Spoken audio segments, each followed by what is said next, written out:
So just went live, and we are live. So I'll look forward to the link being provided by one of you gentlemen. All right, I'll get you the link as soon as I see. Gotcha. See it? Okay.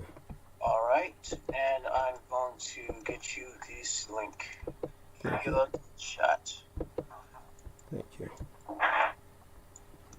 Okay. Thank you. All right, so let's go over to the link, see if it works. Okay, why is it not working? This should just work by my tapping into it. There we are. And so, thank you. Everybody put their upvote. And with that, let me get okay, see if we can hear ourselves. All right, so let's go over. Good. We should be audible. We're good. Good. Excellent. Now let me try the other link, the share link. Okay, shut this down. Open up the share link. And aside from that, you gentlemen can start filling in airtime now, as they would say in terrestrial. So it's been quite the I would say it's been quite the year, pretty much. So Pac-1, how have things been going? Like, how was your holiday? I guess full the time. Good question for a family man. Aside from that, you gentlemen can start filling. Excellent. Okay, so everything's working. All right. Well, I can. I've been looking at an article that was quite interesting. Wait a second. You just asked Pac-1, was he unable to answer? I was just curious. Oh God, it's awful. I'm sorry. I was trying to get my phone. I was like, I don't know what's going on with this, man. Okay. You sound okay. We can hear you.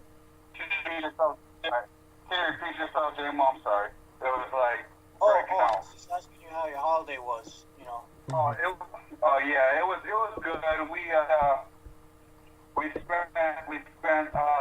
We did Christmas Eve probably around 11 o'clock at night, 11:30, because my wife had to work on Christmas. We did that, and ended up my oldest son, he came over on Christmas Day, and I got to get him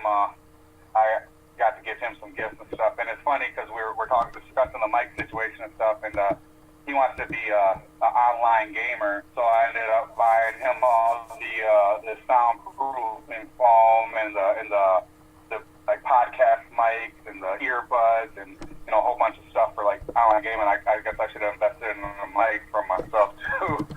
So the complications with hearing me and breaking in and out. But so we had fun.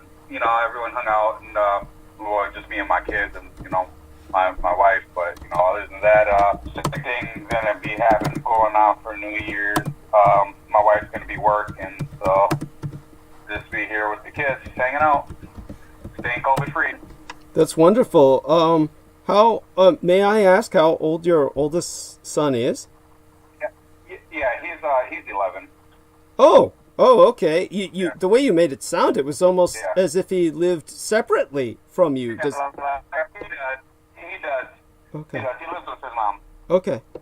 Yeah. And when the way you said he wanted to be an online gamer, it's almost like the way you phrased it, and there are people who do this, it's almost like he wanted to do this as a career. Like he has the ambition. He has the ambitions of being like those people that you see on like a YouTuber or they have another thing called Twitch or something. And he wants to do that. That's what he wants to do. So just support him. There's never, just to have that, that support that you can do whatever you want. Just try it out, work it out. It's gonna have its ups and downs. Yeah. But I really appreciate it because he knows I've done music since before he was born and stuff, and so he came to me and told me and he wanted me to help him find a microphone and how to do his soundproofing and stuff like that. So that was really cool. So just that we don't really see each other as much, especially with all the COVID stuff going on. His mom has always had him, real sheltered. She's a hermit herself. She doesn't go out. He sometimes he doesn't really come out, come over or whatever. So when I do get him around, I'm always trying to make the most of it and just stuff like that. So it was really cool. That's wonderful. That's wonderful. Thank you. Thank you for clarifying all of that and sharing that, and deeply appreciate it. So, Jameson, do you think you have any advice for a young man who wants to seek a career as almost a professional online gamer, if not exactly that, as a professional online gamer? Or, I don't even know how to become a professional online gamer. In fact, I don't even know how to become a professional gamer. I asked every fucking game I play. Horrible. Yes, I mean, you do engage in a lot of online gaming, though, in terms of the Magic the Gathering, right? Yeah. I play that. I play Guild Wars 2, and, it doesn't necessarily mean I'm good at it. Okay. In fact, it's more or less a compulsion than it is something I do out of fun. Mm-hmm. All right. Because the only thing I find fun anymore is just walking. Okay. And by the way, I do want you to know that you were talking about the Fox people the other day, and I didn't really have a chance to respond because I was so busy just trying to gear up towards monologue. But I do want you to know that, of course, the Fox people, so to speak, this is an ancient Asian mythos. It's the part of the Asian cultural matrix is that the foxes are magical beings that can morph into human beings. And therefore, what a lot of people don't know in the West is that foxes are considered to be on par with people in Asia, in the sense that it's oftentimes believed that if you meet, particularly, and this is fitting, apropos, the West can understand this, if you meet a beautiful woman or a seductive female, she might be a fox morphing into a human guise. Of course, that is not necessarily where the West got the term fox from when referring to females, but it seems to be a universal kind of affiliation of the foxy chick with the animal, kind of like a totemic for the sultry, seductive female. And so the Fox people are believed to be part of the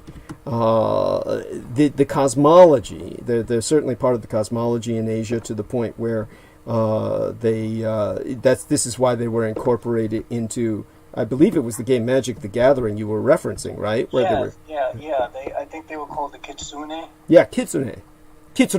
Yeah, that's the term for it. And so Kitsune is the Japanese fox. And so they are, you can look this up, and of great potency, of course. The ones that are the most powerful are the nine-tailed foxes. So the nine-tailed foxes are considered to be like the demigods, or the kind of shamans of the fox people, of the Kitsune. So there we have that. And people can look this sort of thing up themselves. Nine-tailed fox in Asia, the tradition of the fox mythology, and then they can find out where I was coming from with my Christmas presentation and the escort that my son arranged for myself for Christmas celebration. By the way, of course, people can see my son and myself in tonight's thumbnail image on the live stream. And the funny thing about that, if you could call it funny, it's basically amusing, but it's really not amusing. The bemusing aspect of it was that Laura Lee Solomon and Judith Agert back in the day, and they said this, it was kind of like a running joke, but it really wasn't a joke because they were never really humorous about this.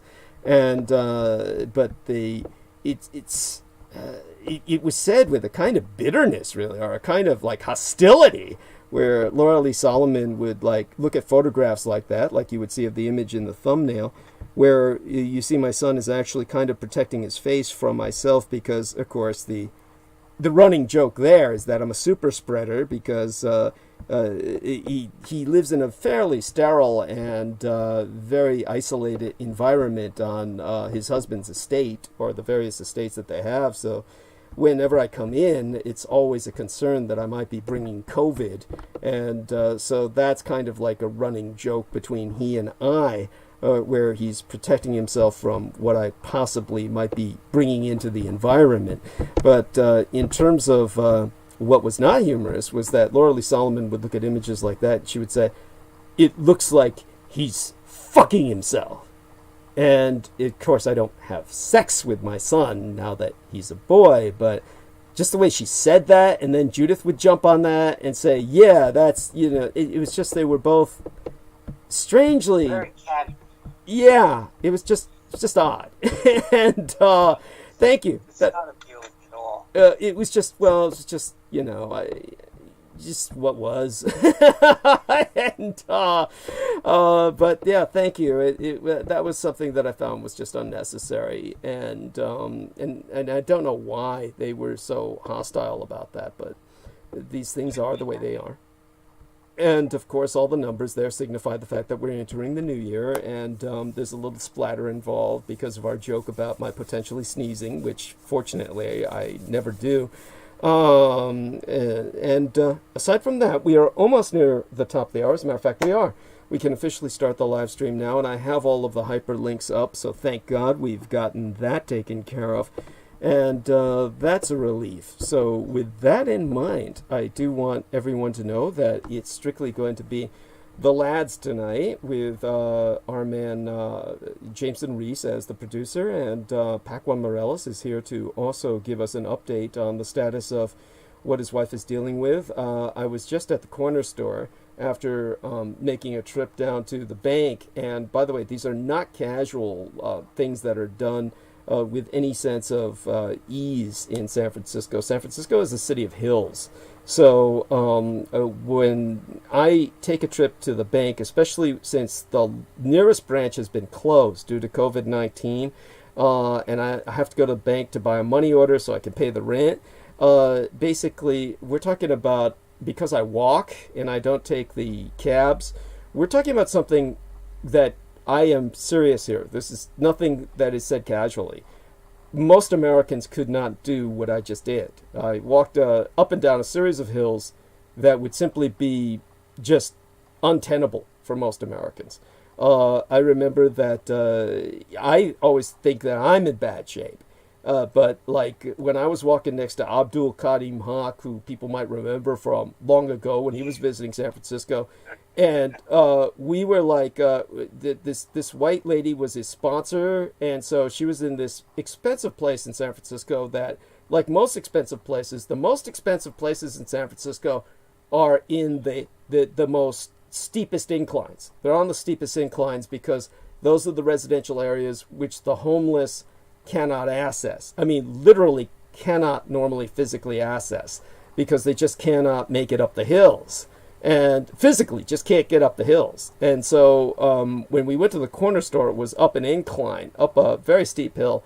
And so when I was walking next to him going up to this corner store, I realized I had nothing to fucking worry about. I mean, this guy was like dying. He was like dying next to me, trying to walk up this hill. And it was like, I didn't think we were going to make it. And so this is like how it is for most Americans are truly out of shape and not aerobic. So nevertheless, by the time I do get home after, doing that trip, going to the corner store, I mean, and buying a bunch of rehydration supplies, by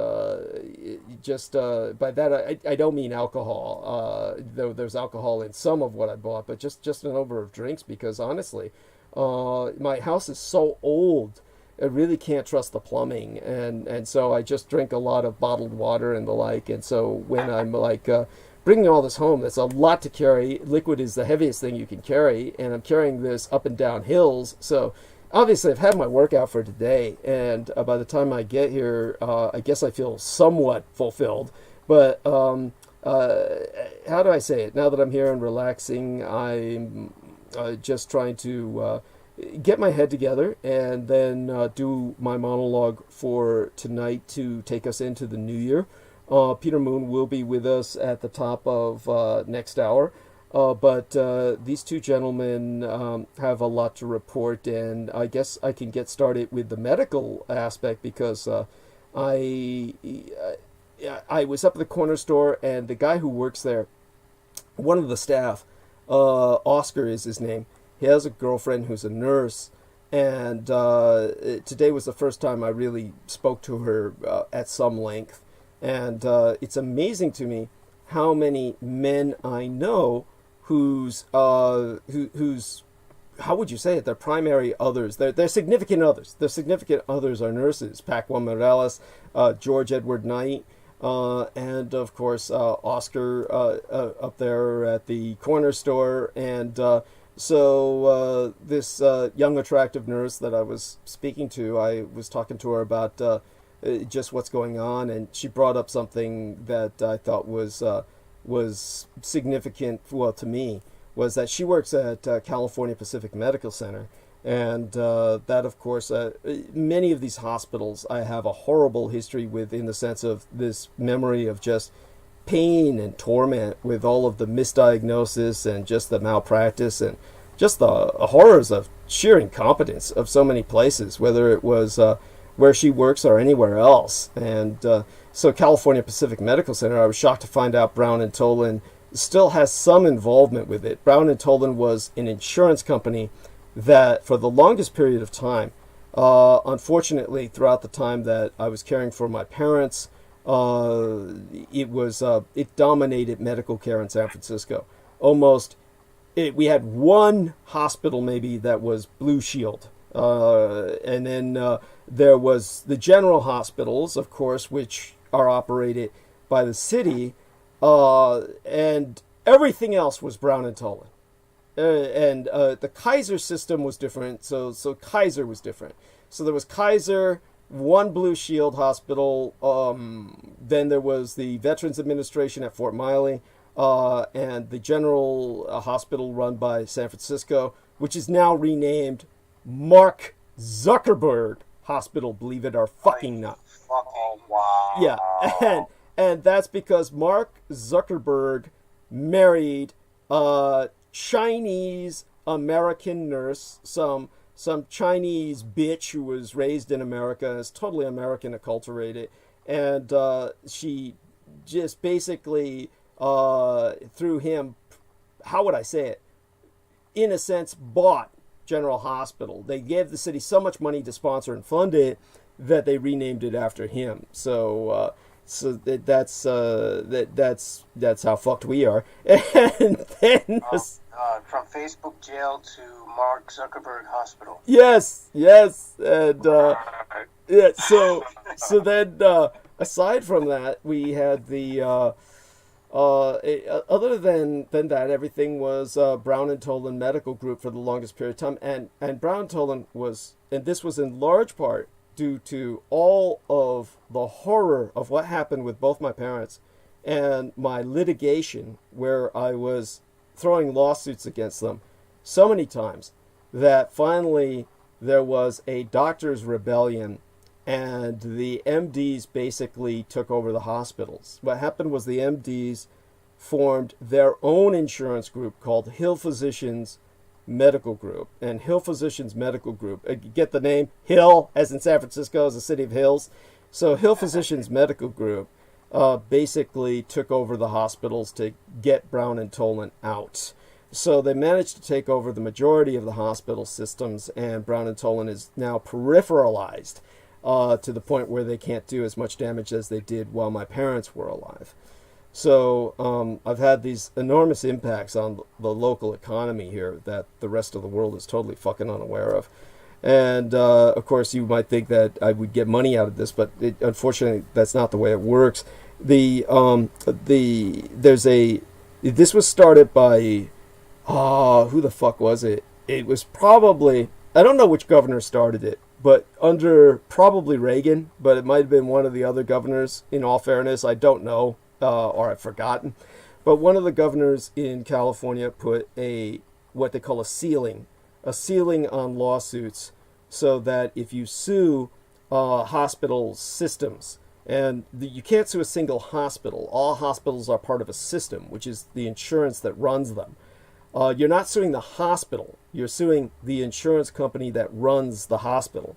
And that insurance company will run hundreds of hospitals. So you're suing something that's like a state within a state.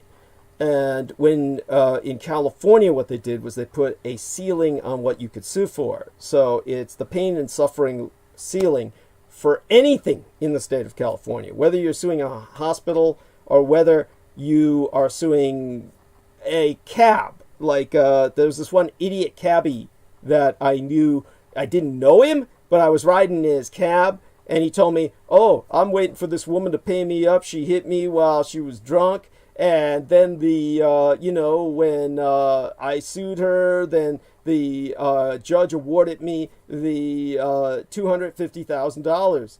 And of course, he's never going to collect on that. This is just a drunken woman who, once the judge awards you that, you are responsible for collecting. You have to hire the detectives to track her down where she lives. You have to hire the creditors to go get her, and she's never going to pay it back. That guy's never going to get anything.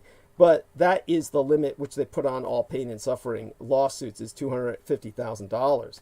So every time that I would sue based on the damage done to my parents, which is like millions of dollars worth of damage, the most I could get was $250,000. All of that went towards legal expenses. So it's the only thing I was doing was making a point. And my only vengeance was to drive Brown and Tolan out of San Francisco with enough lawsuits. So that was the story of my fucking life. So I'm doing all this stuff that benefits literally millions of other people. Because San Francisco is the most congested city in the United States after New York City. And but nobody even knows my name. This is the story of my fucking life. So there you go. That's the horror story for tonight. And just in keeping with everything else I've done in my life. With that, I'm going to... That really sounds like... That really sets the mood for that movie Saw. Yeah. Thank you. Yeah. Which more or less, honestly, the antagonist of the film, I was on his side throughout the entire thing. I was like, you know what? This guy has the right idea. Why don't we do that? I can almost go there. Honestly, just the kind of attitude that I develop, dealing with this nonstop horror, the horror of existence, and the sheer stupidity of so many of the people who are supposed to be the authority figures. That's the problem, is that the medical industrial complex, these figures, doctors, nurses, they represent a form of authority.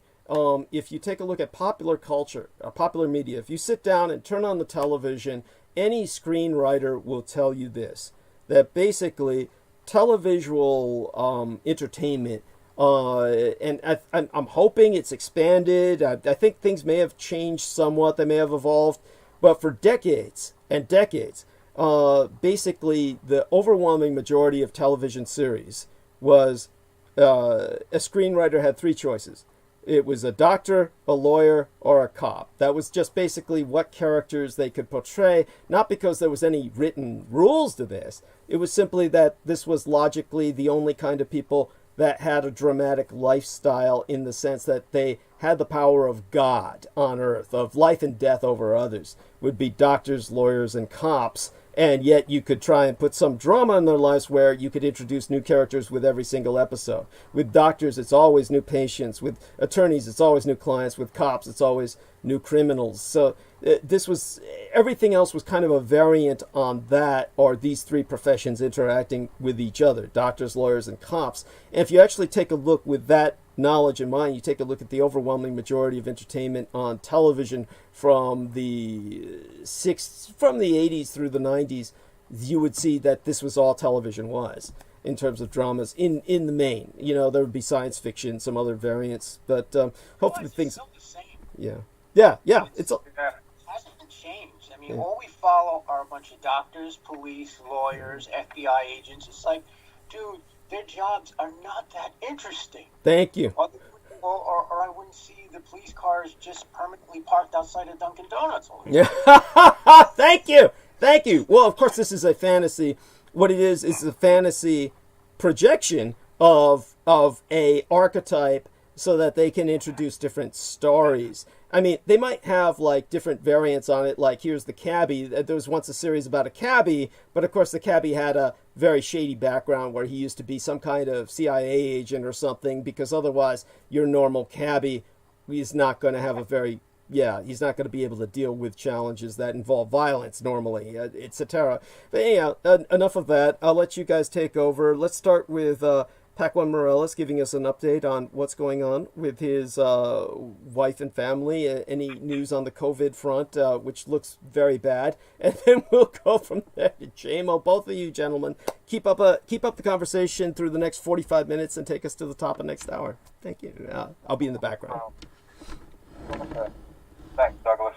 Thank you. What's going on, everybody? As far as COVID and everything right now, so the nurses are still, by the day, by the week, they're constantly losing nurses and their CNAs, which are nursing assistants, and those are like the people who, if sometimes you have patients that are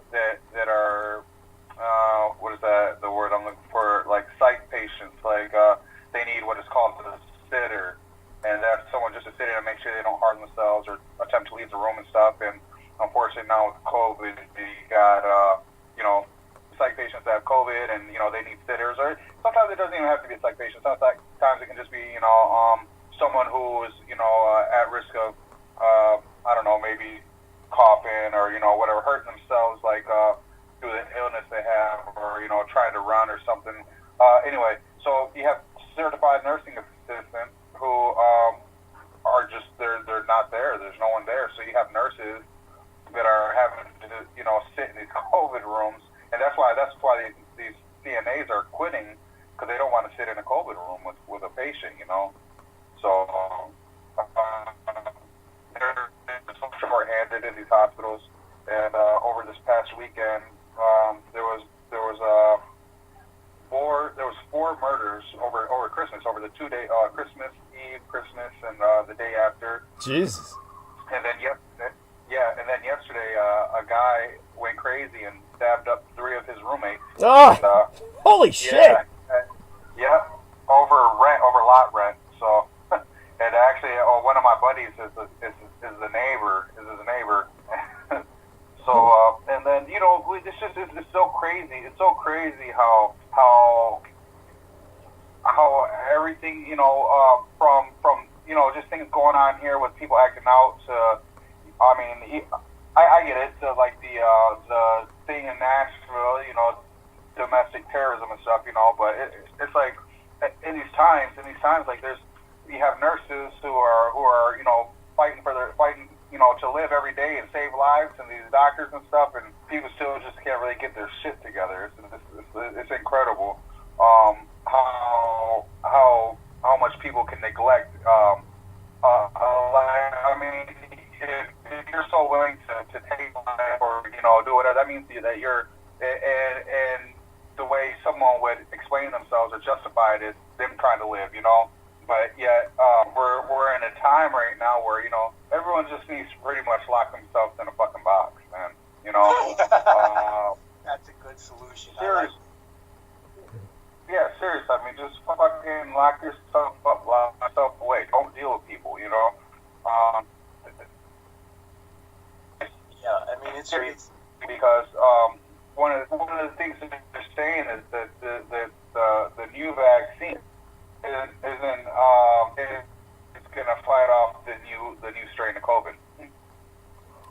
By the way, there was some garbling there, so I just want to make certain everybody understands what Pac-1 Morales said, which is that the new vaccine has been found to not be efficacious in dealing with this new mutated strain of COVID-19. Go on. So I suspect we're heading to a strain that we could call COVID-20, since we're entering 21. I mean, yeah. Because things mutated. Well, you know,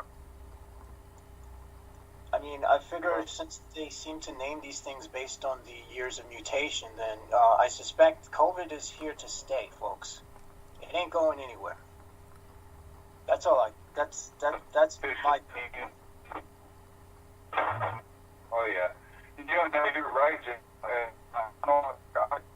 think I should have think about anything like that. They got like two COVID 21 and one's called COVID 23, and it's basically that's what the movies are these things, and the like the progression of the law. You know, like everybody has and you know you have to take almost like that movie The Fifth Element where you got to like go up to the door and scan your stuff, and stuff like that. But he's talking about it. So and I'm not really like one of those big conspiracy theorists that it's you know. When my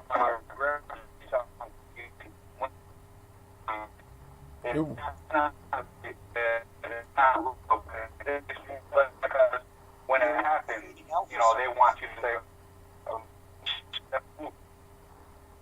yeah. But could you repeat what you said? Because it seems like we lost you on the last like few things you were saying because it seemed like you were in and out. Yeah, it's some glitching. Sorry. Yeah, it's Sorry. well, it's not your fault. It's yeah, but go on. Yeah. All right, but oh my God! What we've got to do is we've got to get Pac One on a computer when he's speaking with us, as opposed to the mobile phone. So maybe he can hang up and call back, and that will help. It's and the reason that's upsetting is because what he's saying is very important, and it's important for people to hear this because it's it's what's impacting us all. But you can kind of take it from there, I'm sure, Jameson. And Pac One, let's see if he's hung up and is going to try and call back. Let's see his status here. Yeah, he did hang up. So let's see if he calls back and gets back in on the call. Until then, Jameson, the stage is yours. Give us a kind of, Sunday, supposedly, somebody got shot not far from where I live. The guy got shot in the leg. He seemed to have survived it, but police have not found the suspect. Mm-hmm. So this is concerning to me because I walk a lot and I don't like the idea of someone shooting me. I do remember one time when I was heading home from Bay Street, as I'm walking up the hill, there's this guy who kept turning around and looking at me funny, black dude with like a big coat, and I was like, and I sort of, what I did was, because he was like walking in front of me like a block away, I decided to like walk behind like a phone pole so that, I figured, if this motherfucker pulls out a gun or some shit, he ain't gonna be able to get a clear shot at me. Right. That was my thinking. And it's interesting because thinking like this is normal for me. Most people say, oh, it must be so exhausting being on guard all the time. No, it ain't.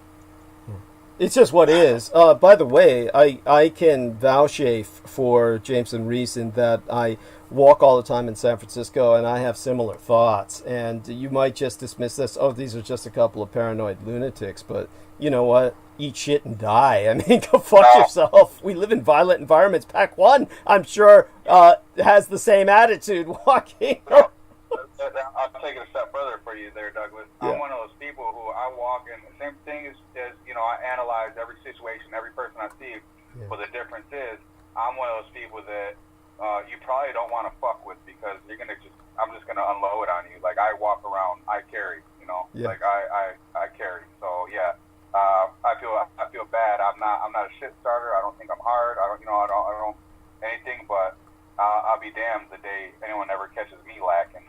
Ever. And where I live, though, that's pretty much how it is, I have a buddy of mine who he just got arrested and he's going back to prison, but he had got in a bar fight a couple years ago and cut a guy up at the he was fighting an MMA fighter, so he ended up pulling out a knife and cutting him up, and he went to prison for it. Oh shit. And he did his time, and when he got out, he started doing music and hanging out with the wrong people, doing dumb shit, and started, got back into the street life, and he got into it with some, I guess you call them little dudes, little punks or whatever. They shot up his mom's house where he was living, and the police showed up, and when they went through the house, he had a gun on him. He's a felon in possession, so he got arrested, and he got out. He never went to court, and started feuding with some other people. I don't know, and was always posting on Facebook, "Oh, you know where I'm at? I'm on nah, I'll get you nah." So he ends up running into some guys at Walmart, and had his gun on him. He had his daughter with him too, and fucking idiot. And I guess those people called because he was wanted for absconding from running from the case.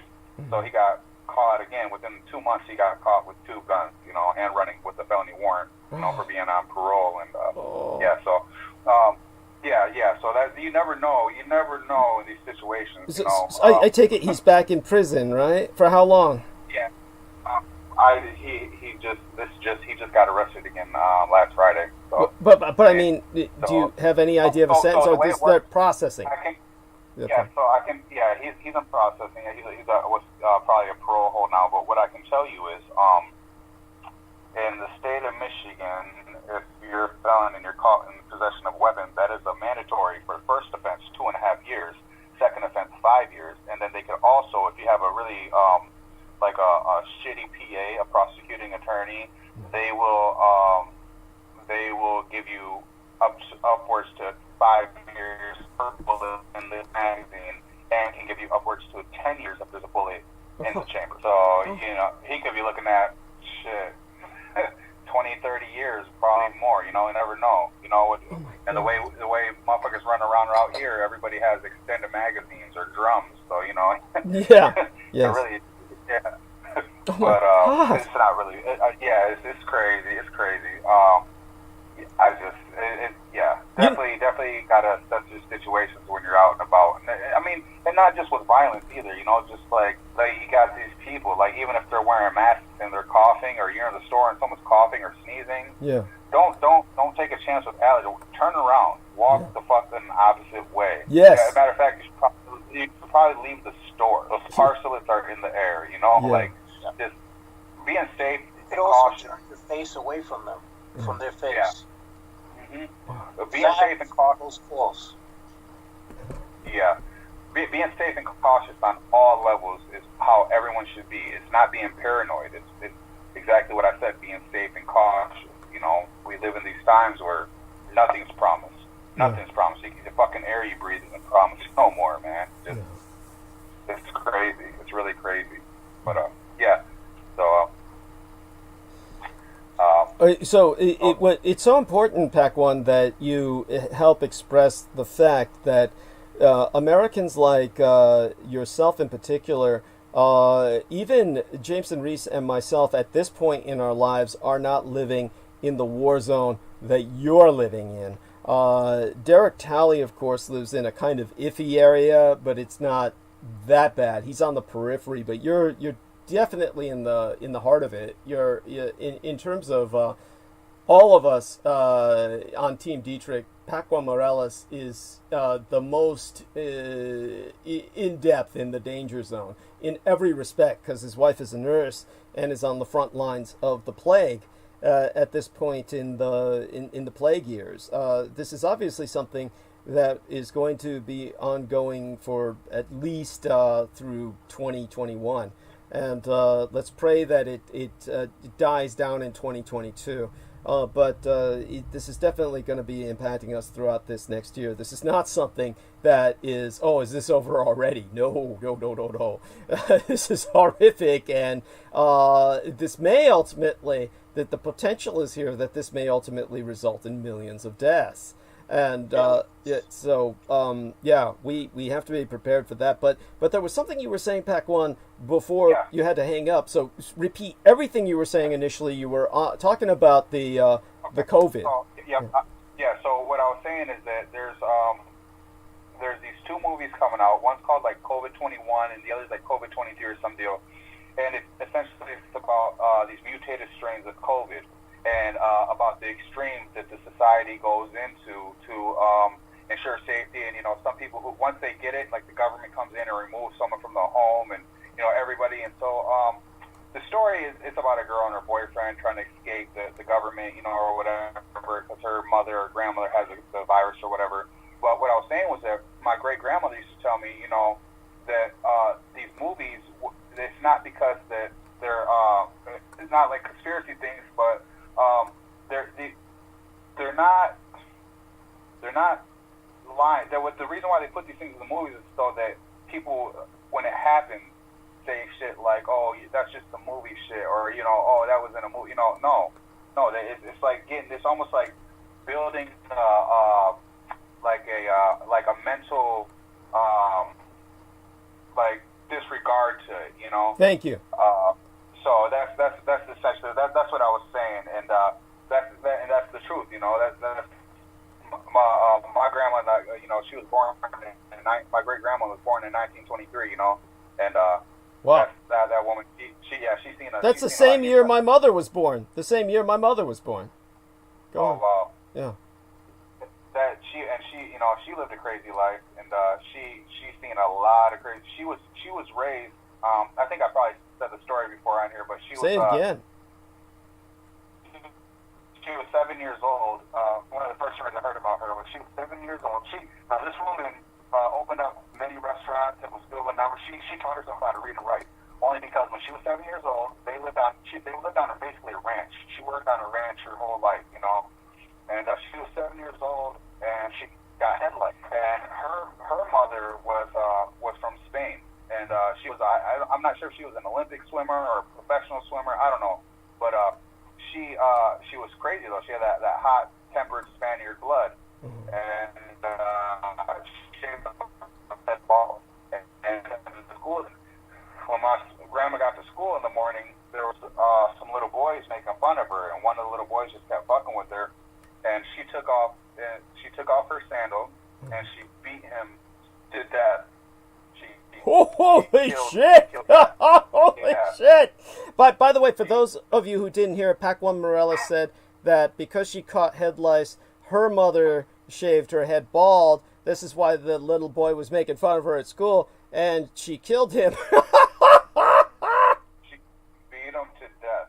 And when that happened, they kicked her out of school. She was expelled, and now she didn't go to jail or nothing like that, but what ended up happening was her father and mother had taken her to see, what was wrong, taking her to like a shaman type guy, like down there, like curandero, down there, because where they lived was right, it was in Mercedes, Texas, and that's just a little border town right there by the Rio Grande Valley, so it's like right there by Mexico, and he told them that she had a gift or whatever, and he wanted them to leave. So she stayed with him till she was about 13, and she learned how to heal and herbs, about the herbs and all sorts.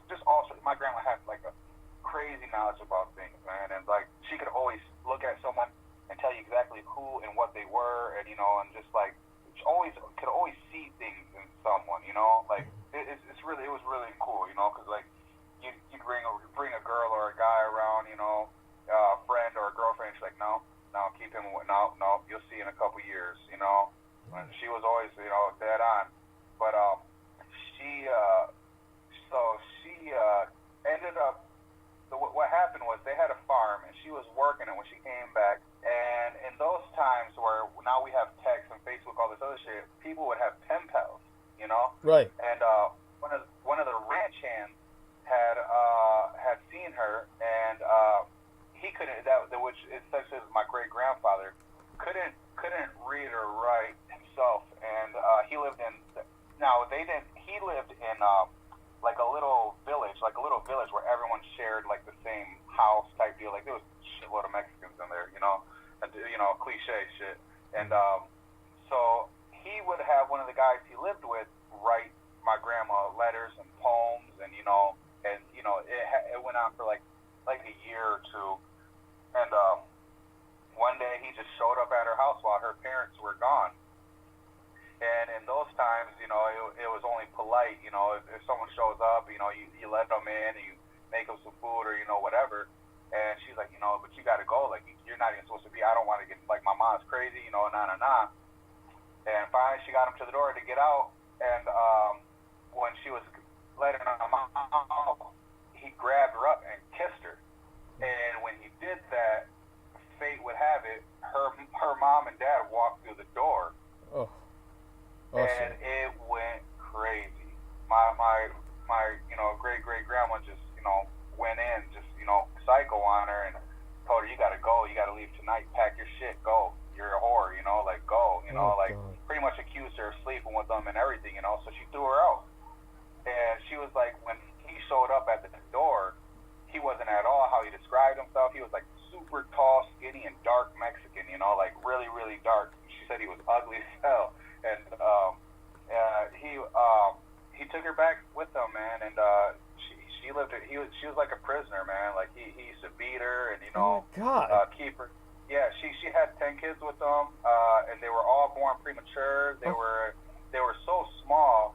They were so small when they were born that she said their cribs would be shoeboxes. Oh, my She would make their cribs shoeboxes and stuff, and they're all alive today. Those are my great uncles and aunts and stuff. And she actually, when they moved up here to Michigan, it was because of the factories, all the factories opening and stuff. And so my great grandfather got a job there, and, you know, same thing. He'd leave her at home, and she wasn't just a woman who would sit on her ass, you know. So she would like make fake flower arrangements, and she would cook food, or, you know, she would do all sorts of things to make money.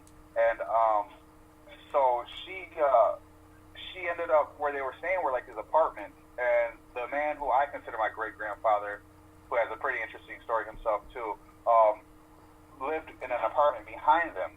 And he used to always see, you know, how my great-grandfather would treat her and do her, and he would get paid on Friday, take off, and not come back till Monday morning. And, you know, so my grandpa started talking to, you know, who I call my grandpa, started talking to my grandma, telling her, you know, like, you deserve better than this. You don't need to be, you know, deal with that, you know, like, I take care of you. She's like, are you crazy? She's like, I have 10 kids. You can't just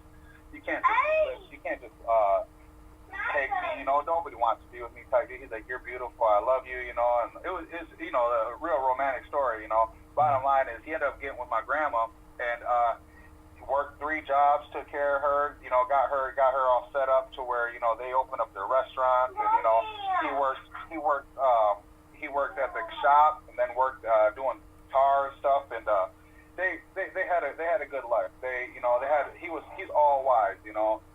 He would never raise his voice or anything like that. And like my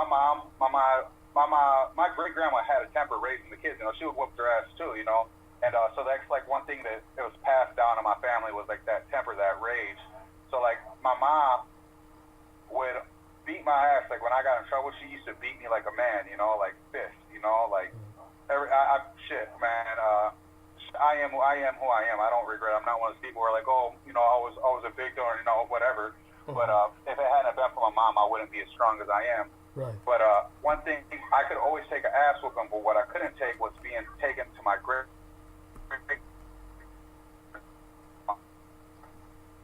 Oh, broke up. When you started saying what you couldn't take, is when you dropped off. Yeah. Can you repeat that? What Okay, you couldn't take? Yep. What I couldn't take was a lecture from father, you know. Oh God! It got cut off again. It got cut off again. Oh, but we hear your kids though. That's yeah. Can you hear me? Barely. It's garbling. You might need to hang up and call back. Hang up and call back again. See if that works. And I think what he was saying is he couldn't take a lecture. that's what I think he said. Yeah, he couldn't take a lecture. Shit. Oh, he'd rather take the. It's interesting though because growing up, one gets kind of numb to getting hit. Right. If you get hit all the time. Yeah. So you know. There we are. Okay. Yes. By the way, Jameson can relate to what you're saying. Jameson's gonna vouchchafe what it's like to be hit because he was hit a lot growing up, and then he's gonna segue back to you. So Jameson, go on. Yeah.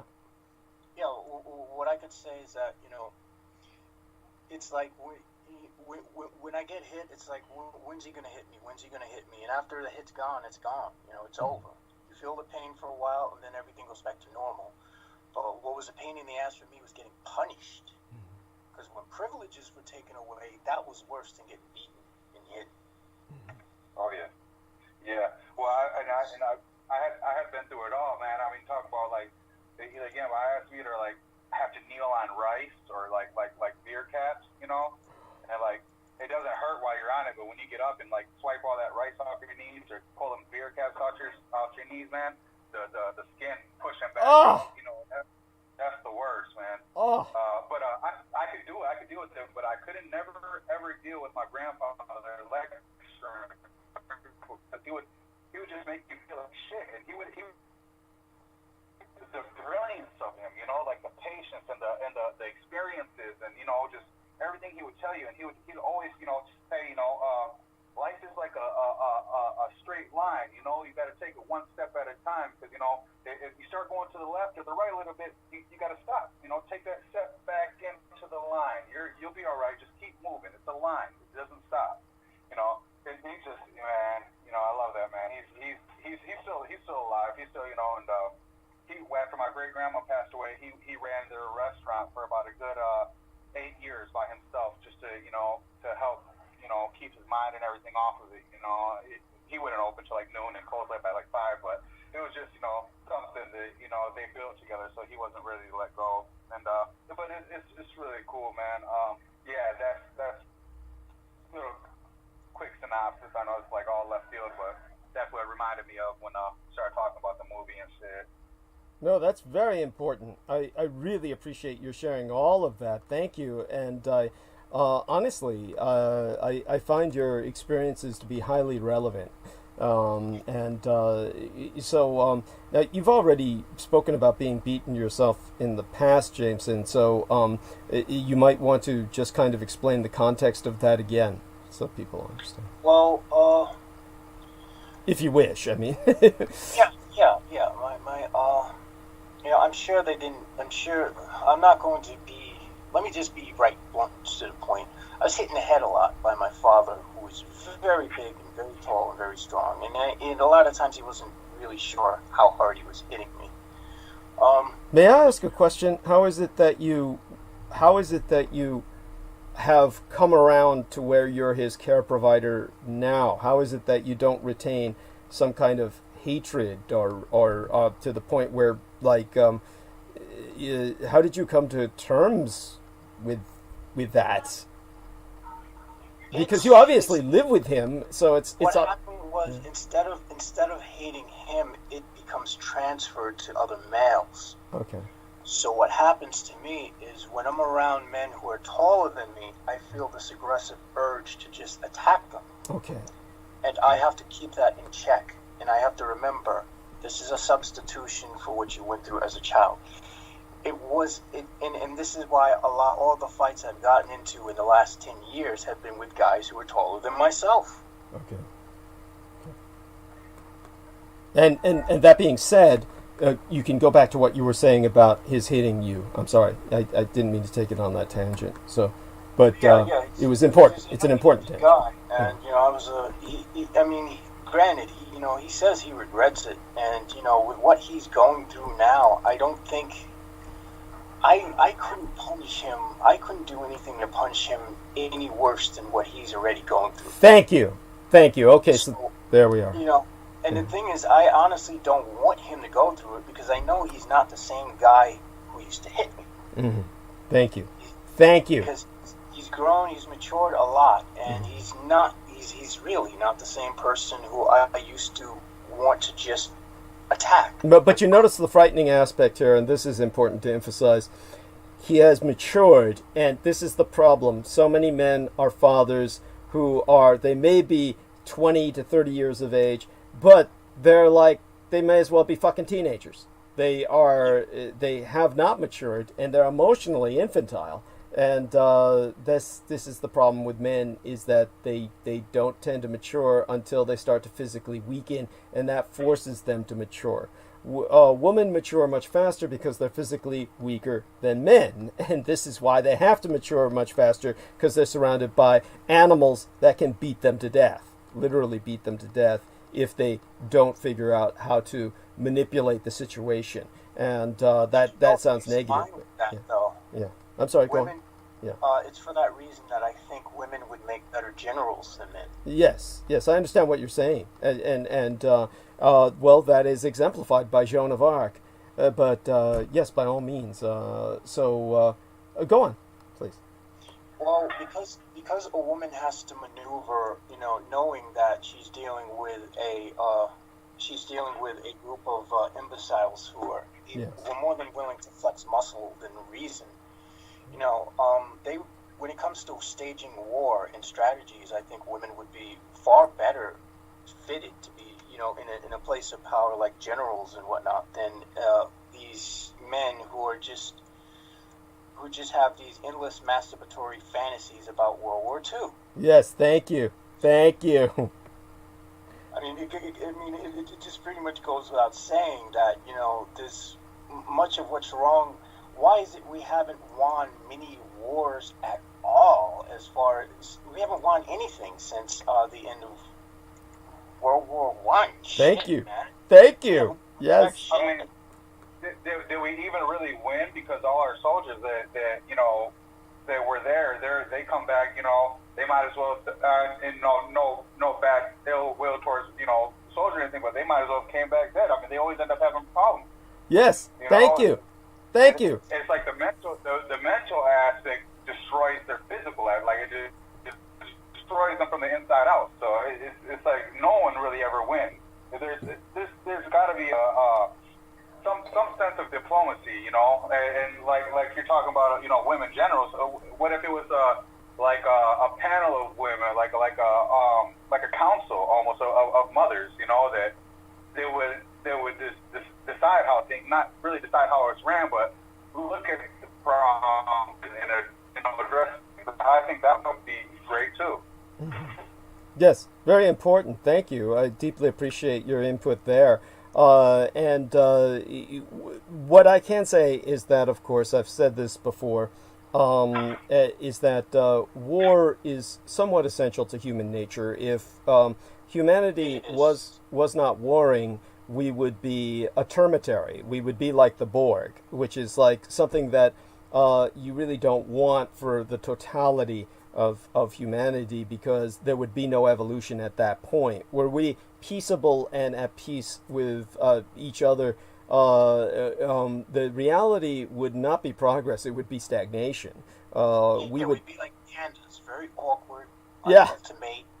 We would just really fucking suck. Yes, and so it's the truth is exactly what Mussolini said. Benito Mussolini, as the fascist Duce, the fascist leader, what he said was true, which was that war is for men what childbirth is for woman. It is man's most terrible adventure. It is his rite of passage.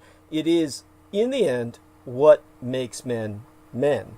That is something that sounds bizarre coming from myself, but at the same time, take a look at the antithesis.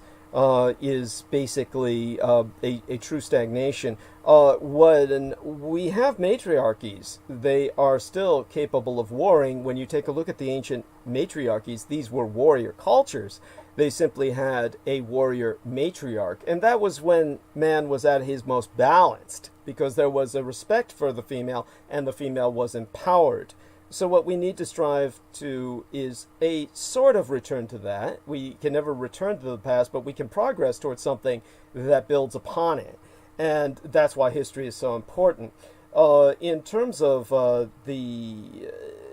what is more the problem here is that when it comes to the specifics of our recent run of history, and it's very recent in terms of all history, is World War I was not a victory for America. The best way to say it was what was said after Rome had defeated Carthage and salted the earth so that nothing would ever grow there again. What was said by Scipio was that man has made a desert and called it peace. That was what happened at the end of World War I. The Americans spread the so-called Spanish influenza, the American Army and Navy flu, as it was known even then, and wound up wiping out a good deal of the planet. At that point, World War I simply ended. It was declared a victory only in the sense that the Romans declared a victory over Carthage. So at that point, there was never going to be a peace. There was going to be, of course, a resurgence of Germany to basically redress all of the issues that had not been redressed by the First World War. And America obviously did not win that in light of everything that I've exposed. So there's never been a victory for America since the whatever conflict was really fought prior to World War I, but that would be the American Civil War. And we can take a look at that as no victory because certainly the South is still fighting. Yes, so there's never been a victory for the United States since it lost the War of 1812 before that. The United States is the biggest loser. The United States is the world's biggest fucking loser, but it's the losers who write the history, not the winners. And Napoleon, who is credited with saying, oh, it is the victors who write the history, proved himself to be a political liar because he lost, and yet everyone remembers Napoleon, and everybody really favors Napoleon. If you go to continental Europe, everybody always says, oh, we wish Napoleon had won. Oh, if only Napoleon had won. Whatever victory was claimed by Sir Wellington, he fell flat on his face in terms of losing the peace. He may have won the war, but he lost the fucking peace. Everybody remembers Napoleon. Nobody remembers Wellington. Napoleon got to go into exile and write his books. And in writing his books, he revised history and made himself the hero. So in the end, he won anyway in terms of the historical narrative. So it's the losers, Napoleon himself proved this, who write the histories. And because they have the motivation to do so. The winner goes on. The winner goes on to basically enjoy the economic prospects of victory. The loser sits home and writes about history to the point where he's all that anyone remembers. When people think of the Civil War between the states, all they think about are the Confederates. In terms of this kind of bizarre fixation with the losers, it's because the losers sit down and rewrite the narrative. And therefore, this is the narrative we inherit. And this is when Jefferson Davis, the president of the Confederate States of America, was imprisoned the remainder of his life, he wrote books. And the books he wrote became the narrative of the American Civil War throughout the South, and it's infected the Northern perspective to the point where this is what many Northerners now believe. And so this is, again, the losers write the narrative because they have the motivation to do so. And this is what America has done for the world. The world is basically living this delusion of the American loser, the empire of losers, who consistently backs the losers. The Americans backed the Shah. They backed the Republic of Vietnam. They back consistently the losers. They backed Manuel Noriega, whom they later on had to declare war against to remove. I mean, this is the insanity of American behavior. But in terms of that, this is an example of a misappropriation of war. This is an example of war waged in the most corrupt fashion, the most nonsensical and irrational manner. This is truly, rather than the insanity of war, this is war waged in the name of insanity. So this is where America is an aberration in human development. So America is the aberration from the norm in terms of war making. So we cannot really use America as an example of what war is, because people have been waging wars throughout history, and soldiers have been stressed throughout history. You have never seen, ever, before in history, the veterans come home and become a parasitic body politic. They don't become, in any way, shape, or form. You get veterans groups, you get veterans organizations.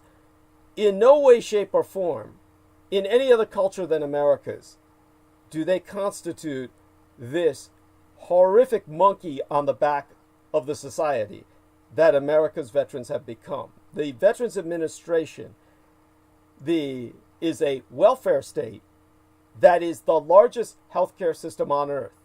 It is larger than the healthcare system of communist China. It is larger than the healthcare system of India. The largest healthcare system on earth is the United States Veterans Administration. Okay, this is madness. That's beyond madness. We have to get these fucking veterans off our backs. You cannot spend, just as the Soviet Union went absolutely bankrupt because it no longer had a military-industrial complex. It became a military-industrial complex. That was the entire economy of the Soviet Union, was its military-industrial complex. America's entire economy now is the Veterans Administration. This is what will kill us, unless we kill them first. Get rid of the goddamn veterans by getting rid of the Veterans Administration. If they have legitimate welfare needs, they can apply for civilian welfare just as I did, and wind up just as I did, the working disabled, as a civilian. None of them are doing that. They don't work at all. And we support them, and they sit there and they vote. These fuckers vote. They do not work, but they impact all our lives. And we pay all these taxes to support them. This has to stop. And we keep producing them because of these overseas misadventures. So we're going to pick up Peter Moon in about 5 minutes approximately. But in the interim, I'm sorry, gentlemen, both of you, take us to the top of the hour with some final closing thoughts. There is one winner when it comes to wars, and those are people who are super elite and wealthy and can lobby the politicians to drive countries into war. Well, you know, this is one thing that, here's a trap we don't want to fall into. The trap is this communist trap that was started by diehard radical communists like Smedley Butler. Just the man's name. Nobody should take that fucker seriously. It's the name of like a comedian or a clown. Smedley Butler. I mean, the name itself evokes laughter, or it should. And the fucker wins the Congressional Medal of Honor twice. And I've explained this before. The idea of some guy winning the Congressional Medal of Honor twice is beyond absurd. For people who understand the Congressional Medal of Honor, the chances of winning the Congressional Medal of Honor are like winning the lottery. It's something that is statistically, for all intents and purposes, impossible. The overwhelming majority of people who win the Congressional Medal of Honor are dead. They are awarded the Congressional Medal of Honor because they died doing something that is considered physically impossible. And therefore, they earn this medal that if they survive, you are free, you are exempt from paying income taxes the rest of your natural life. So, if you win the Congressional Medal of Honor, it's like winning the lottery. Imagine how much wealth you can accumulate, never paying income taxes again the rest of your life. And for some fucker to win it twice is preposterous. So this man was obviously groomed. He was a fake, a phony, a charlatan, a fraud. And he wrote a book called War is a Racket, in which he says, oh yeah, it's all the corporations, it's all the wealthy who are making us go to war. And you've got to blame them for the war. No, you don't blame them for the war. You blame the body politic for the war. There's no way a war can happen if the people just say no. It's like a party. What if they threw a party and nobody came? Well, what if they gave a war and nobody showed up? Well, that happened Barack Obama said, we've got to get Bashar al-Assad out of Syria. We've got to get rid of Bashar al-Assad. There's genocide in Syria. And the Americans yawned and said, oh, go fuck yourself. Fuck, you're a nigger. Fuck you, nigger. You know, we ain't gonna go die for a nigger. Go eat shit, nigger.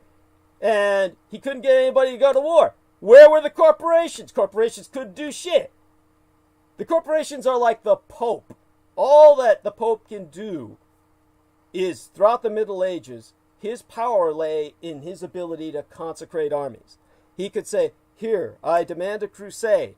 You, and you, Italy, France, all you kings in Germany, everybody, get your armies together. I need a crusade. Okay, you're consecrated, I've consecrated the armies. Go wage that war. And so, all right, that's the power that the Pope had. This is what the corporations can do. That's all they can do. They can say, okay, we can supply, we can defense contract. They can't force anything. So that Smedley Butler is talking shit. It's all pure shit. The rich do not make you go to war. They cannot make you go to war. When they lobby for it in Syria, the Americans just said no because they had a black president. No American was willing to die for a black president, other than progressive liberals. So, since most progressive liberals aren't in the military, it didn't fly. And so, Syria didn't happen as a war. So, it's all shit. Okay, it's not the corporations. That's all communist propaganda bullshit. It's all Smedley Butler shit. Anybody brings up Smedley Butler, laugh in their face. Laugh in their face, tell them what they are. Call them out for what they are, a communist.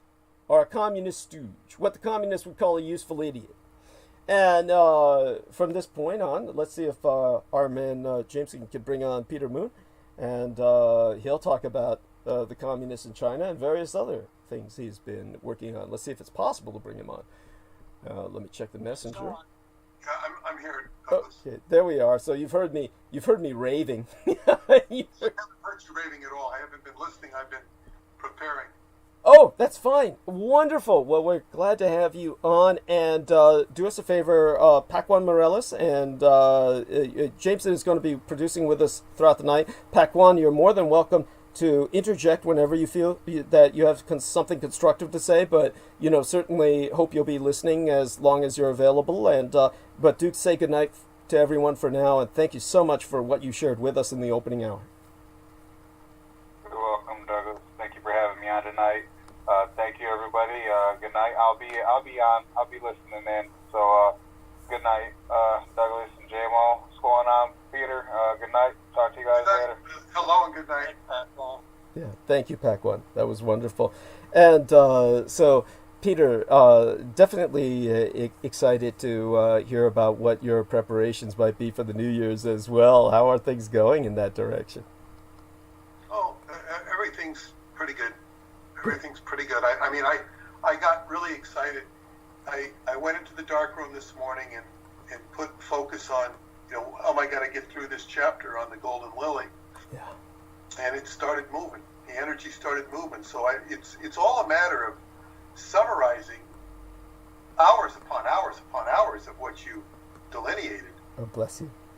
And, and what I would say, because you've already given a little bit of preamble talking about Asia, is that, in fact, it would behoove me to read the beginning of what I said here, and I will read it, and I will help people who have already heard your stuff, and you'll get to hear what I put in here, because it feels pretty polished and finished at this point.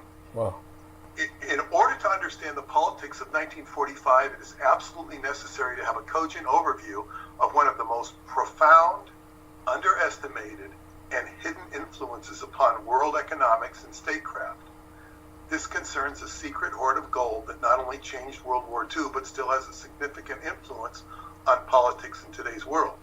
Known as the Golden Lily, or as Yamashita's gold, this secret gold hoard is something that most people cannot easily comprehend, not only because of its enormous size, but by the impact it has had on history, if only by reason of it being exploited by the Japanese in order to corrupt and turn any American.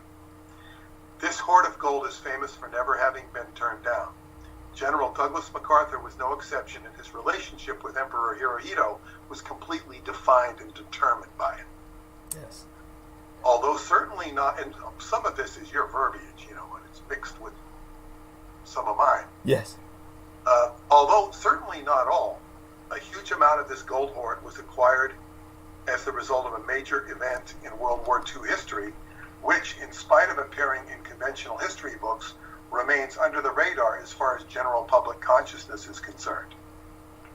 Sometimes referred to as Britain's Pearl Harbor, the Japanese launched a massive attack on all British occupied lands in Southeast Asia at the very same time as the attack on Hawaii. While Emperor Hirohito has been repeatedly portrayed as an innocent marine biologist, in reality, he directed the dilution of the national treasures that were pillaged throughout this large chunk of the world that included most of the islands in the Pacific. These include the wealth of Great Britain, France, and the Netherlands, all of whom had moved their gold to Asia for safety's sake, so the Germans couldn't take it. Yes. This language is a little odd. Plus 13 other Asian nations invaded by Japan. That language is a little awkward. This included Thailand, Malaysia, Vietnam, Burma, and the Philippines, the latter being a U.S. territorial possession. This booty included vast amounts of treasures of gold, gems, precious metals, coins, art, and religious artifacts. Although this hoard of treasures are often referred to as Yamashita's gold, most men who were asked about it at the time knew little, and this ignorance still applies to this day. In reality, this treasure was Hirohito's. Even the Yakuza crime faction was fiercely loyal to the emperor, and they operated on the basis they would only carry out their criminal actions in foreign lands and not Japan itself. This served both very well. Although Yamashita's name was attached to the treasure, he was merely serving the emperor. The royal family was put in charge of the entire process, and as much booty as possible was taken back to Japan. The name of Golden Lily was actually adopted from the name of a poem by Hirohito and used for what was known as the Golden Lily operation during World War II, where the Imperial Japanese Army looted the vast treasures described previously. As great as this wealth was that was acquired at the onset of World War II, it was all in addition to considerable other riches that had been plundered during the earlier part of the century. And there I talk about, the Korean annexation. Yes. But that's a little bit of an overview of where I've got to with this chapter, and it's sort of a summary. And I'll mention the tunnels and that sort of thing, and lead it into the bribery of the Hubbard or the MacArthur Yes. aspect. Right. But in the course of this was so interesting. It's not. It doesn't belong in the book, but it's an interesting anecdote to what we've discussed recently, is that somehow it talked about a crucial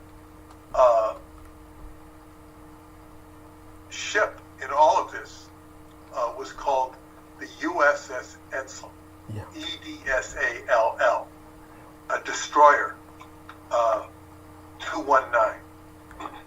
And I sound a little bit like Douglas Dietrich here, a little bit, only a little bit. I looked up DD. What the hell is a DD? It's a destroyer. It doesn't say destroyer.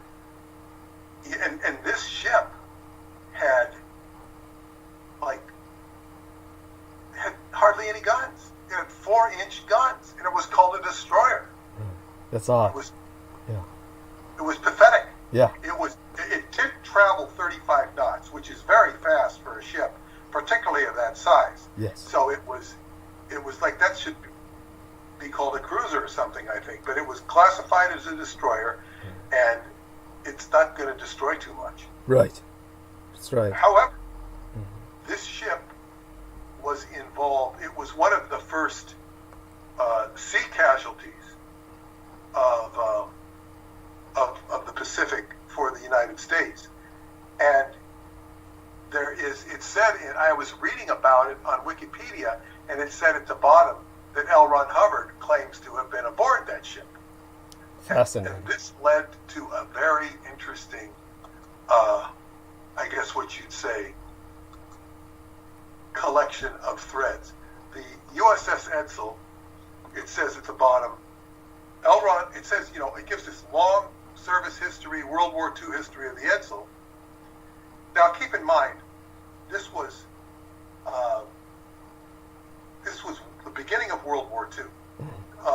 In between December, when the Pearl Harbor happened, and March, when the Edsel was sunk at the beginning of this.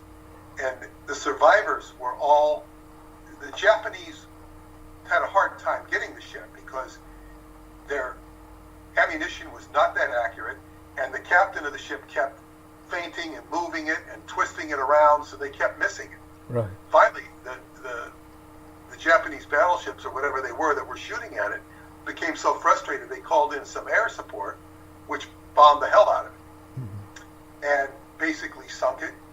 And only a few Americans were rescued. And I don't think there's any history of them being rescued. Right. I think there were 5 because they had to go elsewhere. They didn't have time to be rescuing the Americans. So they took off. And it says, war crimes trials conducted in 1946 to 48 concerning other murders that occurred in or near Kandari by IJN personnel contained fragmentary information about the killings of Edsel survivors, but were not recognized as such by Allied investigators and were not pursued. So there were no war crimes convictions associated with this, but they just basically abandoned the rescue for their own survival. And then at the bottom it says, Elron Hubbard claimed he served on Edsel during World War II. Following her sinking, he swam to shore and remained in the jungle as the ship's sole survivor. He claimed that this is where he was during the bombing of Pearl Harbor. This is incorrect, despite the fact that the Edsel was sunk in 1942 and that the U.S. Navy has no record of his service on the ship. I don't think he claimed that this was during Pearl Harbor. Right. I think that this was something that somebody said. Right. One of his friends. I don't know that he said that, but you have to be very careful here. Navy records show that Hubbard was in training in New York when the war broke out. He was supposed to be posted to the Philippines, but his ship was diverted to Australia. This is inaccurate too. So they're making these claims. There he angered the naval attaché for assuming unauthorized duties. He was relieved from his assignment and returned to the United States. This is all very defamatory and to the best of my knowledge, wrong. Right. It doesn't mean that what he said about it is right, but it's certainly very confused and convoluted. But what is interesting is there is a report it's posted on Tony Ortega's site, who's the underground bunker, who's very much anti-Elron Hubbard. And he is citing, and I don't know whether it's him, I don't think it's, oh no, this isn't by him, this is by, he's posting this article called Death in the Timor Sea, the Darkest War Secret of Scientology's founder, Elron Hubbard, by Chris Owen. Article on May 9th, 2019 on Tony's bunker. And it's, Chris Owen is a historian of sorts. He has written a book called Ron the War Hero. It's now for sale. You can get it on Amazon.com. And this is an article that he goes into Elron Hubbard's account. And he gives an account of what Elron Hubbard is doing. I'm not going to read the account. It might be worth doing, but it's a little twisted and distorted. And I think the main reason it's twisted and distorted is by the nature of the data trail. And he writes with extreme prejudice against Elron Hubbard. Right. And this is just who and what he is. Extreme prejudice. Right. He has an agenda. Won't tell you that it's, I don't know, and it's quite a lengthy article, but there's some funny things in it. But one of the things that really surprised me in his article, it's a long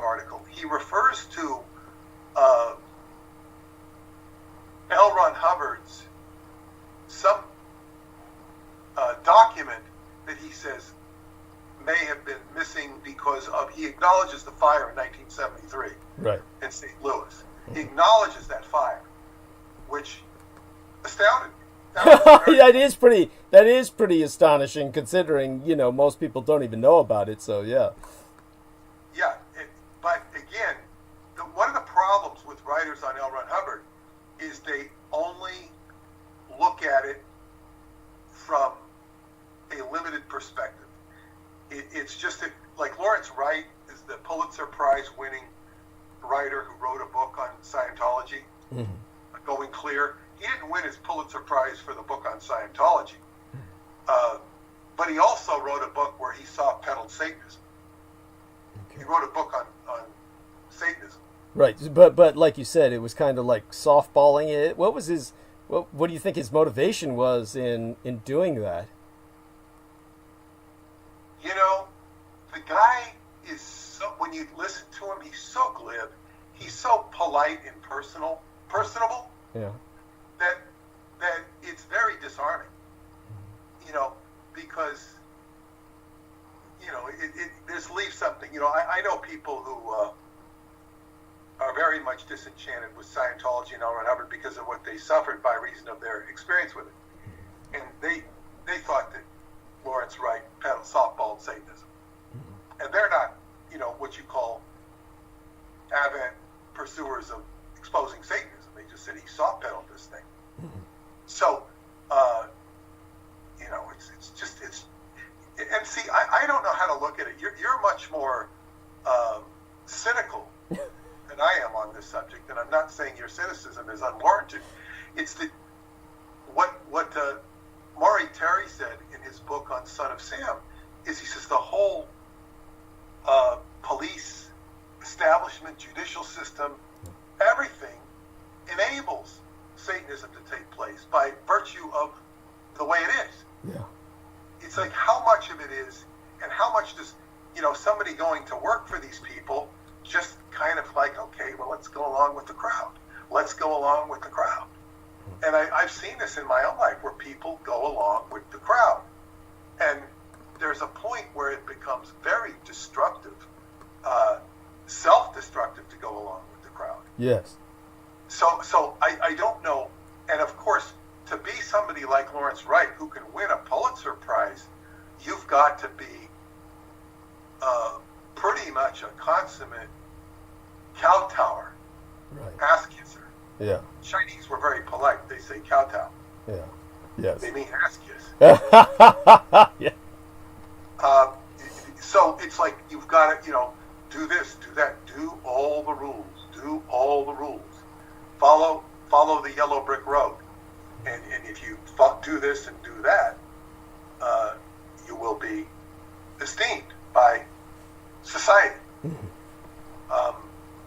And this is what society wants. So anyway, I don't know, but there is. So anyway, it's very interesting because I remember hearing a tape where Hubbard said he was in the. I guess where I got onto this thread, he said he was in Cavite, CAVITE in the Philippines. Yeah. Now, I came upon, in this reading the stuff for about MacArthur, it mentions the island of Corregidor. Mm-hmm. Yes. Phonetically, Corregidor. Yeah. Corregidor. Entrance to Manila Bay. Yeah. And I said, I wonder how close this is to Cavite. And because I remember Hubbard saying he was in Cavite. Right. So I looked these up, and they're, it says Corregidor Island is the entrance of Manila Bay. Yeah. It's under the jurisdiction of the city of Cavite province. Yes. So Hubbard was right there in the middle of where MacArthur supposedly saw some of the gold being buried or dumped. Right. Supposedly saw this in his first installment in the Philippines. Mm. I don't know how accurate that is because so MacArthur apparently had his eyes on this gold before, after the atomic bomb, apparently. Right. A lot of threads to, I don't even know if I have time to tell you, but when I saw that Hubbard was in this area, now, none of this stuff I was reading gives any credence to Hubbard being in CRYPT, except I remembered him talking about it. Yes. And why would he say it? He said it rather offhandedly. He wasn't trying to prove anything.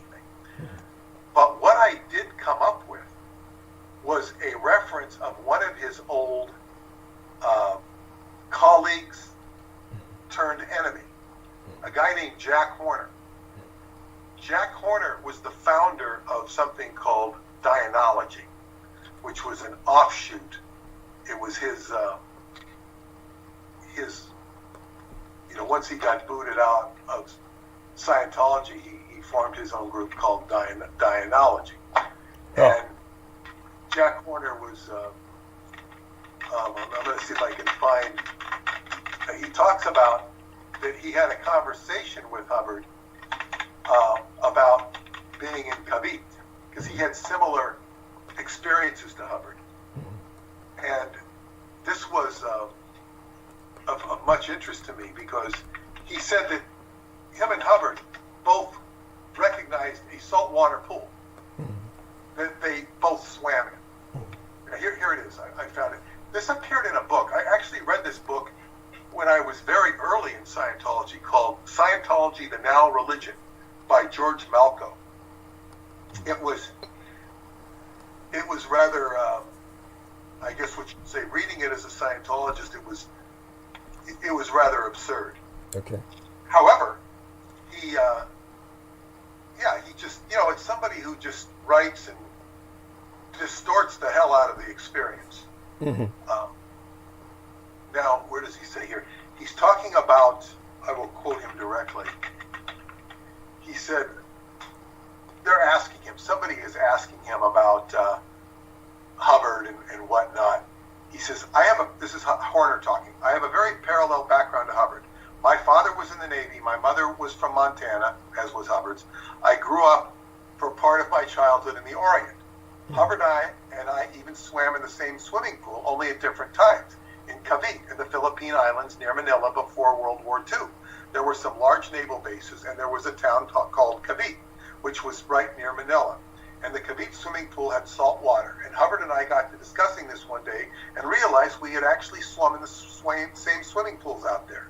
This is, and this guy says, the author says, this is the kind of tantalizing references which is continually being fleshed out to form a substantial element in Elron Hubbard's past. Nothing is ever absolutely precise, and we are never sure when and under what circumstances he did something or went someplace. All of it is cloaked in a kind of prophet's discontent. Now, this is evidence to suggest that Hubbard was indeed in Cavite, which was part of nearby where all the gold was being buried. Yeah. It doesn't mean he had any association with the gold, and it doesn't make any sense of his experience that I'm reading. There's this long report that he writes in his own vernacular. It's let's see. It's not handwritten. It's signed by him, and it says headquarters, base section number 3, Brisbane, February 3rd, 1942. Now, in February 3rd, 1942, Hubbard had been planning sea routes to supply MacArthur who was up there in Cavite. Right. And he's supplying him, but they're telling him to go northward, and he's saying, no, you want to go all around the bottom of Australia, 3,000 miles out of your way, and go up towards Java, where the Edsel eventually went to. And I don't know that it was the Edsel he was directing there. It was, I think, the Don Isidro book, or ship rather. And basically, somehow, Hubbard might have ended up on that ship. I don't know how he got there, but on this, he writes this long report, 5-page report, about how he was interrogated for missing, having some packet that never arrived to where it was supposed to. and you read it, and it sounds like at the end of it, he says, "This packet was in the hands of the guy interrogating me the whole time." Like it sounds like he was being set up to be chastised, that they didn't like him for some reason. Further, he writes this. It says, "From U.S. Naval Intelligence Officers, staff." What does it mean when it says staff? After he writes U.S. Intelligence Officers, staff. It would simply imply that really it itches my memory, but I really can't think of anything consciously right now. It's more like it's almost like I remember seeing that on some documents, but I can't consciously recall the significance. It's almost like it means something, but I can't recall right now. It's a staff officer. In other words, he's working for command. Yeah, I think there we are. So in other words, it would be like my liaison status in the more military sense, because my liaison status was as a civilian. So in the military, when they would use that would mean that he's under special orders, and therefore that means he's exempt from the normal chain of command for the purposes of his operation. That would make a lot of sense here, because he's sort of like coming out of left field. Right. And Chris Owen is saying he's way over his head because he shouldn't know this stuff. And if he's way over, it did say there's a shortage of personnel, but he's commanding ships. He's directing ships. This is like a heavy duty, important assignment, and he's having a certain amount of frustration. And there's some weird character who might have had involved with this dispatch or whatever these orders were, and his name was trying to think this guy's name. They never do identify him, and I haven't searched separately. I think his name was Thomas Gordon, and I think he's a Brit. And then Hubbard is talking about reporting the matter to the person in charge of G2 Melbourne. G2 is Army Intelligence. So he's got a liaison with G2, and he's telling this guy to look at G2 maps, and the guy says, "I don't want to look at G2 maps." So it sounds like he has a direct connection to Army intelligence, which would be consistent with his own intelligence identification. Yeah, it was Sir Thomas Gordon. There's a Brit involved in this who is being mentioned as a possible spy, for lack of a better word. Yeah. Sir Thomas Gordon is anything but a loyal citizen, and Hubbard would not admit anything. Right. I was about to say, if he's British, to say he's a spy is almost fucking redundant, but go on. Exactly. Yeah. And it says this officer, this is Hubbard writing, this officer was then criticized for sending the Don Isidro out of her way around the south of Australia. Quote, 3,000 miles out of her way, unquote, stated Commander Kazi, the person giving him the misery. This officer informed them that Torres Straits were closed to British vessels and cited Command Services as his authority. Now, Commander Thompson is, I don't know that it's the same Commander Thompson who he referred to as his mentor in psychology, who was a psychiatrist, a Navy psychiatrist. But he's citing Commander Thompson as the local Naval Control Service as his authority. And he's saying that Commander Thompson is my authority, who works for Naval Control Services. Now, I don't know if Commander John Cheeseman Thompson, known as Snake Thompson, was on active duty in Navy. He was in naval intelligence in Japan in pre-World War I, or during the World War, around World War I. So I don't know if he was still on active duty in World War II. And I'm going to see. I mean, he died in the 40s. By the way, He this died is in 19.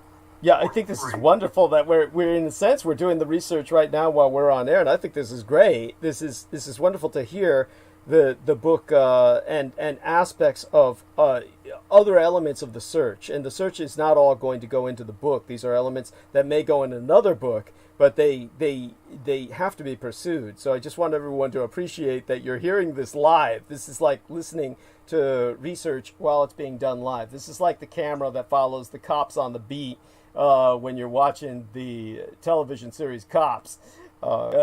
Because you know why? They don't want to, follow cops all around while, shootings are ongoing that may cause massive riots. I'm reading this, and it says that he retired from the Navy in 1925, moved to San Francisco, where he was one of very few psychoanalysts. On March 7th, 1943, he died of a heart attack in San Francisco at age 68. His obituary is in the San Francisco Chronicle. He left $10,000 in the bank for his Siamese cat. His name was called Pak Kwai Mao, or White Devil Cat. Pak Kwai Mao. There you go. So anyway, he's Golden Gate National Cemetery. I don't think this is the same Commander Thompson, because it's possible, but he would have been in his 60s, recalled to duty. It might just be a similar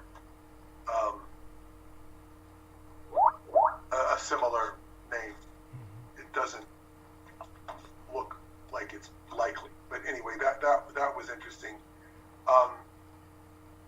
And he also mentions that, he says, this officer begged Commander Causey to look at the contact map in G2, which contains all reported information on the enemy, and Commander Causey refused, saying he needed nothing like that. Neither officer had ever seen this map in G2 at U.S. Army headquarters. Now, I just don't think it's that common for a regular naval officer, even an intelligence officer, to be cavorting with Army headquarters. I don't know. Definitely. Of hierarchy.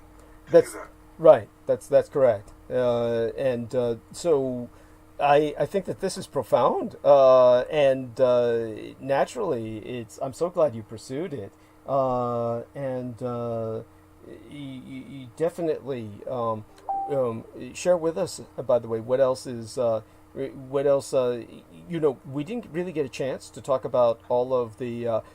Not that I'm on some Judeophobic trip or something. This is hardly that, but we didn't get a chance to talk too much about the Jewish influence on the Communist Revolution in China.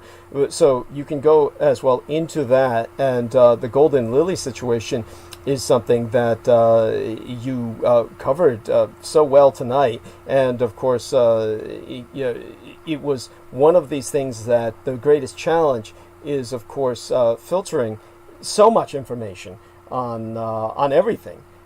Certainly, when you bring up what you did about Elron Hubbard, the reason that is so coincident, so synchronous, is because I went into the anniversary of Manila being declared an open city in World War II by General Douglas MacArthur in 1941.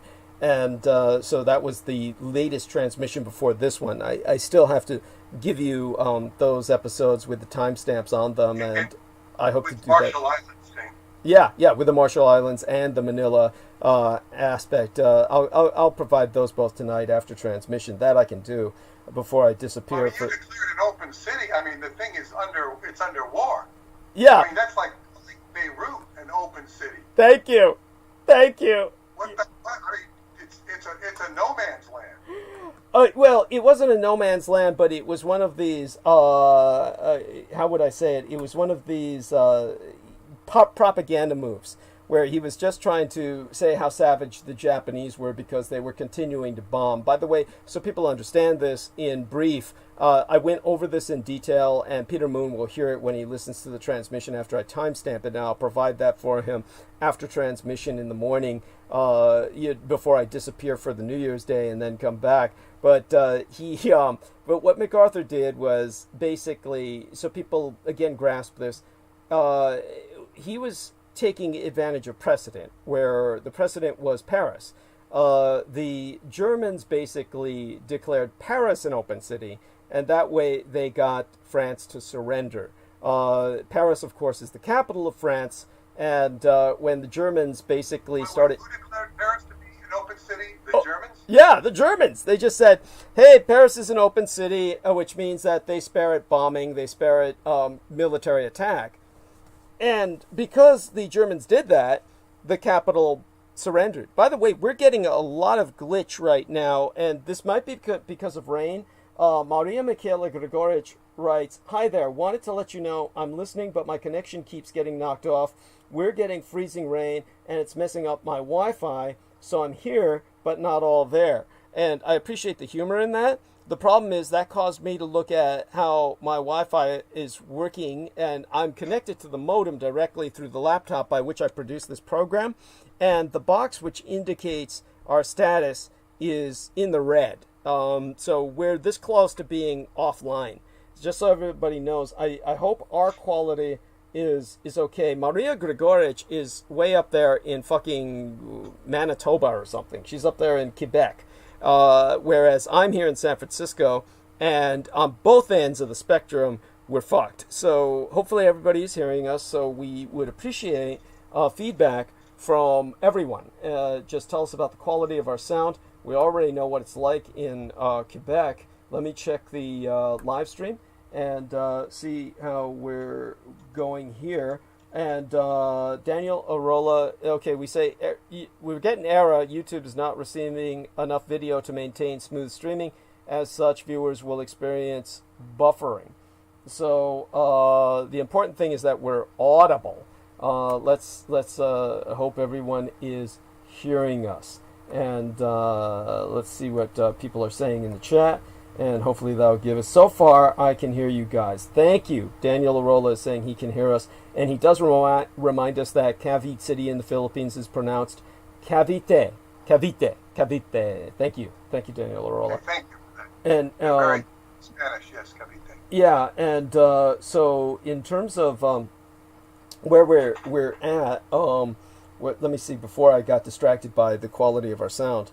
I was talking about the oh yes, so basically what happened was in World War II, when the Germans were blitzing through France, obviously the way to get France to subdue is to take the capital, and the Germans did this by declaring Paris an open city, and by doing that the Parisians, are the capital itself, surrendered, and this enabled the Germans to establish Vichy France. So Bill Lyons is saying, I was going in and out, but all good. So I'm not quite sure if he means our audio or whether he himself was going in and out of the room. So I'm not quite sure if that clarifies things very well. But when he says it's all good, I guess it's all good. So in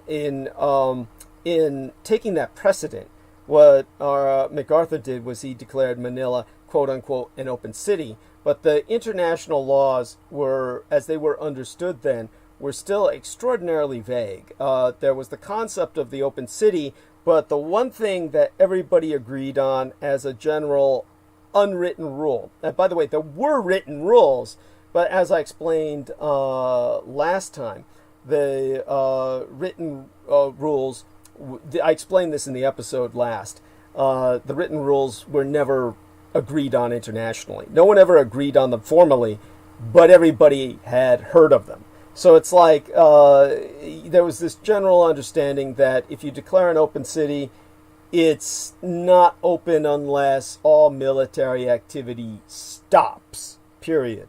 You don't have men in uniform even. Basically, all uniformed troops withdraw, and it's left under the administration of the police to maintain civil order. So local municipal police will run the city, but all artillery, all defenses have to be withdrawn. None of that happened in Manila because MacArthur left military ships in port that were literally unloading supplies that were obviously military in nature, like guns, like fucking artillery guns visible from the air, like big guns on wheels and shit. Then the Japanese bombed these ships. So this was declared an act of criminality by MacArthur, who had, quote-unquote, declared an open city. By the way, he never informed the Japanese of this. So he just made, basically, it was something he could feed to the people at home, say, oh, I declare Manila an open city. He says this in English. It's never distributed to the Japanese, who literally have to find out from the Filipinos. They're bombing artillery posts and ships that are in action. And this results in, of course, MacArthur being able to declare the Japanese as these cruel barbarians. So it's just all he had left was this shit. And that was in December of 1941. So that is what I cover in the episode before tonight's. But this is what our man Elron Hubbard was witness to. And Sammy Romero says we're sounding clear. So God bless him. And so good. It seems like we're holding steady, even though my monitor is in the red. We seem to be holding steady. But that may be reflective of the entire internet all over North America, as opposed to how I'm coming through. So thank you, everyone who's given us feedback. Deeply appreciate it. And for people who are saying hi to Sarah, hello to Sarah Shields. Always appreciate her being there. I'll go into the chat room later. And in the meantime, Peter Moon, do hold the stage. I'm continuing to listen to you. You're helping to buy me time to get my thoughts together. It was very busy today. A very busy past few days. I was overwhelmed with having to take care of domestic chores that I didn't even want to bother to tend to. The normal nemesis of maintaining what I can of a hoarder's crypt that is collapsing into, has always been literally uninhabitable, but getting worse with every passing day. So upholding my domestic infrastructure, crumbling as it is around me, but definitely you were on my mind, as well as my responsibilities to George Knight, and going to definitely get more into the manuscript shortly after New Year's Day, but then of course we'll release the expanded edition, the improved, expanded, complete edition, for lack of a better term, of Vampirology, and very glad to do so, and an honor to work with Peter Moon, who he and I are growing closer with each passing day, in terms of our ability to work with each other professionally and our ability to understand each other's quirks. And aside from all of that, Peter, please take the stage again. It's just such a delight to have you with us, and especially on... While you've been talking, I was looking here, and it appears that Hubbard was in CRYPT in 1927, when he was being shown around Manila, and by his own statements. So maybe he was in the Philippines at that particular time, prior to World War II. Maybe that's when he went in the swimming pool. If looking at what you call all available evidence, and I say that with a great grain of salt, it would appear that he wasn't there necessarily in pre-World War II. He was there in 1927, and that's when he swam in that pool that Jack Horner swam in. But I really don't know. His history is, and people go at it like, oh man, this stuff is as bad, if not worse, than CNN going after Donald Trump. And yes. They'll throw anything at him, anything at him. Yes. So as you said, they can't not report something on. They can't report something on him objectively. They can't do it. Right. It's even worse with Hubbard. Yes. Yes. No, I can. Yeah, I can very much relate to Elron. Because they both make statements that are suspect. Yeah. And so, because somebody makes stupid statements or suspect statements, or statements that you cannot verify, if they're not outright false, it's like everything the person says is to be thrown out. Now that will defeat a witness. Right. It will compromise a witness, and it will cast a pall on everything that person says or does. Outside of what, and then there's also the room of what you would call reasonable mistakes, where people get dates wrong, Right. or people get a fact wrong because they don't recall it with perfection, or they're just saying it. In Hubbard's case, he might have, one of his top aides said that he would say things to impress people, to create an impression on people. He said that this was his personal communicator, and Butler said that he always would say things so as to impress people. He would like to impress somebody. That was a personality quirk or foible. What's interesting is that obviously I can relate to Elron Hubbard, and by the way, both of us need to qualify what we're saying, and we don't qualify this with any sense of defensiveness or embarrassment. Obviously, I have never personally been involved with Scientology. If anything, to me, Scientology was, I had the same negative view of it that anyone else would, and my view of it has not improved in the sense that under Muscovich, obviously Scientology is a force to be reckoned with as basically a negative influence on the world in general as it stands today. I'm willing to take that stance. I don't have anything out for Scientology. I'm not out to wage some crusade against it, but obviously it's not what it was under Hubbard, and even under Hubbard, obviously, as Peter Moon would express, that there were things that were going on that were, obviously there was a lot of controversy. There's a lot that was going on that was controversial, even to the point where Peter Moon himself disaffiliated when he felt that there might be an aspect to it that was communistic.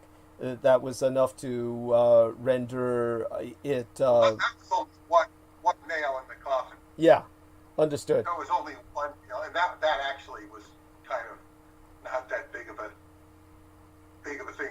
Understood. Yeah. It was just something that was, like, as you said, it was just part of, like, just a graduated escalation of convergent events that it was, you felt it was time for you to move on, and so you moved on and you severed, and I feel that obviously the results speak for themselves. You've done well enough, so you did the right thing, and obviously it was going down around you while you were there. You could see it collapsing, and a lot of this had to do with Elron Hubbard's passing and all of the machinations, the intrigues that happened in wake of his death. And but in terms of Elron Hubbard, what I can relate to him as, and I consider him, as I've said before, a kind of tragic figure, far more than I consider him an evil figure, but at the same time, I consider him a supervillain in the James Bond sense. So, but there's nothing wrong with that. A James Bond supervillain is a compliment. So that's one of the highest compliments you can give someone, is to basically declare them a James Bond supervillain. So that, because there's very few men on Earth that can attain that status. So he is definitely a James Bond villain in real life, but he is a tragic figure.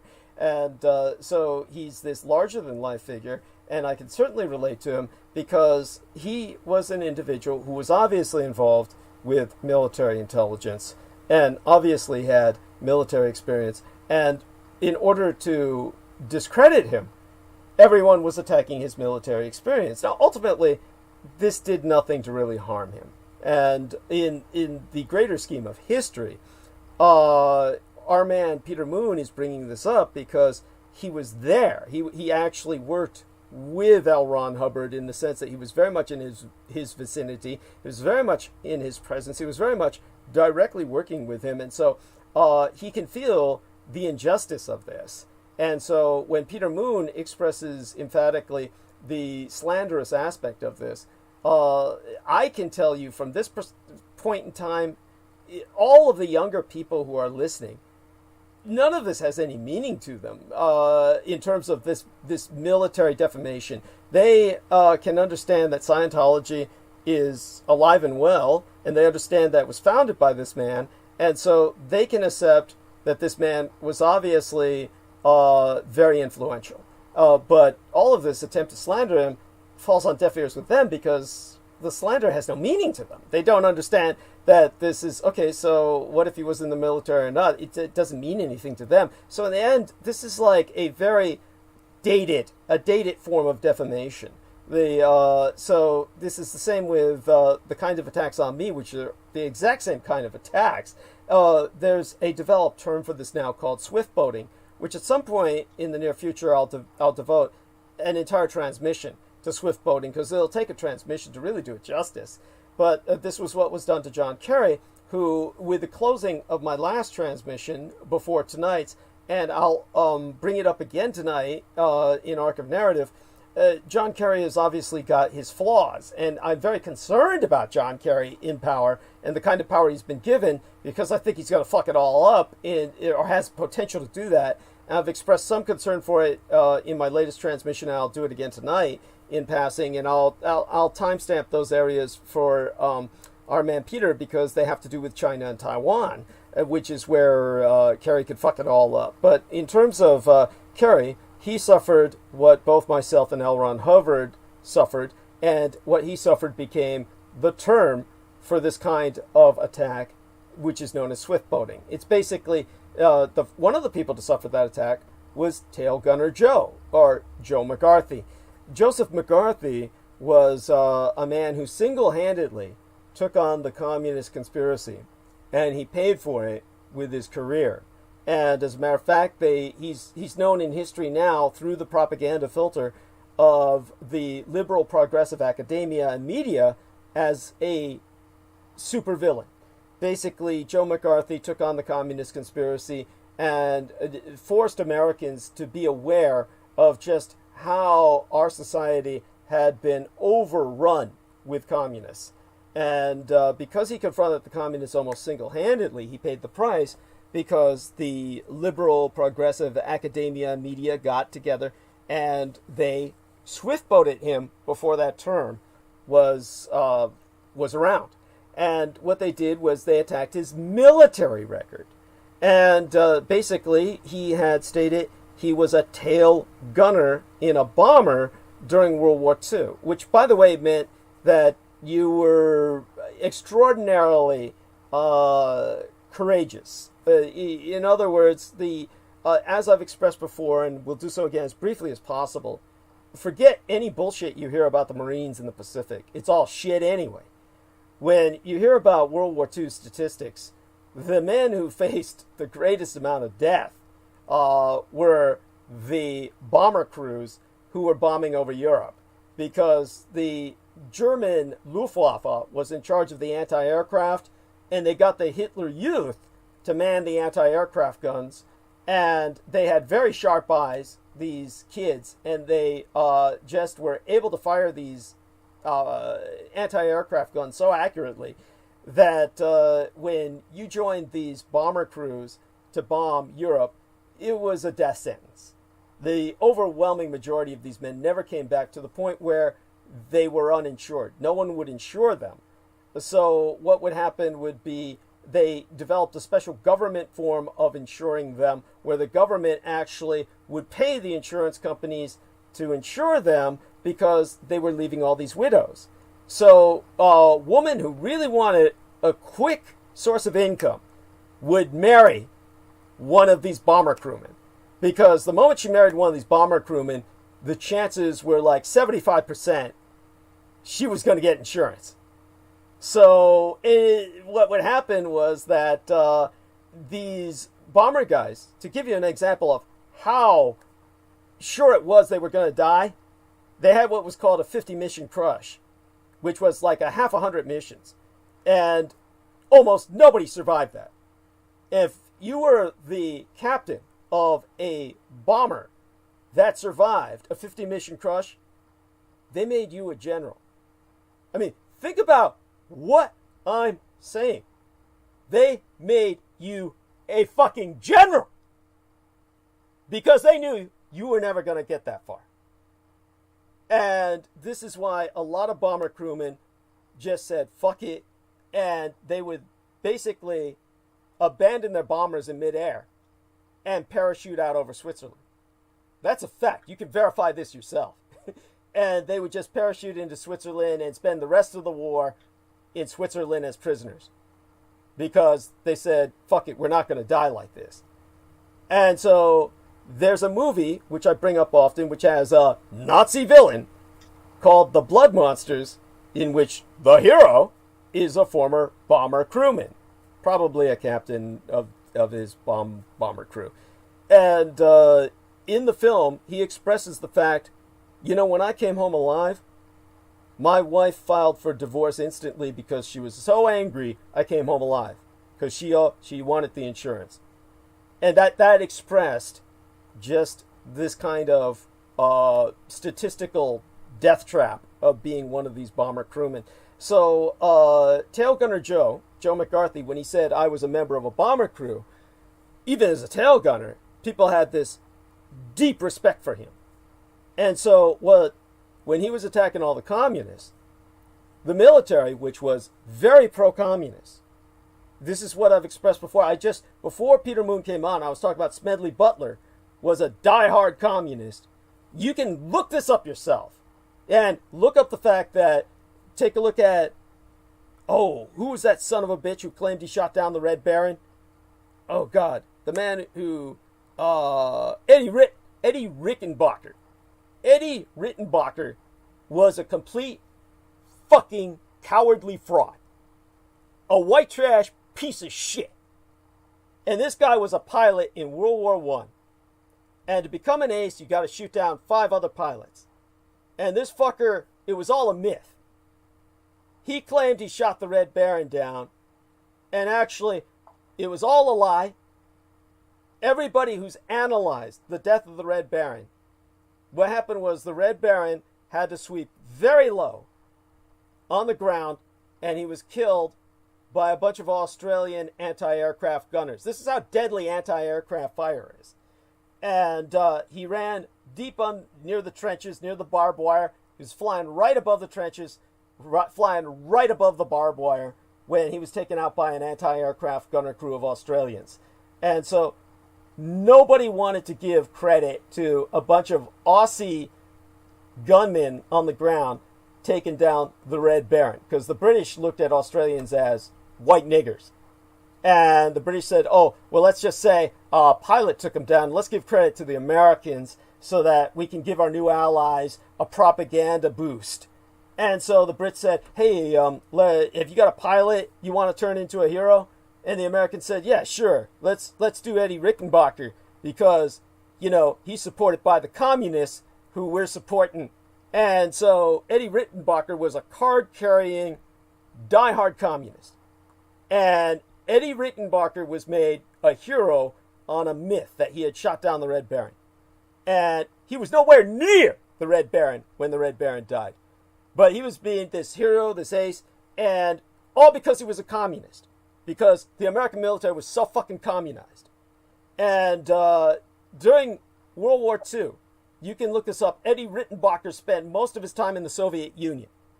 And he was so propagandizing the communists so hard that even Franklin Delano Roosevelt had to disown him, saying that, I'm sorry, I don't want violent overthrow of the United States government, because Eddie Rickenbacker was in the Soviet Union preaching the overthrow, the violent overthrow of the U.S. government.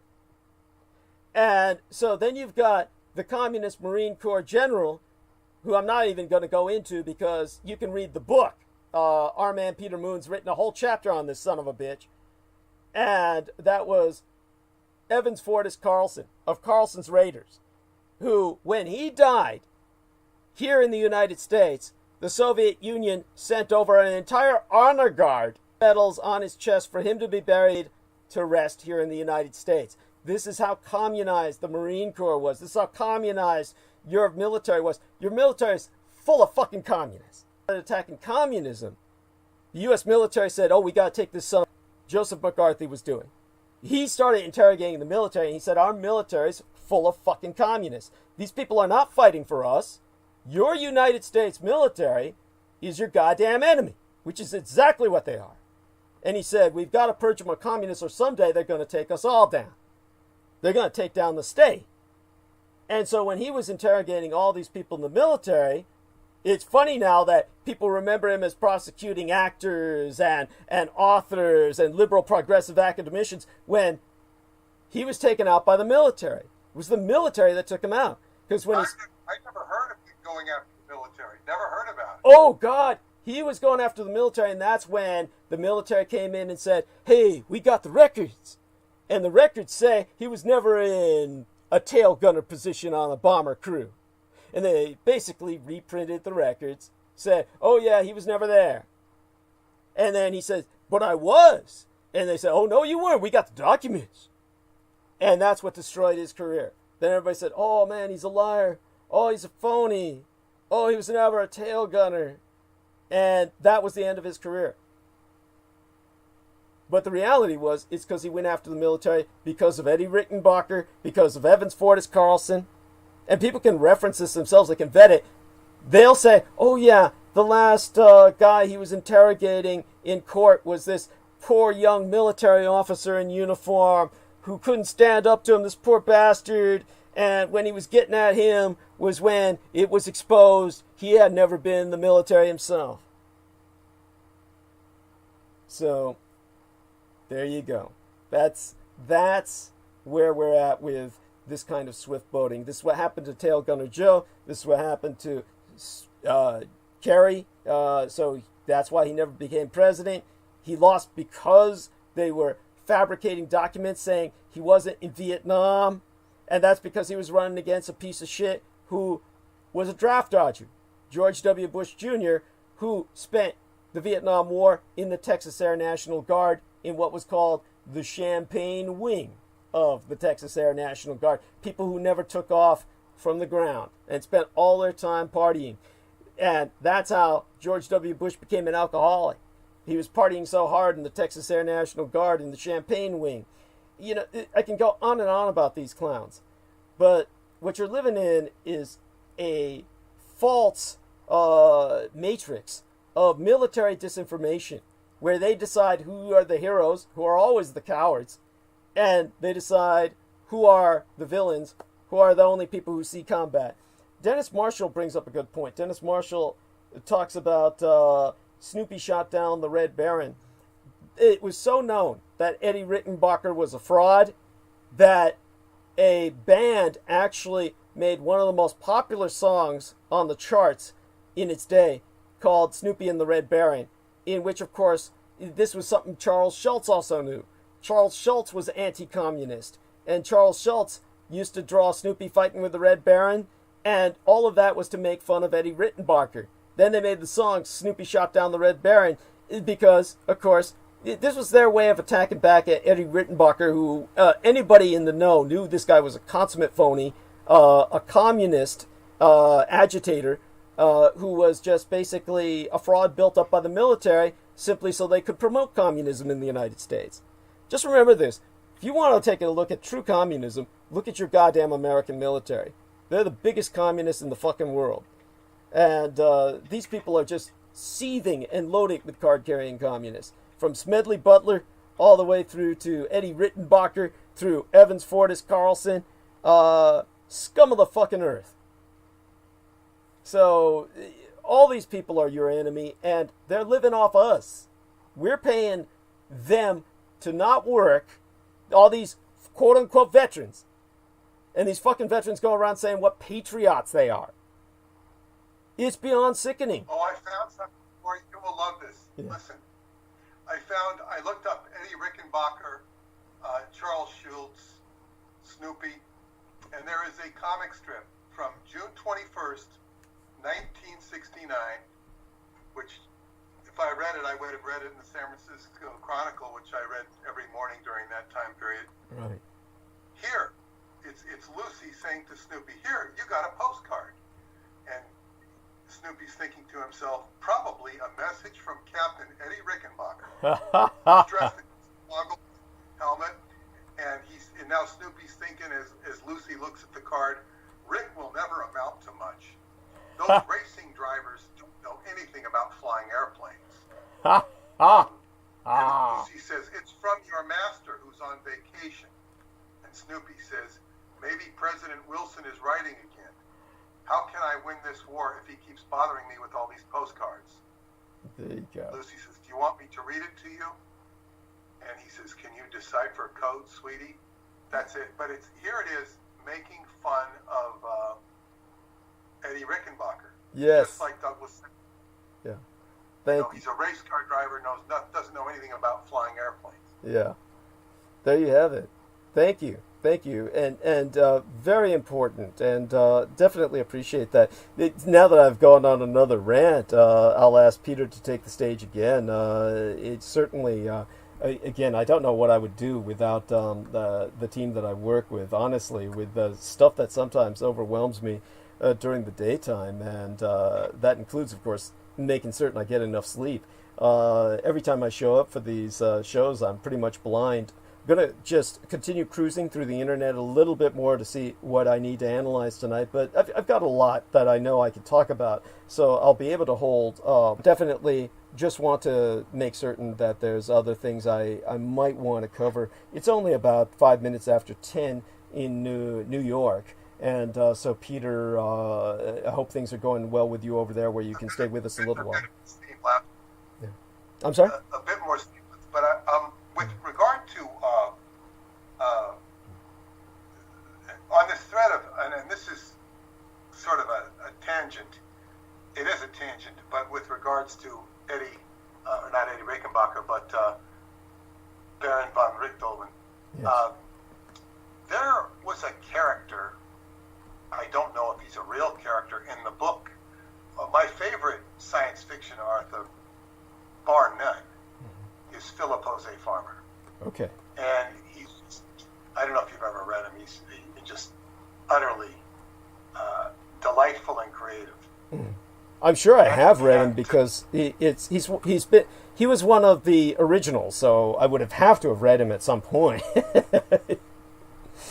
his two classics, my favorite work of his is actually called The World of Tears, Tiers. Right. And it's Maker. That's his what do you call it, series. The first book is called Makers of Universes, and it's very phantasmagorical about creating beings that could create their own universes and go from one to the next. And it's an adventure where somebody's remembering who he was in his role in this, but coming from a regular Earth citizen to remember his whole role in the scheme of things. But he wrote another classic, which I enjoyed very much, called the Riverworld series. Right. That was his most famous work. Did you see the Sci-Fi Channel's attempt at? Yes, and although they altered the original, the first book substantially and did not complete it, it was still pretty good. Mm-hmm. I enjoyed it because it was so real. Okay. I mean, it was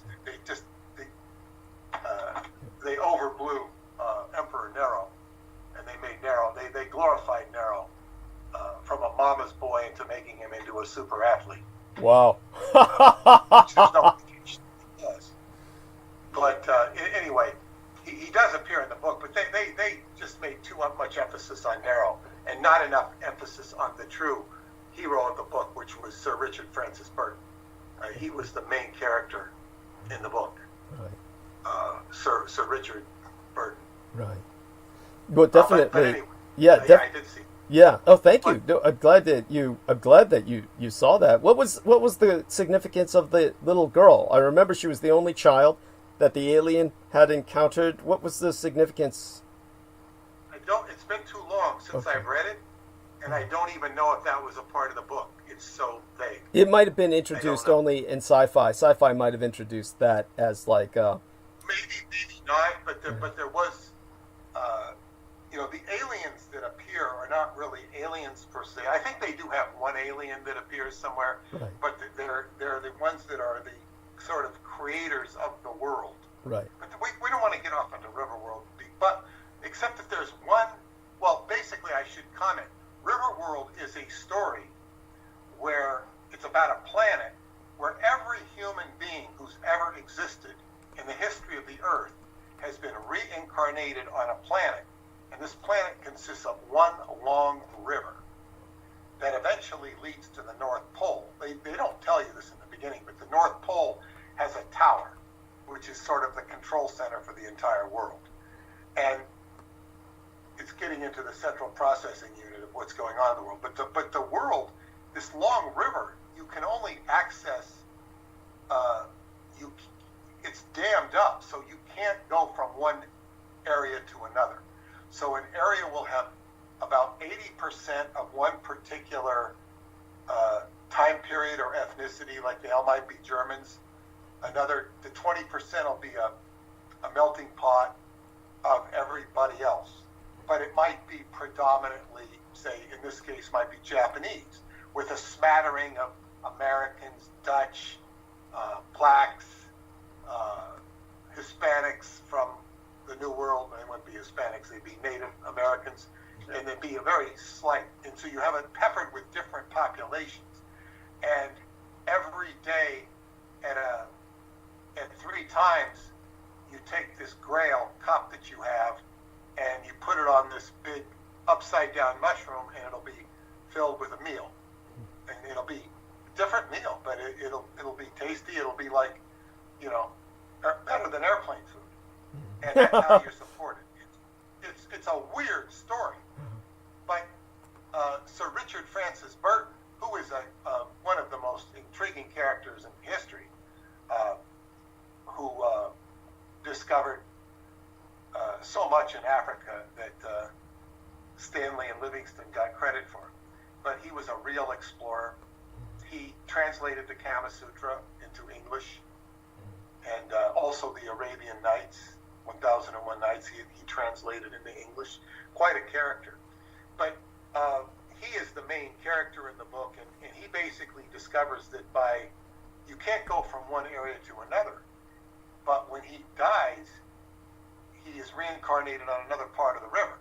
And he finally discovers that by committing suicide, he can go from one part of the river to another part of the river, and he begins to, do this and form his own intelligence operation. And he ends up, there's all sorts of adventures. But eventually what has happened is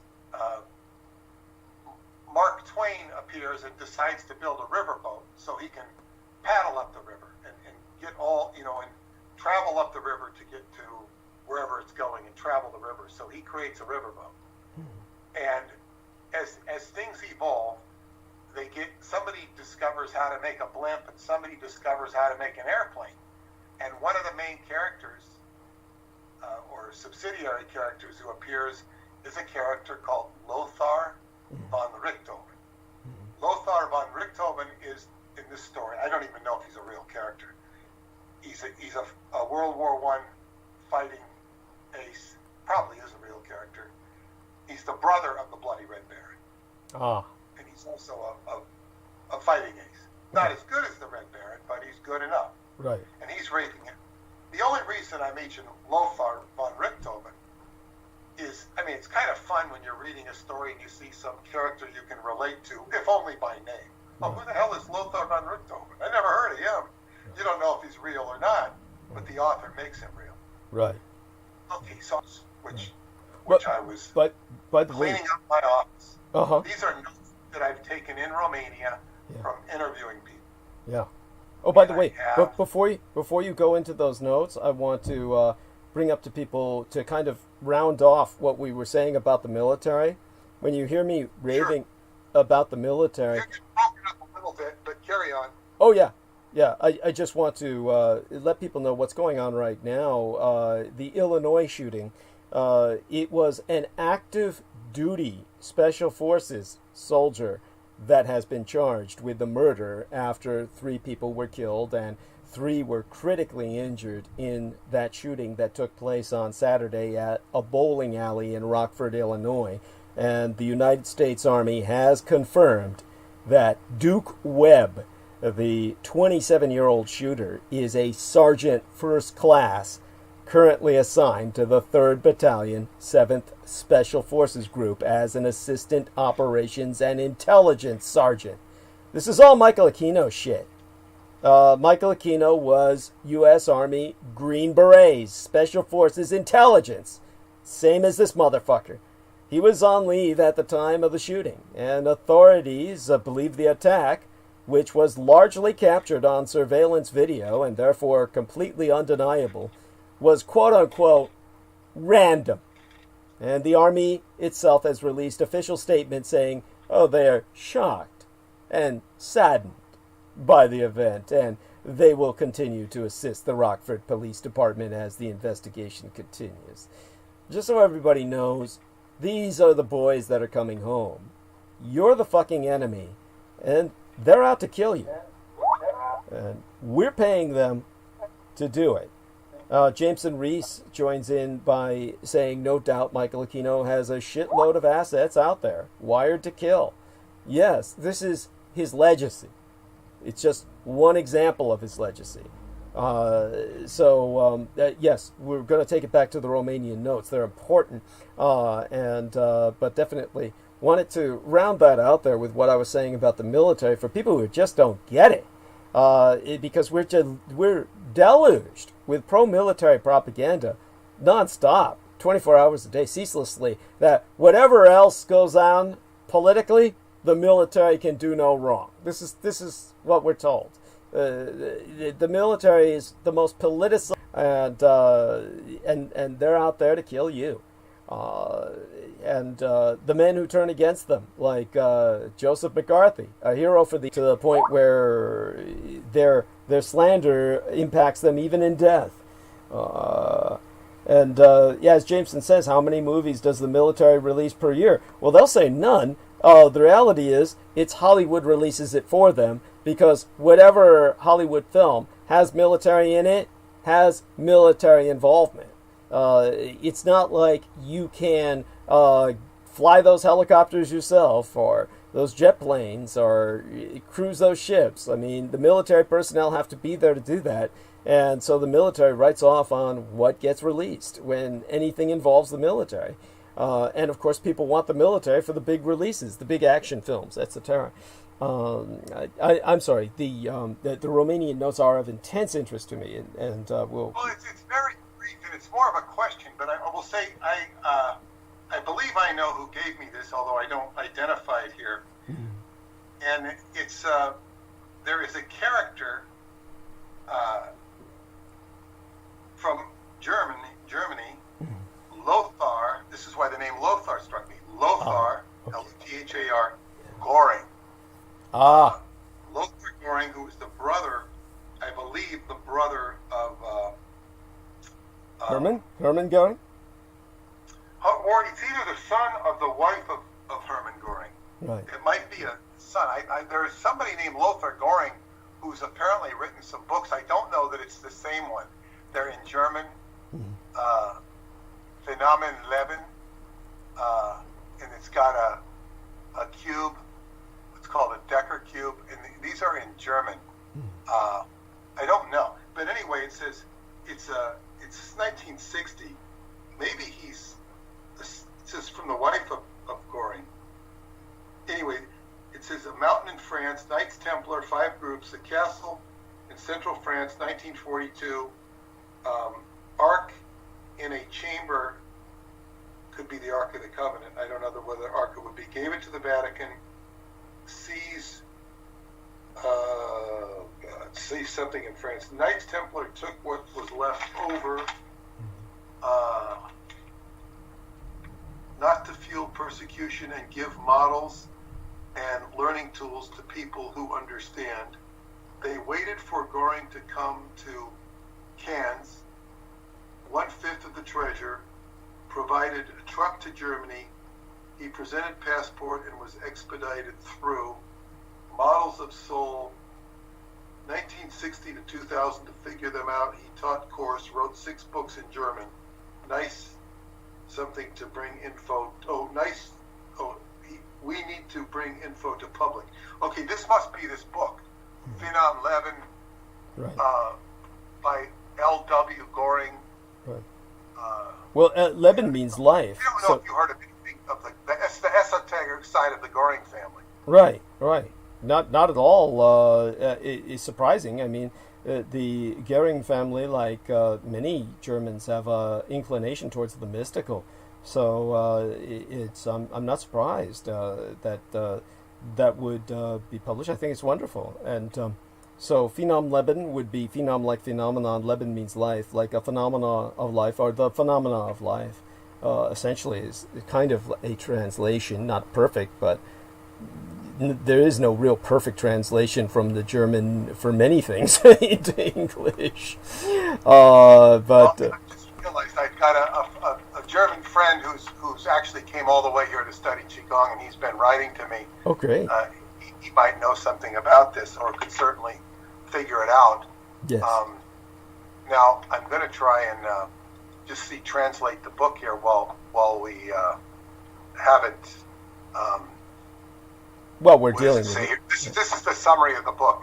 The whole human being is more than the sum of its parts, a unified theory of all matter, plus the emergence of all biological systems.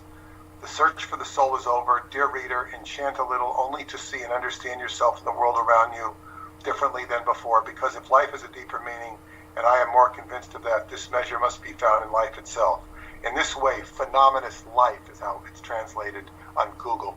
Becomes a study of the self. Whoever wants to grasp life in its full scope only needs a different approach in the end to meet his fellow human beings and fellow creatures anew in tolerance, love, and deep connection.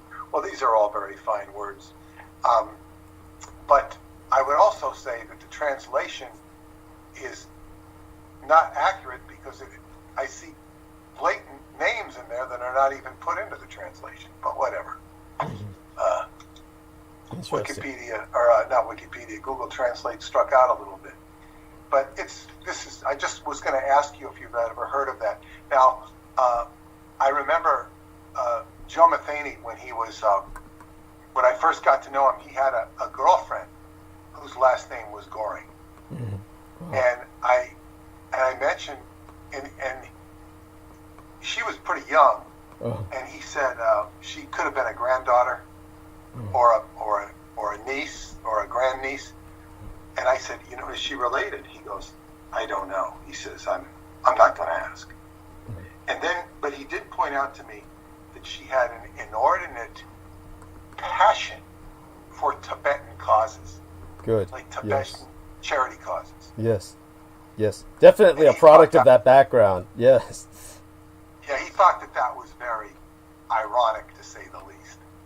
Well, that's just silly of him if he finds that ironic. Why would he find that ironic? Because he felt that the Germans would... To say the least. No, he thought it might be, but he wasn't going to press her about her family stuff, Yeah.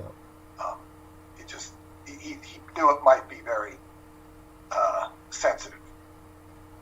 Yeah, yes. No doubt it would have been. I met one of the relations of Hermann Goering, like a grandson who's an American citizen, lives in the United States, and probably grew up here. And he was just really bitter, but it was all right with me. I mean, he wasn't like... I remember Beaver thought, my game brother, when we ran into him, thought he was... God, that guy's hostile. I didn't take it personally. Sometimes when people are just hostile at the world, it's you shouldn't take it personally. It's just it's hard. And but when you said this individual found it ironic, did he feel that because she emerged from what he considered to be a tyrannical, authoritarian, or repressive society, and she's debating, and she's advocating for persecuted peoples, that there was irony to be found in this? Is that... No. And the words ironic are mine. He was considering it more, I guess, what you would say, on the trail. In other words, he didn't have to say anything. No, it had to do with the fact that there was a great deal of sympathy between Germany and the Third Reich and Tibet. Yes, there we are. Alluding to. There we are. Well, I'm certain would be my assumption that that's where that emerged from. I would assume that she was an advocate for Tibet because of that background. Yeah, and it was, there was a strong identification with Tibet by reason of her not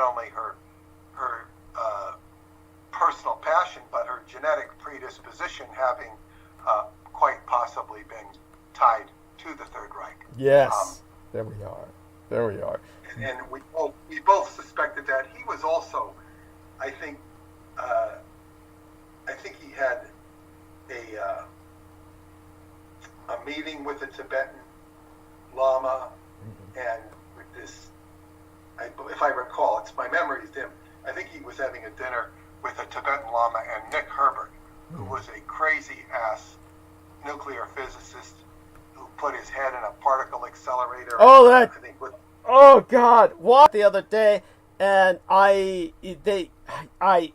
tell me about this. Can you give our listeners? well, this is like the place in the Bay Area. Is it called Alameda or? It's Los Alamos. You're talking about Los Alamos, right? Los Alamos. No, Los Alamos, the Bay Area. It's in the Bay Area. Yeah, Los Alamos National Laboratories is in the Bay Area. There's Alameda. Oh, I think it's right. Livermore Lawrence Laboratories. Yeah.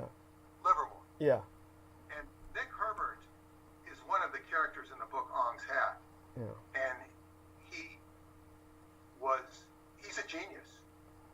In other words, Joe and I once did it sort of like, this was making comparables. He said that, if you take the Montauk Project and the Ong's Hat, you've got these different characters. You've got Duncan Cameron, who corresponds to Emery Cranston in the Ong's Hat phenomena. Emery Cranston is the one who went to that Qigong Tong that we saw in San Francisco. He was underneath that same door where we took the photograph. And then Joe Matheny was like the Peter Moon of the Ong's Hat, because we're like the storytellers, Right. the collaborators, the data assemblers. The crazy scientist was Preston Nichols, and Nick Herbert was the correspondent to Preston Nichols, the crazy scientist. And then you had Al Bielek, who was kind of streaming through all of this, was comparative to William. Although William Burroughs is not really a part of Ong's Hat, you can't separate him from it either. So it's we were just kind of looking at the comparing, just like Dennis and I like to compare people to the Three Stooges. Who would be a good Moe? Who is this character? Is Donald Trump? Is he a Curly or is he a Larry? And we'll compare people with the Stooges. We were just comparing, Ong's Hat with Montauk and trying to see how these similar role players are. And Nick Herbert, but he was brilliant at the same time. And he had at least three personalities, according to Joe. He'd say, well, this, he says, well, but you said this before. He says, yes, but you were talking to Nick 1. This is Nick 2. I'm Nick 2. I'm not. Well, and, there might be a Nick 3, too. So he was very entertaining and very strange. Yeah. Yes. So that's the Goring family. Is the residue of what went on. And as I was just talking with Paula tonight, how because she grew up into I guess what you'd say a fairly rough situation with her birth family. Yeah. But we were commenting on some other people. I said, this is, I said, what you went through is tough, but I said, this is nothing compared, to what my friend who grew up in an Iranian family. Mm-hmm. Oh God, her mother was possessed. And then to say people that are born in China that are destined to be in a very bad situation. So there's many countries.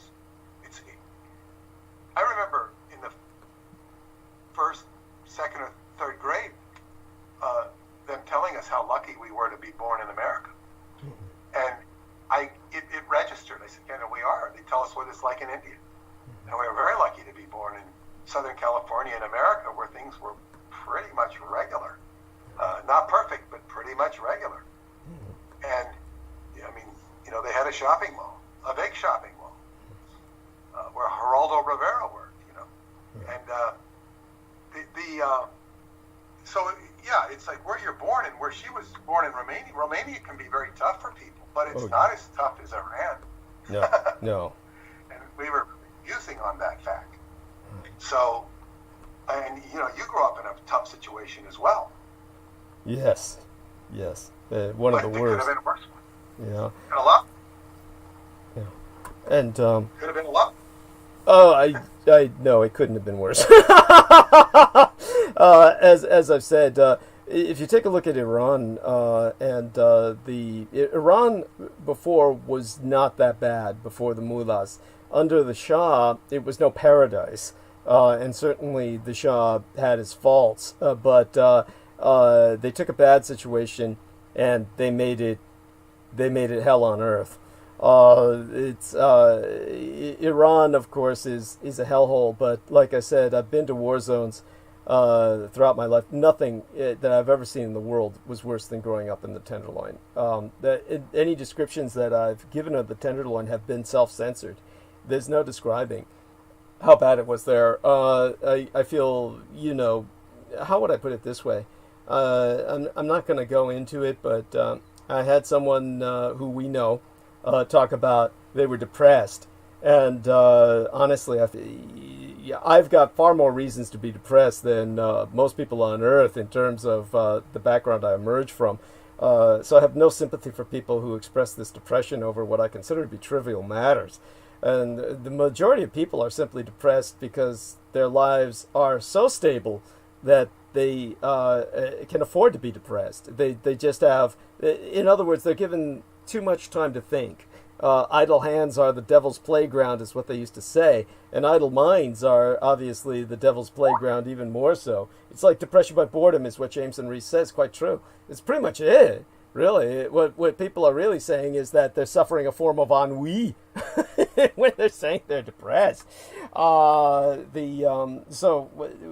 we'll just take it from there. Honestly, we'll move on from that, but it couldn't have been worse than where I was at.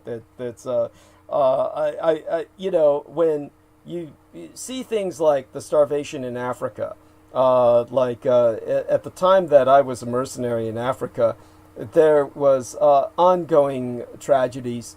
The kind of famine, the residue was still there in Ethiopia, in the Horn of Africa where I was at.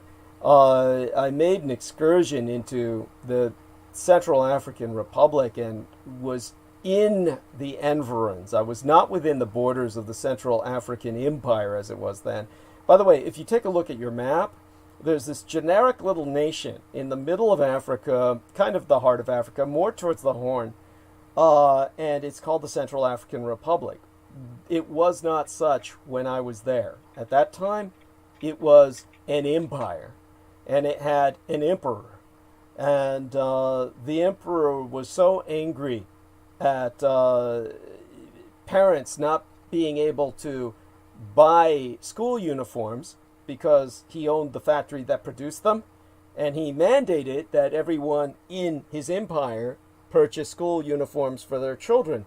Well, many people in his empire couldn't afford those uniforms for their children. So he basically lined up those children whose parents could not afford the school uniforms, and he personally took a machine gun and he killed them. And we're talking about hundreds of children that he machine gunned personally. Now, he was ultimately... Parents and the children? Just the children. He machine gunned them. I was right outside the borders at the time that happened. He's no longer the emperor, and it's now a Central African Republic. But this is the kind of behavior that was going on. And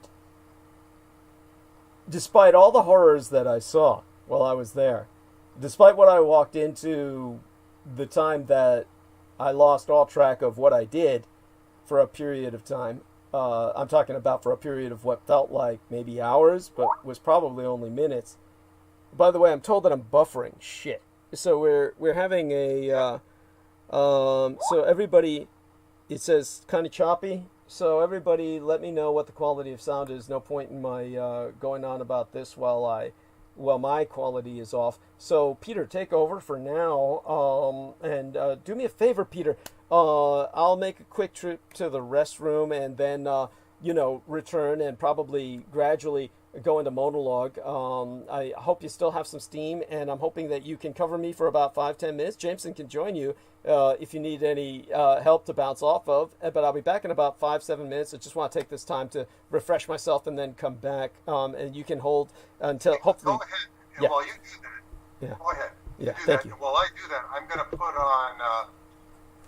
on YouTube so I can open up the chat room. Just a second here, and I'm going to have to shut off the audio so that I can see the chat room and I can find out if I'm if I can be clear. So if anybody, if I'm buffering as well, let me know. I could hear Douglas, although it wasn't that bad of a. It might have just been. It might have been just my on my end. I don't know. I was hearing him right. Sound good. Okay, I sound good. That's good to know. So, what I was going to do is I'm just going to wrap up back on the Elron Hubbard stuff. I was continuing to look as Douglas talked, and I found more and more. And the more you go into his history, you'll find, the naysayers, which will say it's all false, it's this way. You'll find the church, which will say it's this way. And then you'll find somebody, one or two people in between, who go pinpointing it. And it's like, oh my God, who cares anymore? Who cares? It's like, he was in the Navy. When I got in Scientology, we got a big kick out of the fact that he was in the Navy, and he kind of turned on him, because the U.S. military in the late 1960s, throughout most of the 1960s, early 1970s, by the youth that was growing up, the people that went to Woodstock thought the military was lock, stock, and barrel evil. Just evil personified. And most of what I heard about them it doesn't mean all the individual soldiers were, because so many people were trying to avoid the draft. So it was like, the fact that he was in the Navy and wasn't sort of on their side, it was completely irrelevant what he did or didn't do in the Navy. And the more he would have misbehaved in the Navy, the more he would have been admired to the mentality of the people that I grew up with. So, so I'm saying all this stuff about Navy this, Navy that. I personally don't really care too much. But anyway, there's just so much. And really, whatever went on in the Navy wasn't relevant to certainly what I was experiencing. Did he have a tendency to exaggerate? Yes. But this was very obvious to me, the way he would state things. He would talk about beating up the, what I think they were, the O'Connell kids, the 10 O'Connell kids. And it just, okay, it just didn't work for me. But I didn't really care. He was making a point when he was writing. He was talking about how to put in what he called ethics on the environment. He said he was used to getting beat up by bullies in school, coming home with too many bloody noses. So he said that his grandfather or somebody taught him lumberjack fighting, and he went out and he beat these kids up one by one, starting with the biggest one. And maybe he did. Maybe he obviously did something to protect himself. But, who really cares what actually happened and didn't happen? Because, and then people would go into these, years later, we couldn't find this O'Connell family. We couldn't verify that he had these fights with these kids. Who cares? Can you just accept the fact that he's a writer, and a writer has a license to create when he's writing? If he's writing about a baseball game, he's using adjectives to describe what happened. He's creating a picture for an audience. That's what a writer is doing. And authenticity is a secondary point. It does have a lot of relevance. I mean, you want to be authentic. But I always say the most honest reporting that goes on in the newspaper is sports reporting. Because you can't get away with saying the score was 2-0 when it was 2-1. Can't get away with it. So you kind of, because it's writing about a subject that is, it's not as political as so much of what we have news, which is all politicized. So anyway, if one wants, there's no confirmation bias. Exactly. So anyway, there's just, I'm looking at what is her name, Margaret Lake, Scientology Myths, a balanced examination of the facts and the fiction. She's trying to balance the two sides, and so she presents her own information. But I mean, as I say, there's a certain point which, who cares? Certainly, I've got much more interesting things to do, and Douglas's book is certainly one of them.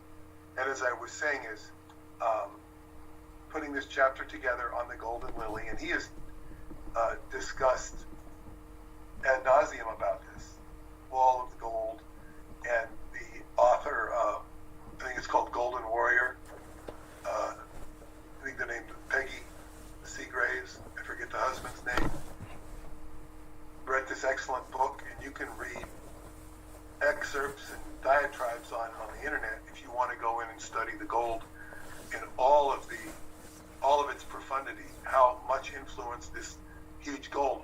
I heard about this gold, it must have been 20 years ago, and somebody was trying to tip me off to all this gold, and they said it was buried in a mountain in the Philippines. This is not quite accurate. It's buried in tunnels, and it's far bigger than what they were saying, and pointing out its relation to Ferdinand and Imelda Marcos, who were the victims of this gold in many ways, and were laundering it. But so this was like, but the way it was presented to me as this great secret, and it was coming out in Xerox copies. I mean, I didn't hear about the books. Now you can read about it, but it was very much as it was conveyed to me through, I guess, people that were interested in conspiracy. You didn't get a clear picture of it at all. Now, and I haven't read all these books that Douglas has, but if you want to, you will get a very profound understanding of how you can even see how the Asians, Douglas talked about in his broadcast about Taiwan, about how the Asians, all the Europeans that went over there were bowing to the various heads of state or royal families or whatever they were, and having to kiss their ass to do business in Asia. And they make it sound like, oh yeah, the Dutch colonies, they were ruling everything. And sure, the English had a profound influence with the Opium Wars and all that. But it's like China, Asia was much more powerful than the West understands, let alone gives it credit for. It was explained to me by the medicine man of the Montauk Indians, who used to work at the Foxwoods Casino in Connecticut. He said that he was part of the cult. Him and his wife worked for the cultural program there. They once had a cultural program, and to make the casino more legitimate, they eventually got rid of the casino program for cost-cutting measures. But he said that when you have a casino and you are Native Americans, he says the Chinese will come in and offer to help you run the casino. And you hire them to run the casino because they've been running casinos for millennia. If you do not hire them, they know how to break your bank. They're that good at gambling. So you can't live with them. You can't live without them. This is what he explained to me. Now, he's half Chinese. his mother was from Hong Kong. So he says the Chinese basically will run all the casinos. Does that apply to Las Vegas? I can't answer that question. He wasn't talking about Las Vegas, but it probably does. I don't claim to be an expert on Las Vegas, and you have to ask, where does the Italian mob interface with the Chinese mob? This is just a question I'm raising. It's not something I have any knowledge about. But in the context of the Golden Lily, the vast hordes of gold, this amount of gold was so huge. And when Truman learned of it, he said, we must keep it secret, because if this gold, and contain it, because if this gold is released on the market, it will depress the value of gold. And you won't be able to, all our gold in Fort Knox will become relatively worthless. So it was suppressed. Now, there is so much gold, but all the gold that the United States acquired during that time period was a secret slush fund to fight communism, in the name of fighting communism. But it's a total hidden control. Who is in charge of this? Who is in charge of that? And ultimately, who's in charge of the majority of it, when it's not the emperor himself, is the Yakuza, the crime syndicate of Asia, who has a certain degree of affiliation and loyalty with the emperor of Japan, going back into history. How this plays out currently, I can't say. But what you have is a tremendous ability of organized crime in Asia to influence the rest of the world through this gold supply. And where do these criminal organizations meet with?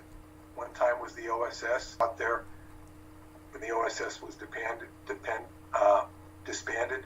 So you have, where does the CIA blend with organized crime? Of course, we know the Italian mafia.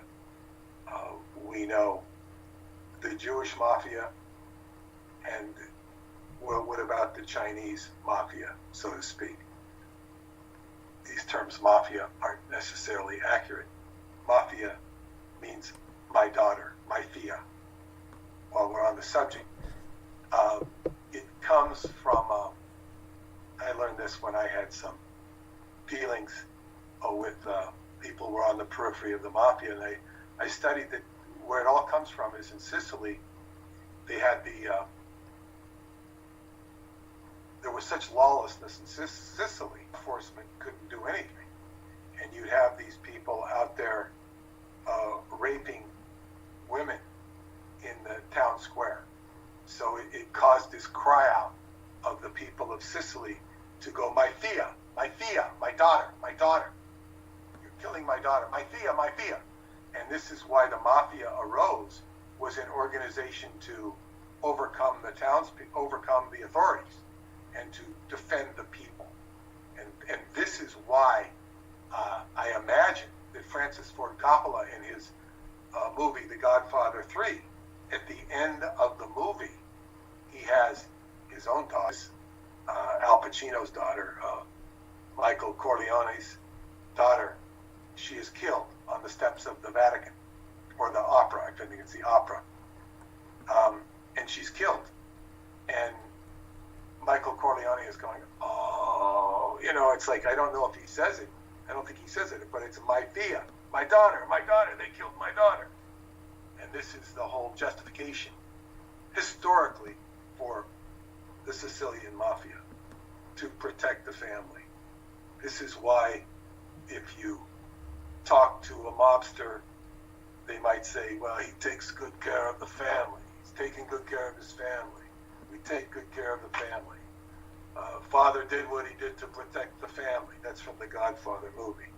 It's a justification for assuming power to protect your family. And this is, that's just the term mafia. When we go back into China and Japan and organized crime and how this is influencing the entire world, it's it's an interesting subject to a certain extent, but it's also a fact of life. What is this? And I will speak astrologically for a minute. Right now, what is it? Jupiter and Saturn have just moved into Aquarius. Right, in time for Christmas. Yeah, go on. Now Pluto is still in Capricorn. Pluto is going to stay in Capricorn for a while, and it will eventually move into Aquarius. And Pluto is transformation and transmutation of organizations, government. And so when it goes through the 29th degree, and it's hovering right now over my sun, which means a lot of transformation and transmutation for me on a personal level. But when it moves into that 29th degree of Capricorn is when it will do its most profound shifting and changing. Right now, we have been told there would be a lot of upheaval. There's been no upheaval. Joe Biden has won the election. The Trump, there's all these, I was receiving these desperate hope messages of hope saying that Trump can do this, and Trump, this can happen and that can happen. But they're desperate hopes. Why are you saying this? Why don't you just do them? And there is, I guess what you would say, a possibility that the election will be turned down. There's certainly more people getting on the bandwagon, but I don't think it's going to happen. It's on the 6th of January. Mm-hmm. So where everything can turn upside down. However, when Pluto, and this will be in the years ahead, I don't know when it happens, maybe 2024 when it goes into Aquarius, and that's when so much of the French Revolution happened, when Pluto was in Aquarius, and the king was executed, the queen was executed, many people were executed. That doesn't mean we're going to have executions in this century, but it means there could be a profound change. With the astrologers are telling us there'll be a new global consciousness, and they're saying positive things. It's hard to believe that. It's nice to believe it, and then it's hard to imagine that happening with Trump. It's equally hard to imagine it happening with Biden or Harris, who will probably, if things go the way they're going, right, because will fall ill, incompetent, if the Democrats themselves don't impeach him, just to get rid of him. Right. I mean, that potential. Yeah, that potential is definitely there. Please continue. And by the way, I want to thank everyone for telling us how good we're sounding. Sammy Romero says we're still sounding very clear, and he can hear both you and I distinctly. And Jameson Reese is reporting the same. So thank you, everyone, for your feedback. I'm sorry, Peter. Go on. Yeah. All right, let's redirect back. Now that you're back, yeah. Let's redirect back to Jewish contingency in Asia. Yeah. And as I was saying, what is fascinating about that is Hirohito had taken so much of this. There's also a big, as I was reading, so much of drugs were laundered through this gold. Mm-hmm. Drug money was laundered through this, so there's a lot of laundering that goes on. And there were Swiss banks in Japan. Mm-hmm. We think of Swiss banks, in Switzerland. Right. And of course, that's where they are. Mm-hmm. But there are Swiss banks in New York. There are Swiss banks in was it Tokyo? And of course, the best Swiss bank I ever saw was in that movie. What was that movie with Tom Hanks? I forgot. Holy Grail movie. Oh, God. Well, you know that movie, the famous one. Dan Brown's movie. Oh, God. The Da Vinci Code shit? That Da Vinci Code? The Da Vinci Code. The Da Vinci Code. Yeah, that was a great Swiss bank, with all the, all the secure systems. That was a neat scene when he goes into the Swiss bank. And that was in France, mm-hmm. I think. Or maybe it was in Switzerland. Who the hell knows where it was? I think it was in France. But yeah, the Swiss banks, they have them. And those things are they're the biggest money launderers in the world. Right. Yes. And yeah, so this brings us back to what we're talking about, the Jewish influence in Asia. Right. Shanghai, Jews running Shanghai, having their own district, which was an international district. Their influence in a city in London, the Rothschild family, it just goes very deep to where people with money have power, and they migrate like a organism. You know, people will call them a virus or worse, but they are like an organism that will go to different places, and it is a functionary of civilization. So when you have a huge silk trade route going all the way from Morocco to Beijing, you have, and much of that trading route was by people of the Judaic religion, and who happen to excel at commercial transaction. They also tend to be very intelligent, and you have this whole, I guess what you call, influence all over, and was considered by the Catholic Church a great pestilence. Right. The influence of Jews, to the point where you see them portraying Moses with horns in cathedrals in Europe. Right. These are not, although they will say that Moses had, things of light coming out of his head. That's not. They're portraying Moses as a devil. Yeah. Because this is the sentiment of the Catholics, the anti-Semitic, and many Protestants are very anti-Semitic. Yes. Very much so. So you have this, they consider the money lending to be of a great pestilence upon the country, and you can make an argument for it, but whether it's true or not, there is a great tradition of money building up areas. Like Shanghai, they did incredible things in Shanghai. They helped the population by building up a huge economy there that was not there. So there are positives to coming in and building up things. But this is, so you wanted to, I'm redirecting you now, since you're back. Right. And I'm just saying, what is the role of Switzerland and Israel in all of this Chinese communists? Well, and we were saying earlier, last podcast about, okay, the Russians hate the Jews, but they like the Arabs. The Jews have been in league with the communists, particularly in more recent times, in the last 40, 50 years. How does it all play out? So I turn it over to you. And they're also friendly with the Japanese. Jews are also friendly with the Japanese.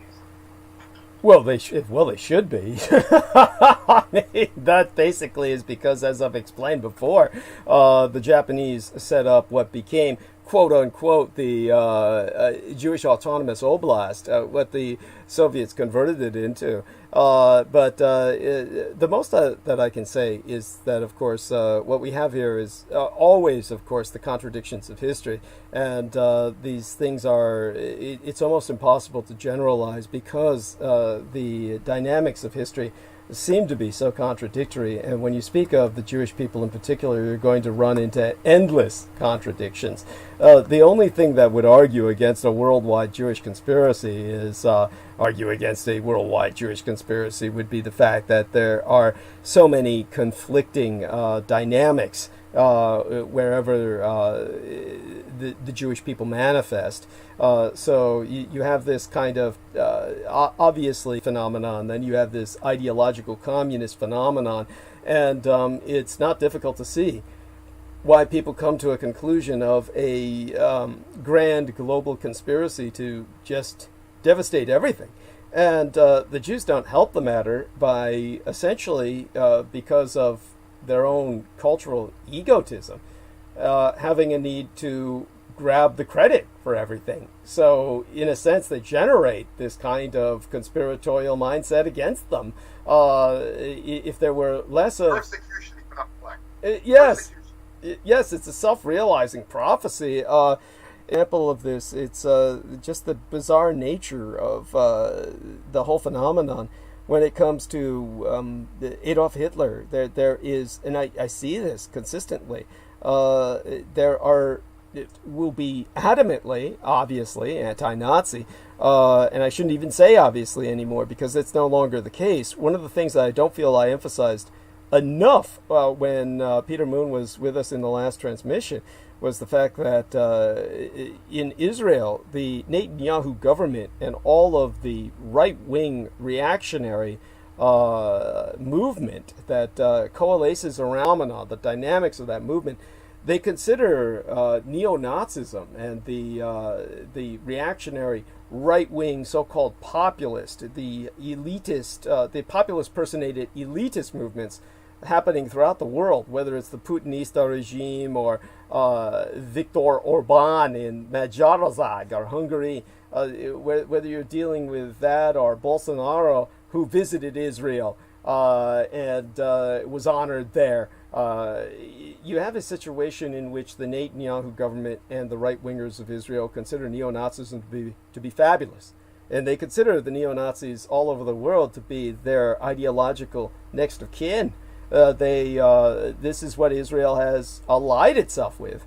So Israel is with this right-wing dominance of their government. And the horror story is that it holds on just by a thread. It's not like all Israelis are like this.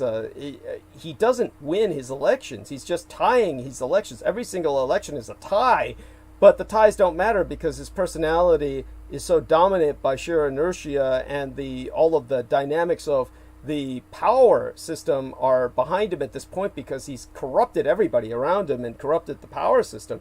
So it's essentially, it's his system. It doesn't matter that he's tying the votes. He's running the system. And so with Netanyahu supporting the neo-Nazi movements all over the world and these right-wingers, you've got a situation in which this would seem totally self-destructive. And it is. Israel is engineering its own destruction because ultimately they will pay the price for what they're doing to themselves. The original mission statement of Israel as a nation state was to combat Judeophobia, which they call anti-Semitism. And I strongly discourage the use of the term anti-Semitism, always have, because we integrate the Arabs, and there are far more Arabs than there are Jews. If someone says I'm anti-Semitic, what you're saying, yeah, they've co-opted. Yeah, yes, that's right. And they've changed the rhetoric and the semantics, so that's control. Yes, but I don't follow this stuff closely. But from my understanding, is Israel is so superior in their weaponry, and not only their weaponry, but their ability to fight all the zeros on the nuclear codes in America. Yeah, yes. America, sleeping bunch of idiots. Israel's not that way. They might have a smaller army, but they're going to be 100 times more efficient per man, and they're on a very serious. They take their jobs very seriously when they're defending Israel, and there's much less margin for error, so they're much more effective out of necessity and drive and something to believe in, because Americans not fighting. Every time a Jewish person is fighting in Israel, they're fighting a religious war in their own minds, correctly or incorrectly. In America, it's not religious. I appreciate what you're saying. It's one of those things that also needs to be contextualized. Here's the problem that happens with all such kinds of situations, or can. The biggest problem or their military machine is that they're riding now on a reputation.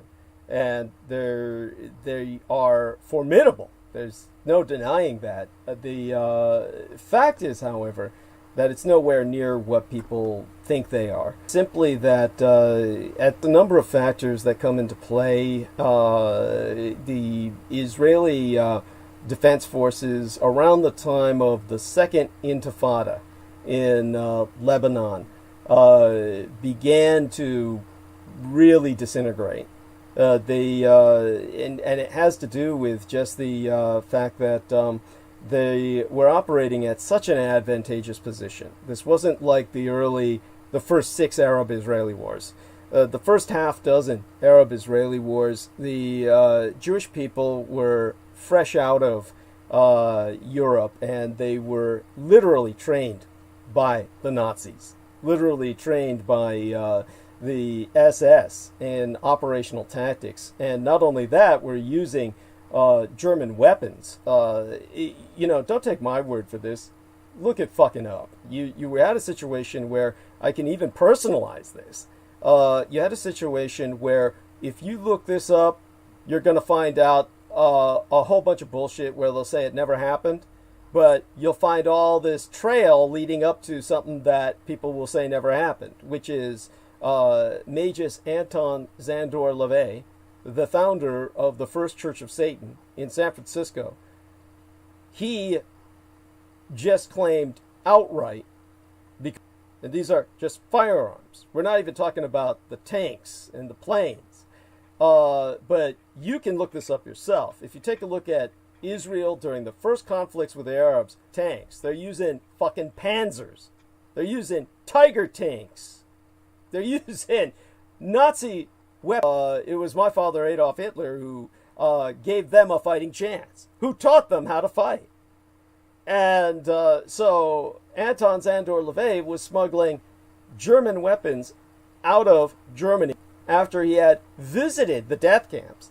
And he was smuggling German weapons to Israel. Now, I personally saw those fucking weapons. Operations manager, Andrew Mangeris.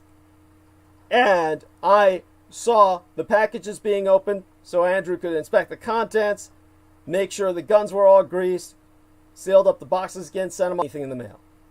And this was all going through the Presidio, because Anton Szandor LaVey lived right outside the Arguello gate of the Presidio military base, with Anton Szandor LaVey through Anton Szandor LaVey's cousin, who was an officer on the base. And his cousin was in the reserves, in uniform. So we had a smuggling operation going right through San Francisco involving the homes, the residences. I was at Andrew Mangeris' home when I saw these guns being smuggled, these Nazi weapons and tanks, everything being smuggled to Israel so they could operate using the German paradigm with German equipment to defeat the Arabs. Those days are fucking over. And by the time the new generations came in, and they grew up in had already ethnically cleansed, basically concentrated the populations of Philistines, as they refer to the Palestinians. Palestine is simply a bastardization, a mongrelization, a vulgarization of Philistine. So the Palestinians were all put into Bantustans and various other apartheid state regions, just as certain tribes in South Africa had been relegated to so-called autonomous zones, which South Africa recognized as independent nation states, but the rest of the world refused to recognize. Then you had a situation with Palestine, where you had them ethnically cleansed out of the stands. And once the Israelis did that, they were fat and happy. Then they had all this cheap labor of Palestinians who came in and worked for fucking peanuts. And the Israelis are always bitching about how the Palestinians are going to smuggle in a nuke and shit. Well, there's a solution to that. Stop hiring all the fucking Palestinians for your cheap labor. But none of the Jews want to do the scut work. So all the Palestinians are doing all the custodial. They're doing all the yard work. They're doing all the shit. And it's just like the Mexicans in the United States, where you got all the Jews saying, oh, yeah, these are all rapists, and they're all, like, terrorists. They're all terrorists, is what the word they use over there. But, yeah, but I'm not going to do the work. so we got to have them. And so you're fucked. You know, a good deal of the population of Israel is Arabic. And that's why Netanyahu set up this ethnic constitution where he revised the Israeli constitution so that it's based on my biological father, Adolf Hitler's racial Nuremberg laws. So that the Arabs are not recognized as true Israelis because they're not of Israeli blood. They're not Jewish. So instead of saying you have to be pure Nordic Aryan or based on the racial exclusivity of Jews in the Third Reich, they're applying it to the Philistines, the Palestinians. You can look this up. This is a fact. So under Netanyahu, they've just recently revised their constitution so that Arab people are basically relegated to the periphery. They're peripheralized by not being of the Jewish blood. They are segregated from power. They're rendered impotent politically. So the entire system is so hypocritical, so disgusting. Many Jews in Israel are against this, and they're the 50% that votes against Netanyahu. But the situation as it stands, I think, speaks for itself. And what happened with this sense of privilege was, like always happens, degeneracy and decadence. You're talking about people who are used to having sex with a bunch of enslaved Russian women. By the way, Dennis Marshall says things are getting hot, transmission is breaking up. Shit. And Bill Lyons is saying yes at Dennis. So basically, we are buffering, and I hope that we get more people who keep us, how would I say it, keep the reports coming in, and then we can decide what to do. I mean, if it gets too bad, of course, if the situation gets too serious, there's no point in continuing for tonight. But it's a situation that hopefully will stabilize. This is apparently, nationwide what's going on. I think that there's something going on with the system, and there's nothing I can do about it. But yes, everybody continue reporting. Look forward to further reports on our quality, audio quality. That's what counts.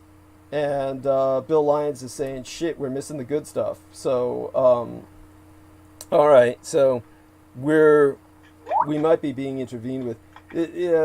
So Jameson Reese is saying maybe the U.S. is under cyber attack. Regardless, whatever the case, I can see that we're buffering on the screen right now. I'm looking at us, and yeah, we're fucked. It's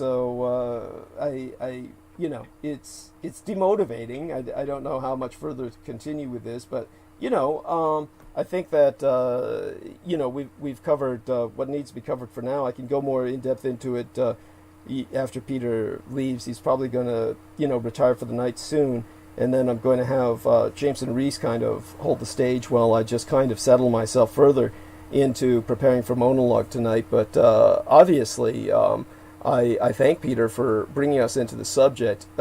Basically, I'm being told now that we have no data and that the stream is going to end shortly unless I restart it in my streaming software. So they're going to cut us off now, is according to this incoming report in my... So Bill Lyons is saying we heard Aquino, Anton, and weapons. Okay, so that's good. And so hopefully things stabilize. I'm getting another message. YouTube is not receiving enough video to maintain smooth streaming. As such, viewers will experience buffering. That's a lot better than what I was getting, which is we're going to shut down. My OBS studio is still going into the red box, kind of in and out of the red zone into yellow. So, it's like I hate moments like this, because it's like I'm on life support and I'm reporting to people the status of the life support. We're blipping in and out of stable to unstable and shit. So it's just so frustrating.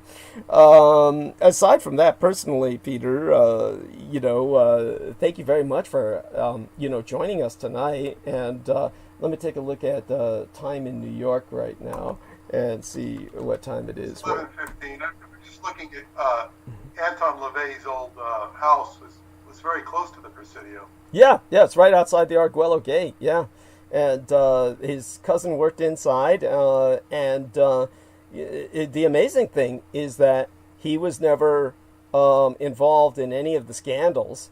There was no reason that he would have been or should have been, but it's, this goes to show you that there was no satanic panic. When everybody uses terms like satanic panic, if there was a true panic, then Anton LaVey would have been dragged into that quagmire, and he was not.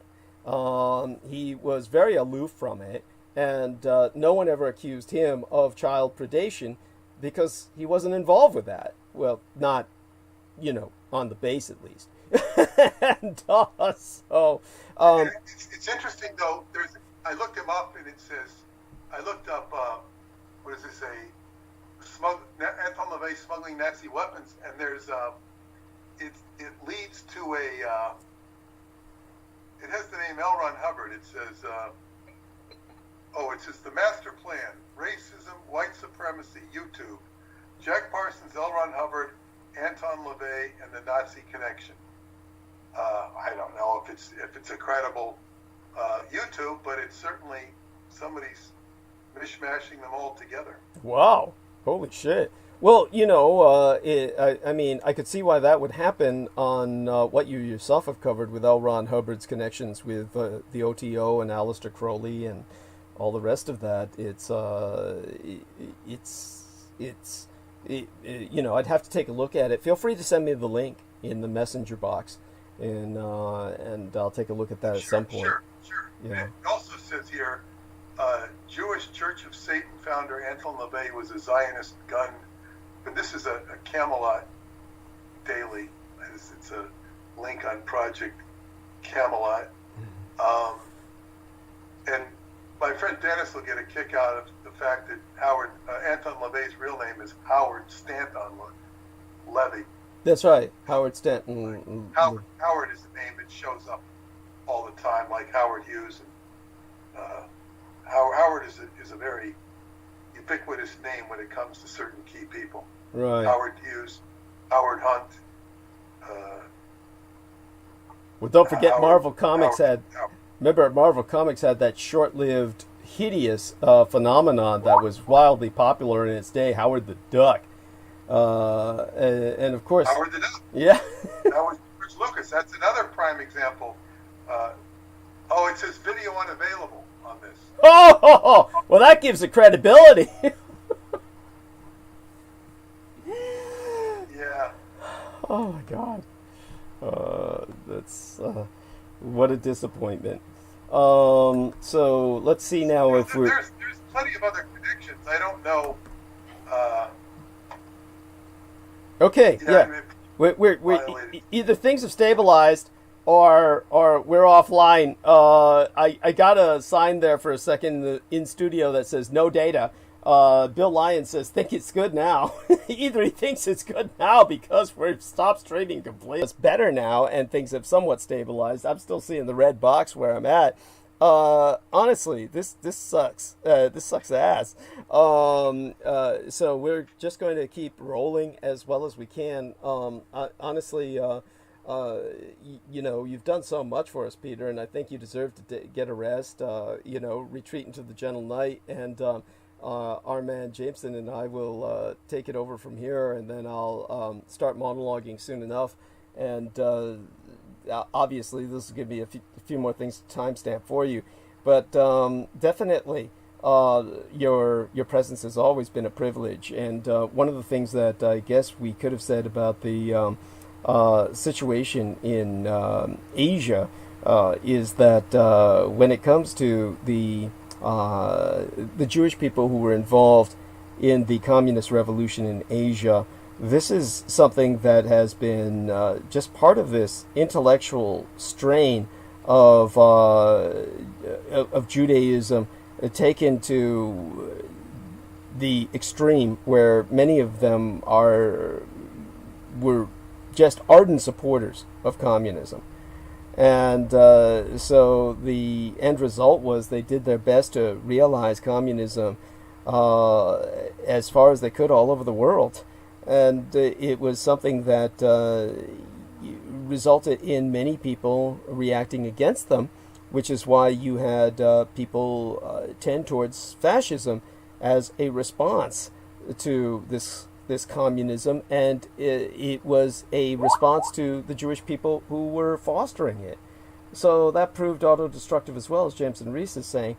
And when Peter Moon says something like, well, the Russians like the Arabs, it may have been the way it looked at the time of the Arab-Israeli conflicts.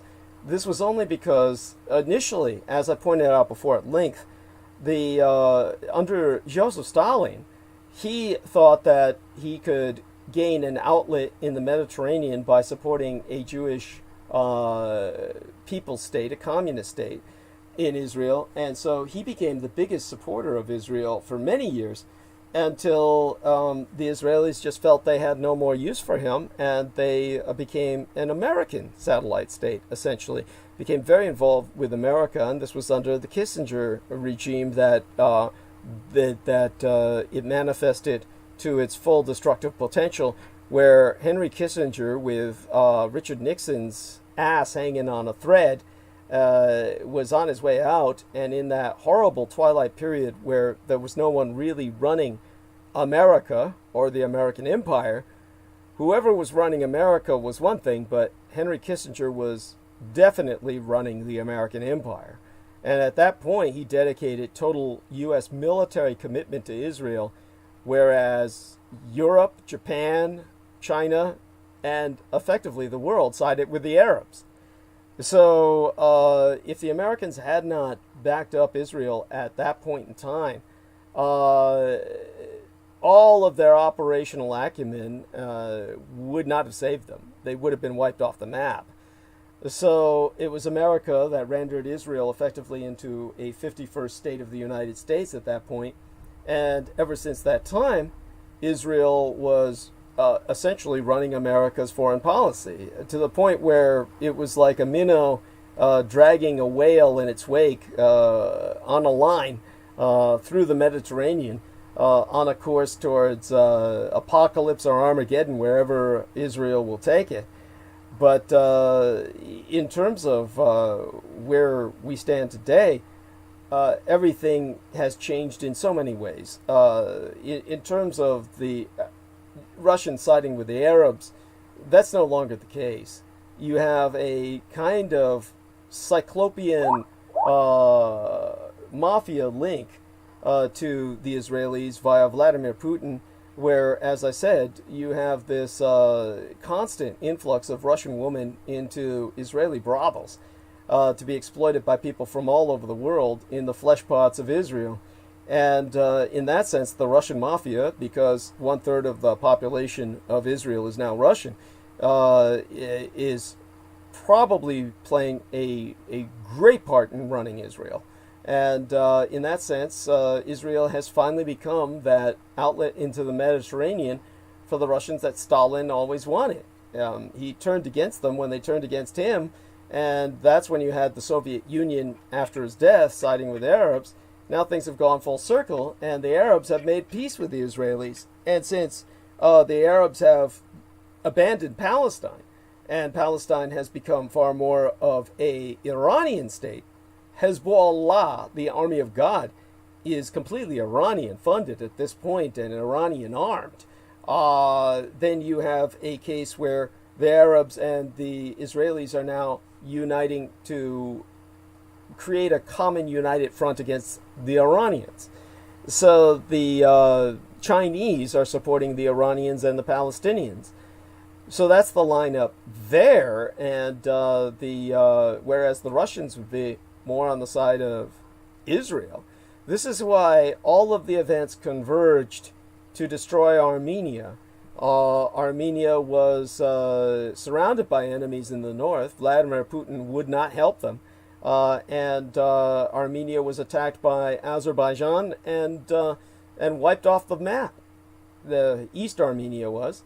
And the Azeris, the people of Azerbaijan, were supported by the Turks directly and the Israelis directly, but they were also supported by Iran because they didn't want the Azeri people who dominate northern Iran to secede from the Iranian Empire.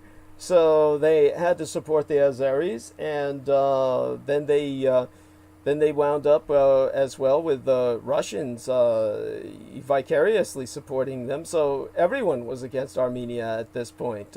Israel, Turkey, Azerbaijan, Iran, and Russia. And so this small, impoverished Christian nation was destroyed. And this is where we're at now. This is what the world has turned into. The Americans, of course, effectively side with Israel, and Donald Trump has even called himself the king of Israel. He says that maybe in his more manic moments, and he may say it metaphorically because, of course, he's so popular in Israel, having recognized Israel for the first time as a nation state and moving the embassy into Jerusalem so that he could get the support of the evangelicals in America. And just as the Republican Party has nothing without Donald Trump and has become the party of Trump, the evangelical movement in America is now the religion of Donald Trump. So because of his support of Israel, to the extent that he's gone.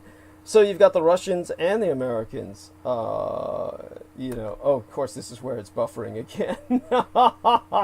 We're getting Bill Lyons is informing us we're buffering again. As soon as it's this very subject which Peter Moon brought up when you brought up this Jewish subject, Peter. Then they start fucking with us.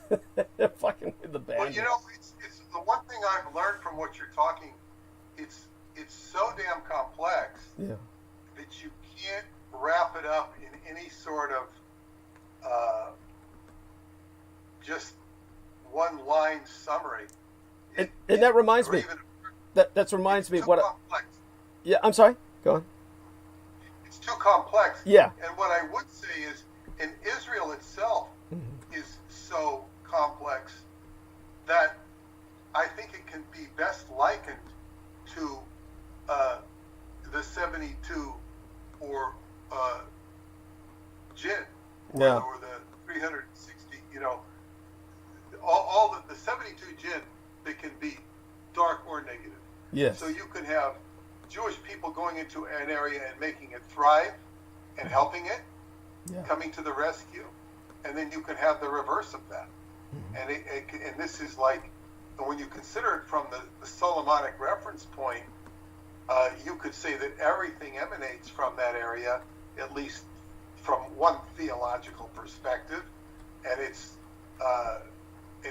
a blessing and a curse at the same time, because that's life. Yeah. I could go much deeper into that angle from that theological reference point through my own work and experiences that I've done, but that sort of explains it for me. Yes, there are strange things happening in China, and how much of that is emanating from Israel or well, I don't believe I don't believe the Israelis have any, or the Jews, quote unquote, or Jewish people, like a Jewish diaspora in China, has that much influence anymore. The one thing I noticed is when I see the old Jews in China, they're still living in the old collectivist Mao party delusion. They still are like thinking that there's a hope for Maoism, and they're stuck in history. Yeah. But it's not like. But I think another part of it is the Tibetan, the rivalry with Tibet, because my friend Chelsea, Madam X, I called her. She was always trying to push me in the direction of. She said that the wiping out of Tibet was so much of the sentiment of Judaism influencing China against the Nazis in Tibet. There was still this war going on between Jewish and Nazi factions. This was just her viewpoint, and that what was this total devastation of Tibet? I mean, this is brutal. Yeah. At least what. And this was the Goering girls. This was the Goering girls analysis, right? Well, no. This has nothing to do with her. Okay. I didn't know her that well. Okay. This is another friend of mine. who was very influential in my own work, and she was always pushing, and in the Black Sun book I wrote, but she was always pushing me in the direction of that Chinese-Tibetan conflict, which is apparently mostly perpetrated by China. Yes. Has so much to do with the sentiment of Jews versus Nazis. You know, the Tibetans being aligned with the Nazis. Yes. And the Jews being aligned with the Chinese, which Right. they were. Yeah. It's like how much of that, they persecute the hell out of Tibet because Genocide. because They committed they're genocide. good at it. Yeah, they committed genocide, and they were probably, I will dare say this, they were probably pushed to do so by the Jews in China. This makes perfect sense. And Why would you say that from your perspective? Why would it? because Why would it? because the Jewish diaspora in China these were the intellectuals behind the communist revolution in China. Let's to put this into perspective for people. Here's the difference between the Russian Revolution and the communist Chinese Revolution. Remember that the Russian Revolution was perpetrated by a bunch of exiled intellectuals, and these intellectuals were the ideological motivation behind the Bolshevik Revolution. Communist China had no such exiled intellectuals that were pro-communist. The exiled intellectuals were in the form of Chiang Kai-shek, who was a staunch Republican. We're talking about somebody who was working towards a kind of Republican socialism. If anything, it would be somewhat similar to Roosevelt socialism, except far more egalitarian in nature, in the sense that it was expected that everyone, no matter what their rank, would essentially be paid the same salary, that everyone would get the same salary. This was the kind of more equitable kind of society Sun Yat-sen was aiming for. He is, of course, the person whom both the communists and the nationalists of Taiwan claim their heritage from, the ultimate roots of their republic.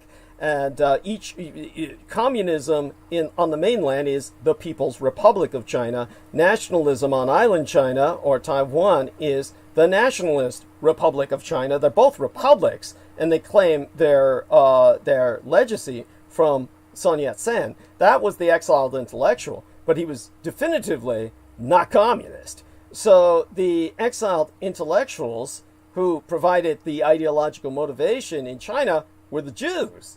The closest thing you had to the people acting on the ground, the real movers and shakers, we're talking about people who were active, hardcore militants, basically the people we would affiliate with the communist Chinese military at this point in history. We would look at them as the forefathers of that, as opposed to the forefathers of communism in the sense of the party.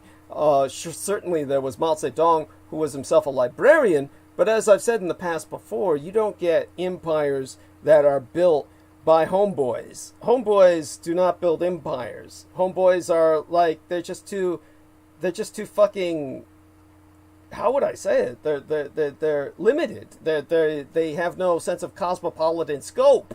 As I pointed out before, Alexander the Great, who founded the Greek Empire, the Hellenic Empire, that was the foundation of much of the Western idea of civilization, was not Greek. He was Macedonian. Napoleon Bonaparte was not French. He was an Italian, born on the island of Corsica, which belonged to the Austro-Hungarian Empire. And if he had stayed in Austrian, think of how different history would have been. And he even tried to get a commission in the Turkish army originally. So think about different history would have been then. So we're talking about this cosmopolitan individual who eventually adopted the French. Adolf Hitler was not German. He was Austrian, like Napoleon. And both Napoleon and Hitler really derived their roots out of Austria. And then when you have Joseph Stalin, he wasn't Russian. He was Georgian. A fucking hillcracker who decided all of the Russians were just basically Slavic, Asiatic people, that he, the only true white man, being from the Caucasus Mountains, from whence the term Caucasian sources from, was capable of ruling, and he expended them as an expendable resource, and he so held them in contempt that he was going to replace them with a race of chimerical hybrid primatoids. This was the reality of the situation. So whoever creates a real empire has to be foreign-born. You're not going to have somebody... So with the Chinese, even though Mao Zedong was cosmopolitan in the sense that he was well-read, his real reliance was these foreign Jews. And that was what led to the communist revolution with an ideological connection to the outside world in communist China. That was their only connection, really, to the outside world. Otherwise, the people in the cities would have won. And communist China's civil war was a war of the cities against the countries. The nationalists ran the cities, which were all the ports, all the economy, but they were totally dependent on the farmers and the interior for the food. And these were all overcome by communism. So ultimately, that's what led to the triumph of communism, was the fact that 99% of the population, or around 90% of the population, the food producers, the agricultural peasantry, were overtaken by communism. It was a war in its most cynical sense of urban gangsters against rural banditry, and rural banditry won out only in the sense that they controlled the food supply. And when the nationalists lost all foreign support, then they had to relocate to island China. So in terms of the Jewish influence in China now, it's gone. It's just, you're talking about a bunch of old men on respirators who are still wearing their Mao uniforms. When I take a look at the old Jews in China, they're literally still wearing the fucking Mao uniforms. They have no touch with reality as it is now under Xi Jinping, who's a dictator who's capitalized communism just by... The only communism he maintains is total authoritarian control. That's his totalitarian control of society, whereas the economy is aggressively monopolist raider capitalism. So it's this, there you have that.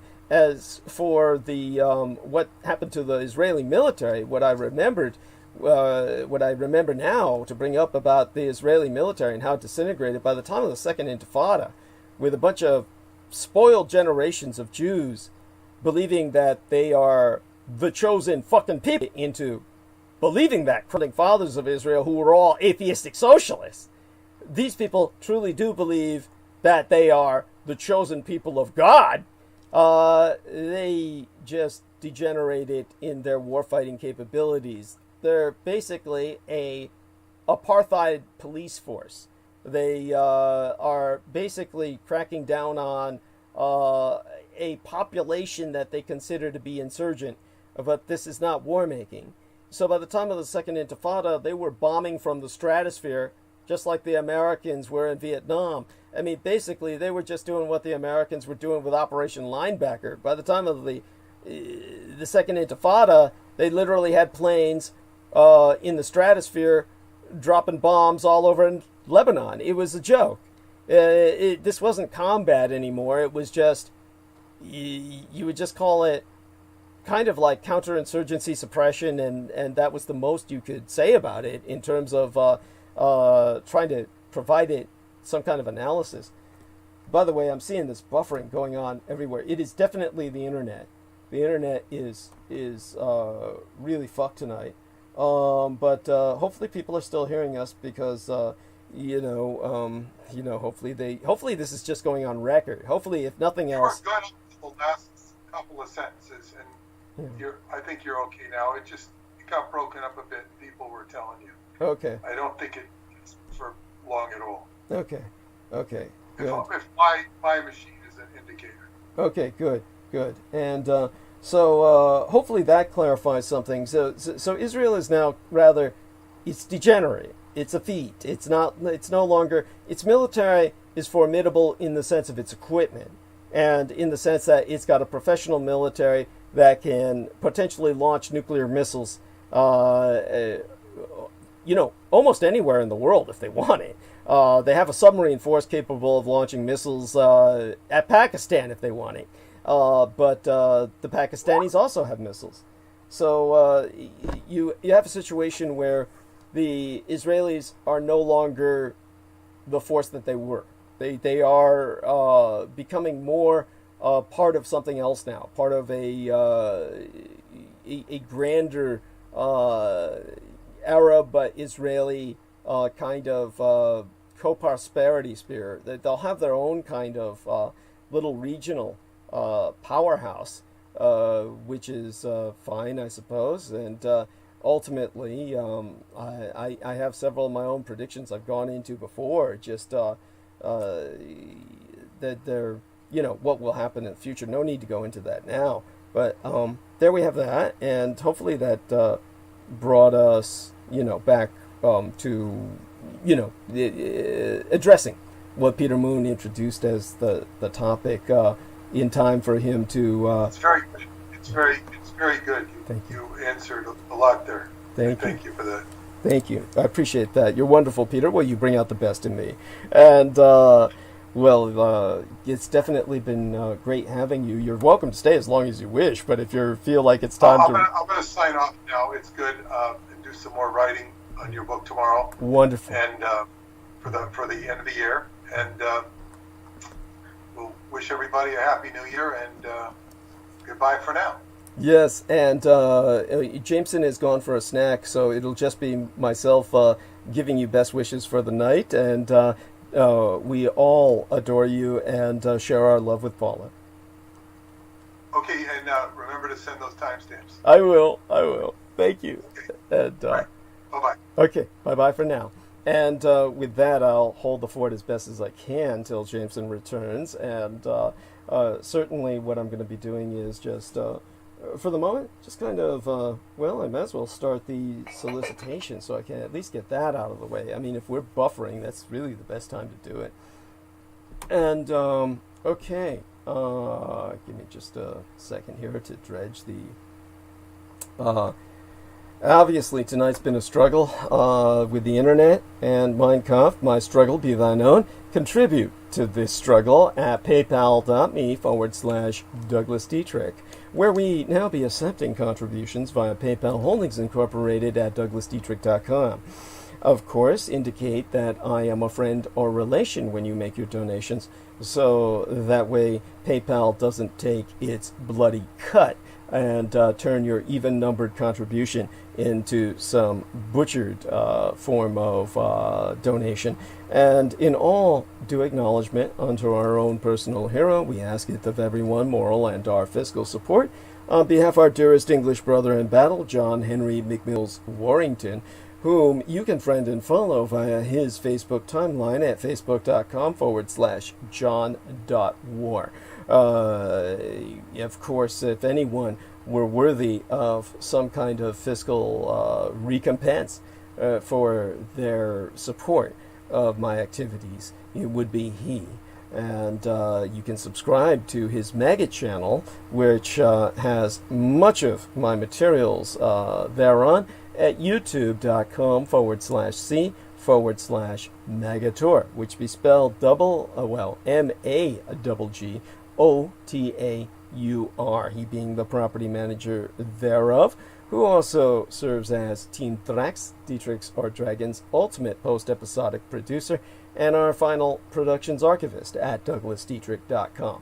And were it no for he, nigh all videographic works of the internationally recognized renegade military historian would have been lost. So if financial aid no be prohibitive per budgetary constraints, electronically relay monetary assistance via PayPal, where you can donate to the Maggot Man, aka John Warrington, by clicking send on your PayPal account page and then entering his email address john_war@hotmail.com, and you can PayPal him directly at paypal.me/Magator, which be spelled MAGGOTAUR. Remember to indicate he as friend or relation as well, so he can get your full contribution. And remember, we're all friends here, those who are supportive of what we do, and certainly we're all extended family. There's no disingenuity in that indication thereof, and you have friend and relations on the same indicator, so it's not like you choose one or the other, and therefore it's vague enough where you shouldn't have any crisis of conscience.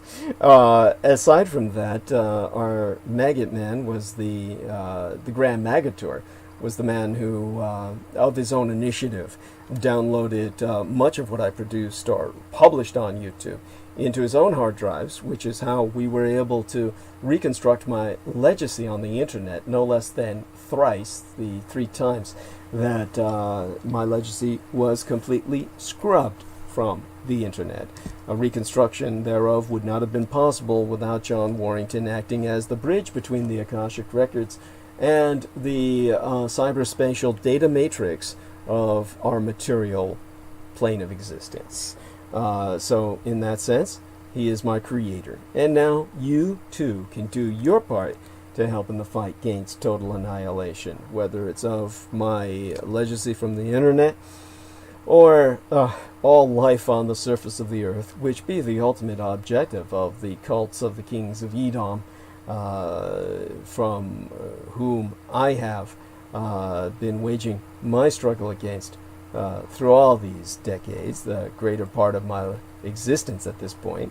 And in order for you to join that struggle, spread the word about Douglas Dietrich, that he, the biological son of Adolphus Jacob Hitler, which you can find out more about at douglasdietrich.com/2019/05/08/ Douglas Dietrich, son of Adolf Hitler, fighting against white supremacist neo-Nazis.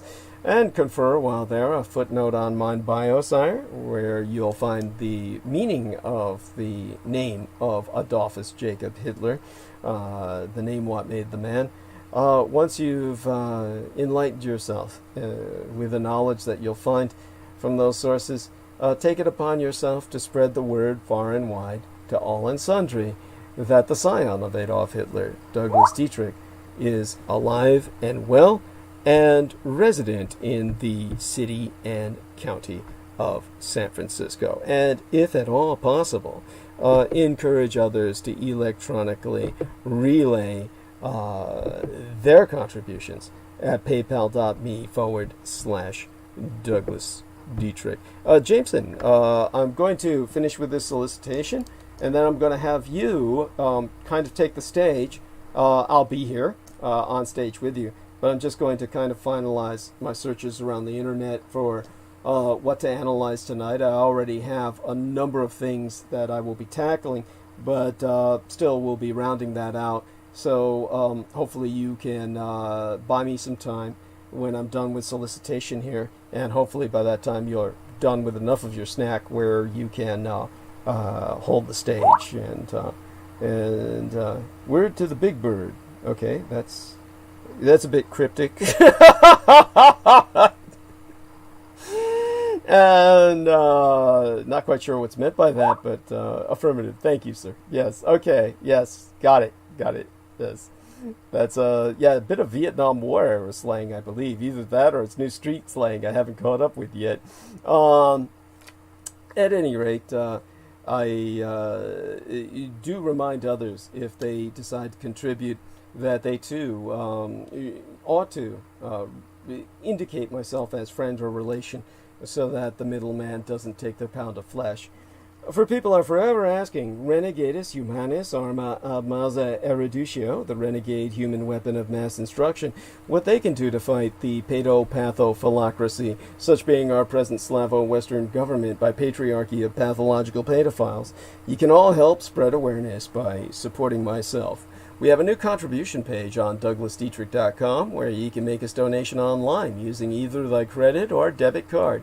Simply go to douglasdietrich.com, and click the yellow Donate button. All sponsors will be granted exclusive electronic access to both my videographic and audio recorded archives through to this year, from the 2011th year in our Lord, the very year mine own late and sainted matriarch, the Grandma Dame Diana Lin Zujin Takabayashi Hideko Dietrich, was murdered, assassinated in the immediately aftermath Sanjuichi Sensemi, the 3/11 terror attack against the Fukushima Daiichi, or Big One cluster of nuclear facilities, on site the 7,000 Isles of the Greater Japanese Empire, when 'twas deemed by much Native American cosmological reckoning that the first rays of the dawning of the sixth world broke upon us, and magics could again be worked conjointly with Mother Earth to redeem the folk upon her.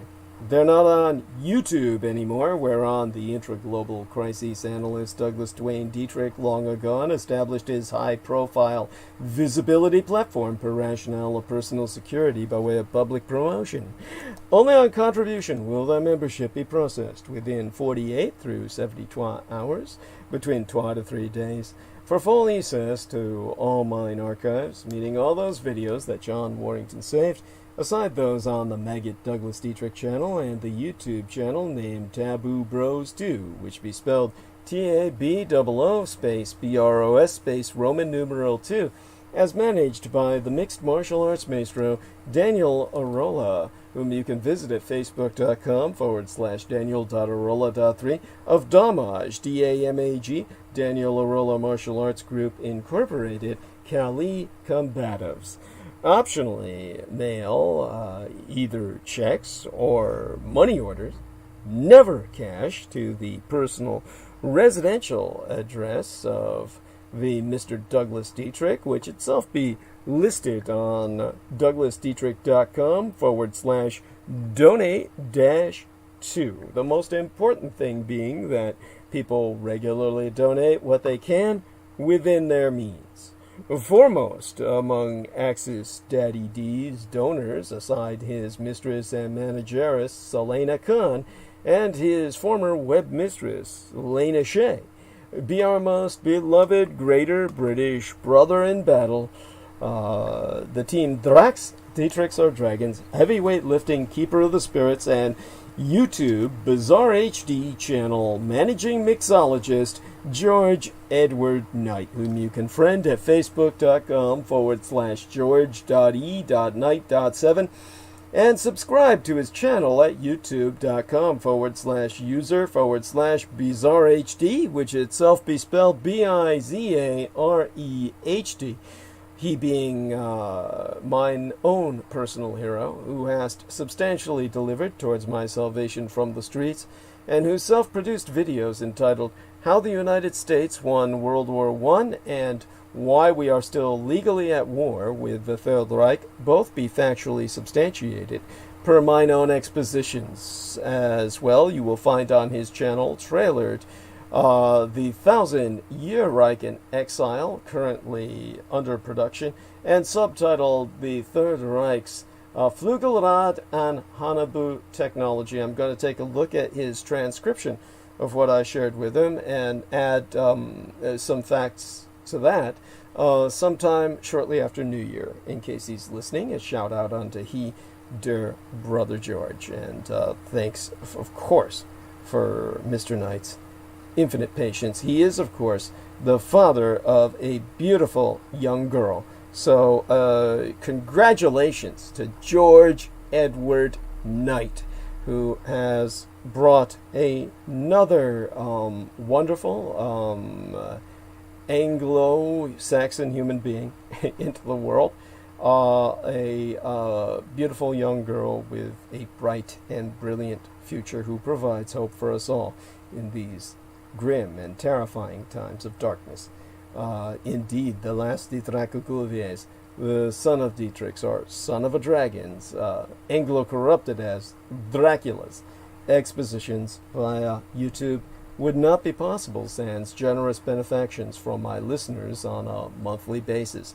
The Amerasian agent of the Peacock Angel, Tavush Meliak, be the only person on the surface of this world with the insider knowledge and experience necessary to lead thy resistance against the Russo-sub-Satanic occupation, and it bears no end of emphasis that Jude, Anglo-corrupted as Jedi, literally Master D, or the Master of Enlightenment, myself, is not paid to articulate mine expositions, and have never once been remunerated for my services rendered unto thyself and all thy holdest dear at incomparable sacrifices to myself, most tragically of all, mine loved ones, and in my most singular and quite unenviable role as the ultimate public informant at personal risk, still at large. Your taxation cannot support myself, as I be denied access to the United States Department of Veterans Affairs, benefits and or services due dishonorable discharge. So again, go to paypal.me/Douglas Dietrich and enter mine remunerative compensation, the very survival of the human species be at stake, and I am not exaggerating. Do not wait. Donate now. It be appreciated beyond my ability to express in any language. As well, forget not to subscribe to the Douglas Dietrich YouTube channel at youtube.com/C/Douglas Dietrich, and click that notification bell in order to receive notifications that live streams has started. And remember, when you go to the douglasdietrich.com site, you're going to see two buttons, a red donate button and a yellow donate button. You would hit the red donate button to make your contributions without any concern for a middleman taking their bloody cut. This way, you can just use your credit or debit card. We have a new contribution page on douglasdietrich.com where you can make a donation online using either that credit or debit card. Simply go us to douglasdietrich.com and click that red donate button. The yellow donate button will take you to the PayPal homepage, showsdd.com. And that is, of course, where you will reward yourself for your contribution, whether you're using the red button for your debit or credit card, or whether you're using the yellow button to access PayPal to make a PayPal contribution. And when it comes to your reward, it will be the access to all the archival materials. You would do that by registering yourself and logging in at showsdd.com, the homepage. Just going through the yellow button will take you there, the yellow donate button at douglasdietrich.com. As well, forget not to subscribe to the Douglas Dietrich YouTube channel at youtube.com/C/Douglas Dietrich, and click that notification bell in order to receive notifications that live streams has started. Even if you be subscribed, you will only receive notifications if you select all in notifications. To reemphasize, subscribe to the Douglas Dietrich YouTube channel at youtube.com/C/Douglas Dietrich, and tune in at 8 p.m. Eastern Standard Time. That would be 5 p.m. Pacific Standard Time every Wednesday and Sunday night, and click that notification bell in order to receive notifications that live streams has started. Finally, most importantly, above and beyond all else, subscribe and support at douglasdietrich.com and donate at paypal.me/Douglas Dietrich, indicating myself as friend or relation so that a pound of flesh is not taken from your contribution. After all, we're all extended family here, and we're certainly friends, or you wouldn't be supporting myself in the first. Now, all sponsors will be granted exclusive access to the online archives, including all video and MP3 recordings of Douglas Dietrich from 2011 through to the present, you would reward yourself by pressing the yellow donate button to take you to the homepage of showsdd.com, where you would register yourself and log in to access the archival materials at your leisure. And in terms of shout out, a shout out to our Black African American male friend in New York, in the heart of it all, Stephen Myers, and he donated 70 United States dollars via PayPal through a contribution where he indicated myself as a friend/relation, so that the pound of flesh would not be butchered from his sponsorship. So God bless him. He said the following quote he entered into his contribution. Hope I did this right so they won't have the middleman take his cut. Google banned me from YouTube for comments, so I'm all ears. Your brother from another mother. Yes, love you dearly, my brother from another mother. Of course, I'm wondering, what on earth did you say to get banned from YouTube? Holy shit, hope you get back on. Certainly, you can get back on by establishing a different IP address, and get yourself, a new phone number so that you can use that, and new phone number, new IP address, if you need to start something new. And other than that, holy shit, hopefully you just get back on with, the passage of time. Fuck, they probably don't give a shit, but, in private messages, you can perhaps sate my curiosity by telling, since you piqued my curiosity, you can sate it by telling me what the hell you said, or think you said, that got you banned from YouTube by Google. That's, wow. At any rate, we turn now towards Jameson Reese. Oh, before we do, a prayer request. Mass prayer request for Brendan Zoget. Brendan Zoget is feeling down, under the weather. He is feeling like crap, just basically lethargic. We're hoping he hasn't caught COVID-19, the new mutation variant, because he's been pretty immune to COVID-19 itself so far. But please maintain Brendan Zoget in your thoughts and prayers. Our technical consultant Brendan Zoget, in thought and prayer. He had helped me fix the microphone before we went on tonight, but just moving my laptop caused it to flip back out to where, I had to work without the mic tonight. Well, it's easier on my ears, I'll say that much. Other than that, hopefully that doesn't contribute to loss of sound quality. Let's take a look at what's going on here. Acrolite78 says, hello, Douglas. All sounds good to me. Thank you. Thank you, Acrolite. I don't know if Acrolite78 is a male or a female.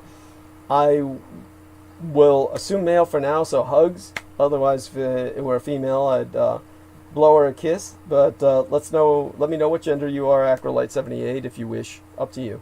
And other than that, thank you. Deeply appreciated that level of feedback. And so, Jameson, bail me out here, dude. And let me, yeah, go on. Yeah, it's all yours. I'll just be in the background. So, okay. So hello, folks. Yeah, just getting back from snacking on some stuff I should not be eating. Oh, by the way, what happened the other day when towards the end of the show? Oh, it was so weird. We were talking. Oh. Yeah. Derek Talley and you and I called you both an hour early, and then for some reason you were an hour early in terms of the time that we had. You kind of were under the impression we were reaching the time limit's end, but we still had an hour, which I was watching on the the clock, and it all worked out. But I literally passed out. That's what I thought. I said, "Oh God, did he collapse?" Yeah. I figured as much. Yes. So, but this was after all the pills you took. You had told me I took 8 pills here, I took 8 pills there, and it was like you were all jacked up, and then you crashed. What the?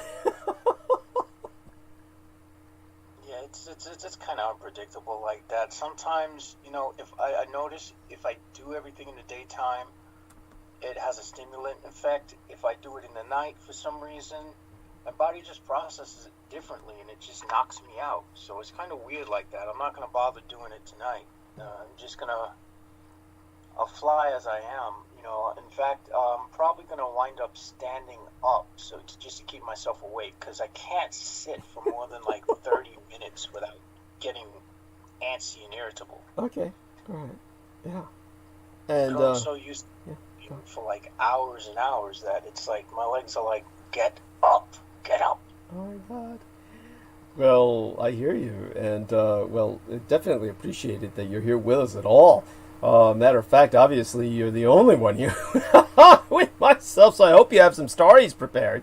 Go for it. Oh yeah, I got a lot of things. So, where should I start? From the left to the right, or from the right to the left? Up to you. I leave it to your discretion. I'll be here to back you up and just play cheerleader for now.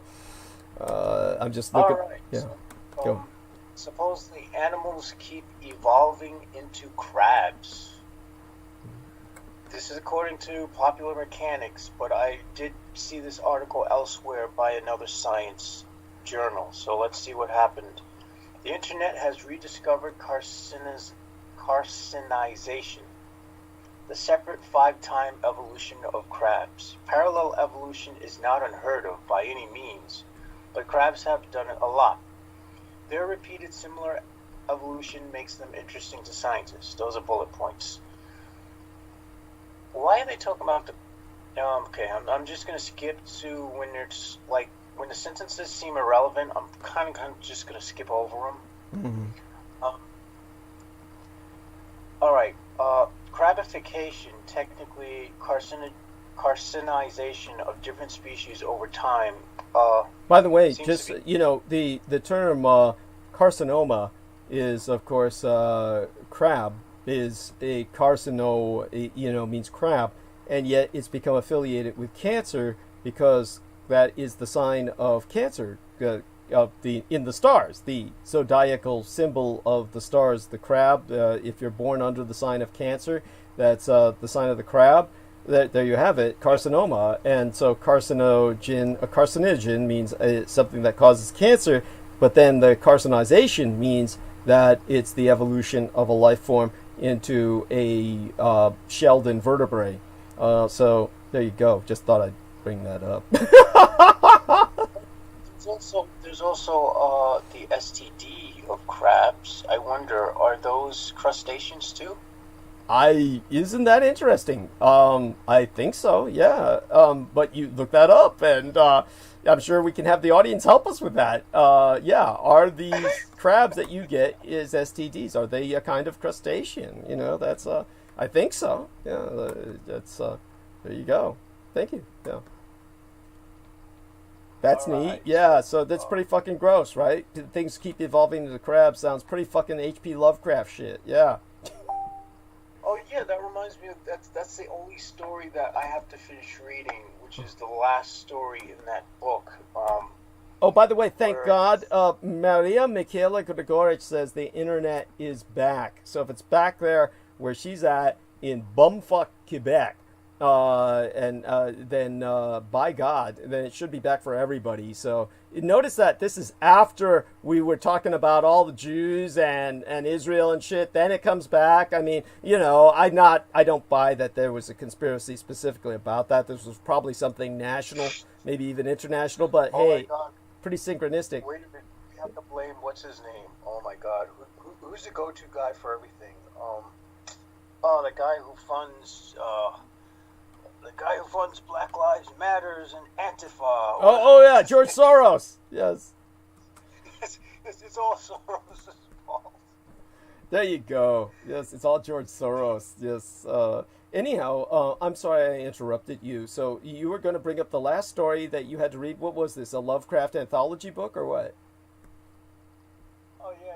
I've read literally all of his stories, and it was the last story was something about where they found they unearthed some kind of I think there was like a landslide or something, and they found these like sort of humanoid being, sort of had like crab-like appendages. So I gotta finish that one. I can't even remember. You don't remember the title? It sounds interesting. I don't remember the title of anything I read. It's like the information is able to pop up on demand, but if I'm musing over it just for like entertainment's sake or just to sort of put my thoughts together, I can't remember it to save my life. Wow. Then it comes to me at times that are completely inappropriate. Go figure. Right. So I'll probably be making love to some lady and it'll pop up. Screaming the name of the freaking of the title of some Lovecraft story. There you go. And so do go on. Yeah, all right. So because I don't remember that story by H.P. Lovecraft. Is this an anthology where there's other modern authors or later authors that are like No. This is pure Lovecraft. Actually, let me get the book. Give me a second. Sure, take your time. No rush. Of course, I have to burn bandwidth while he does that, and I have to say something to keep us all occupied. Too bad I don't follow sports. I could, say something about. Okay, yeah. It's called The Whisperer in Darkness. The Whisperer in Darkness. Wow. Okay, I remember vaguely, and I thought I read them all. But I don't remember that aspect of it. But I'm sure what you're saying is true. I just don't remember it. But hey, there you go. It could be that my memory is distorted. For all I know, I mean, that's possible. For all I know, my name isn't Jameson Reese. And I wasn't born I'm some proxy robot who was put here to take his place, and he was whisked away to some weird place like Alpha Centauri by a race of blue avian beings. There we are. Yes. Who work for Kentucky Fried Chicken, by the way. Yeah. Yes, that's right. Why not? That's the only place I could consider, I can honestly consider the idea of blue avian beings popping up. KFC. Yes. They got like 6-legged chickens and shit. There we are. Yes. Total fucking mutations and shit. Yeah. I'm betting that they were radioactive mutations from early nuclear tests, and they just decided to keep breeding them and see what the fuck would happen. There you go. Yes. It's a morbid enough image where I can see it almost happening. Honestly, it's so yeah. There you go. Go on. Considering the things that the government has tested on, and considering the fact that a lot of times the people who were testing on these things enjoyed it, why not? They have the cruel mindset to take pleasure in something like that. Yes. Because it's kind of funny, because I remember watching this, what was it? It was Operation Baker, right? Where they had detonated that nuke in water to create that big wall of water. Yes. And the guys were like looking at the dead fish and some of the animal cages where the animals were like dead and irradiated. And the idiots who were doing it were like laughing. Yeah. Meanwhile, I'm thinking to myself, you guys don't have the last laugh, because every last one of you are going to die from cancer. Yeah, there you go. Yeah. Pathetic. Fucking pathetic. So do go on, with what you were talking about, the, things evolving into crabs. This is... Oh, yeah. All right, so how does carcinization happen?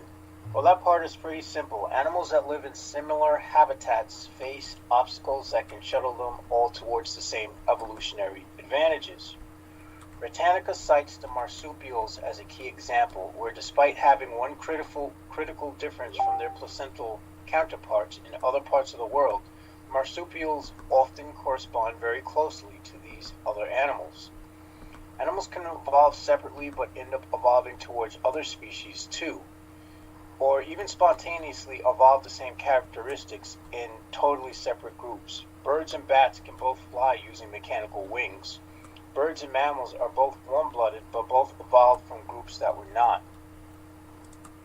The crabs have so densely but separately evolved the same that crabs have so densely but separately evolved the same form is highly unusual, even in a world full of examples of strong parallel and convergent evolution. The fact that a crab like habitus did not evolve solely, oh my god, I am slicing these words apart horribly, but also several times independently in the Anomura makes this process ideal for evolutionary research, the researchers explain. Crabs are like Charles Darwin's isolated Galapagos Islands. Yeah. Blah, blah, blah, blah, islands. But they form spontaneously instead of being evolutionarily fenced in. Now, something like this would take more what's his name keeps coming to mind as I read this article. Oh my God, Rupert Sheldrake. Yeah, because, Rupert Sheldrake. Yes. Idea, morphogenic fields. Yeah, the idea of morphogenetic fields seems to, and even the Earth's morphogenic field, seems like it would explain a lot of the way things happen in different places at once. Towards the same, direction. Yeah. Some of the internal anatomical characters studied herein are structurally dependent on the external characters of. Whoa! What did I skip? Okay, it's not just. Dude, I'm doing horribly tonight. I'm going to do the best I can though. Still, it's not just a superficial shape that unifies the 5 evolved crab forms. The paper details neurological commonalities, shared circulatory systems, and more, while also detailing the organ and systems that differ in shape and size. Moreover, the crab-shapedness of the groups can make it hard to trace what came about from interacting with internal systems, as opposed to, the crab shell. Some of the internal anatomical characters studied herein are structurally dependent on the external characters of a crab-like habitus. Since morphological coherence can also exist between internal anatomical structures, the coherence chains, which can be traced back to external characters of a crab-like habitus, are relatively complex in some cases, indirect coherences. But of course, hermit crabs don't have a habitus, the biological term for a body shape or casing that affects your health or biology context. And the researchers say majestic and extremely spiky king crabs evolved from hermit crabs. The crab wonders never cease. That was the end of the article? That's the end of the article? Are you fucking shitting me? Well, we know who reads popular mechanics. And they're not smart people like me. Oh my god. I just contradicted I just insulted myself. But, fuck it. Alright, let's keep going. Let's see what else they have. There was an article I found interesting. It was Japan's new fighter jet will have wild tech like microwave weapons. Cool. The only reason why that came across as interesting to me was because you had went into how they used a microwave weapon system in Russia. Yes. So this adds credence to what you were saying then. Japan has picked Lockheed Martin to help it develop its next generation fighter. The $48 billion effort will produce approximately 90 airplanes. Japan's new fighter will have advanced technology that isn't even in the latest U.S. jets. Surprise, surprise! Japan will build its next generation fighter with the help of defense contractor Lockheed Martin. The unnamed fighter will be designed primarily to shoot down enemy planes, but it will also have the ability to strike ground targets. The jet will incorporate advanced technology not even seen in U.S. planes, including a virtual reality-style helmet and microwave weapon. The fighter, according to Forbes, will be unveiled as a prototype in 2024, with the first flight in 2028 and full production commencing in 2031, which I think is probably bullshit. They probably already tested the thing, for all we know. Right. Japan will spend $48 billion on the project, including development and production costs, to build approximately 90 airplanes. If the Japanese are starting to ramp up their stuff to the next age, that means we have a war coming on the horizon. Yes. The fighter, variously known as FX or F3, this reminds me of the game Star Fox for some reason, will replace the older F2 fighter in Japanese service. The F2, also developed with Lockheed Martin, is basically a larger, more expensive version of the American F-16 Fighting Falcon. Developed in the 1990s, the planes will be ripe for replacing in the 2030 to 2040 period. Hopefully they don't fuck up the electronics like they did with the American next-gen planes, which seem to be falling out the sky every other day. But then that could also be because of shitty piloting and people being pissed drunk when they're flying planes. Well, how about it's just the cheapest, just a bunch of corruption with the defense contractors, putting together shoddy shit. Yeah. Well, the defense contractors know they can get one over on the U.S. Why not? Yeah. I mean, it's money in the bank, and since money's the game of this age, fuck it. Yeah. All right. Well. Okay. Well, they're basically going. The fighter will also have the ability to exchange data with other U.S. and Japanese forces. So that actually is good news, because I'm hoping they're our allies and not our enemies, or we are fucked. Right. Well, yeah, certainly, But they certainly, at least they're more merciful than we are when we invade places. Yes. I mean, they could have fucked us way worse than they did. So they were more than merciful. Yes, thank you. That's so true. And certainly Hirohito was very pragmatic, knowing that he needed a functional market to sell to rebuild his own economy, so it was absolutely necessary. But still, honestly, I would not have been so restrained.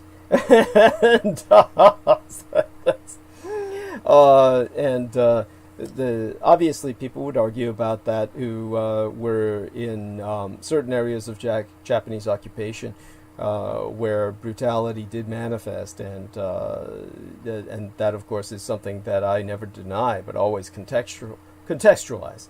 But we're in times now where the geopolitics are such that likely Japan would be an ally rather than an adversary, the way things are shaping up now. So at least we can take comfort in that. Yeah. Yeah, well, we both have a common enemy that seems to be growing on the horizon, and that's those are Trump's butt buddies, Putin and Ping. Yes, and Peter Moon is, of course, he looks at Trump as very antithetical to communist China. The reality is, of course, that Trump is simply pragmatic. He would cozy up to China in a heartbeat if he felt that he could get a even trade deal. But since that's not, I think he does have a lot of interest already in China. Yeah. So there's a reason why I think that his hardball stance is more or less for show. Yeah, it's true. Because him and Ping definitely have some shit going on under the table where he's going to be taken care of. Yeah. Either he'll flee to China or Russia. Well, Russia, of course. He wouldn't go to China. But then again, he might surprise us. He's it's just his nature. He's very erratic. He always pulls something out that you don't expect. So there you go with that. Yeah, he might decide to go to Jamaica. Yeah, that would be wild. I doubt it. There's too many blacks. That's not his. That's what would make it. But that's what would make it so unpredictable. Yeah. True We'll enough. find out. We'll find out he was really a Rastafarian. You know, he was really a Rastafarian terrorist. Part of West Indian terrorist or some shit. I don't know. I'm just being as outside the box as possible with this shit. Mm-hmm. So I have another interesting article here where zapping nuclear waste with laser beams could actually be a great idea. And this is on NPR WNYC. World's most powerful laser beams to zap nuclear waste. The Bloomberg Business Week headline got our attention. We were imagining the explosion that might result, but as it turns out, the zapping could destroy nuclear waste and provide new cancer treatments, according to the story. Business Week's piece is an update on news that's been around for a couple of years, that the Extreme Light Infrastructure European project is developing lasers that are 10 times more powerful than any yet built, and will be strong enough to create subatomic particles in a vacuum, similar to conditions that might have followed the start of the universe. The lasers to be built in the Czech Republic and Romania, possibly Hungary, will cost about $900 million. Why waste money on that when you can just give it all to me? By the way, give that link to Peter Moon in his private messages. They got something going on in Romania. I'm sure he'd be interested. Oh, this is definitely an old article now that I'm looking at it. Okay. Okay, it's hoped they'll be online by 2015. According to Business Week, radioactivity of nuclear waste in just a few seconds and target cancerous tumors. Provide myself a link to that article. Yes. All right. Yeah. Yeah, I will. This is from October 26, 2012. God damn. There you go. Jameson's all about them throwbacks, kids. Yeah, Jameson, see, he's on the bleeding edge. The king of retrospection. Yes, I like that. Retrospection. That we could have that. Obsolete news. We could have an obsolete news hour. Our lovely Maria Michaela Grigorich says, I loved your little rendition of Downtown from last transmission. It was one of my favorite songs when I was little. Yes, I remember that far back. Thank you, honey. Mwah. And soon for Maria Michaela. Is it okay if I present that now before you go on? Jameson? Yeah, so let me try and remind everybody, or rather notify everybody. The lovely Maria Michaela Grigorich, our Grandma Dame in, where is she again? Toronto or Montreal? Montreal. The lovely Le Grandma Dame, Maria Michaela Grigorich in Montreal, has a prayer request. So her mama, Odessa Lomans, first name spelled like the city in the Ukraine, Odessa, Odessa, and her surname is Lomans, Lomans. Odessa Lomans was diagnosed with COVID last week. So her Lomans family is in Chilhowie, Virginia, which is spelled Chilhowie, which of course Peter Moon would see a Howard in that, as in Howie. Chilhowie, Virginia. She's going to be 80 next May. That's prayerfully if she survives this. So let's cross ourselves and knock on wood. She is staying with her daughter Mary, who has MS, or muscular sclerosis, and is undergoing chemo as well. Holy shit. They are both at higher risk since they are both black, and with so many in the family being ill. Teresa, another daughter, is also being treated for cancer. Good God, that's some bad genes. She's in Tennessee. I love this family dearly. They may not be blood, but well, you know what I think about blood relatives. Ha ha ha ha. Thank you, and a heart. God bless you, honey. So prayers for the entire Lomans family. of black African Americans in Chilhowee, Virginia, and Tennessee. They're obviously Southern peoples, and so the mama is Odessa Lamont, her daughter Mary Lamont, and of course the other daughter Teresa Lamont. I mean, oh my God, Mary Lamont has muscular sclerosis and is undergoing chemotherapy, and Teresa Lamont is being treated for cancer. Odessa Lamont is going to be 80, but she's contracted COVID septimania last week. So, oh my God, everyone, do hold this family in your prayers. It'll be, hopefully with our prayers, we will uplift them and provide the miracle they need. But, yeah, honestly, that's vulnerable. They're very vulnerable. So all our blessings be unto they. And with that, we return to our man Jameson Reese. I mean, oh my God, isn't that a situation, Jameson? Holy shit, that's a situation I would not want to be in. Thank you. No, it's. And I can tell, given the long complications of what people are experiencing after surviving COVID, I'd say I'd rather just be killed off by it fast. Fuck it. I don't like, if I get it, I don't even want to survive it, because to not be able to walk and to like walk one block, just flop over and be like, that's a nightmare, man. Fuck that shit, man. If I can't walk, I'd rather die. Yeah. I hear you. Definitely, there are cases. Actually, let me try to take that back, because I'm fairly certain some of your enemies would be like, "Oh, is that so, Mr. Reese? I have a spell for you."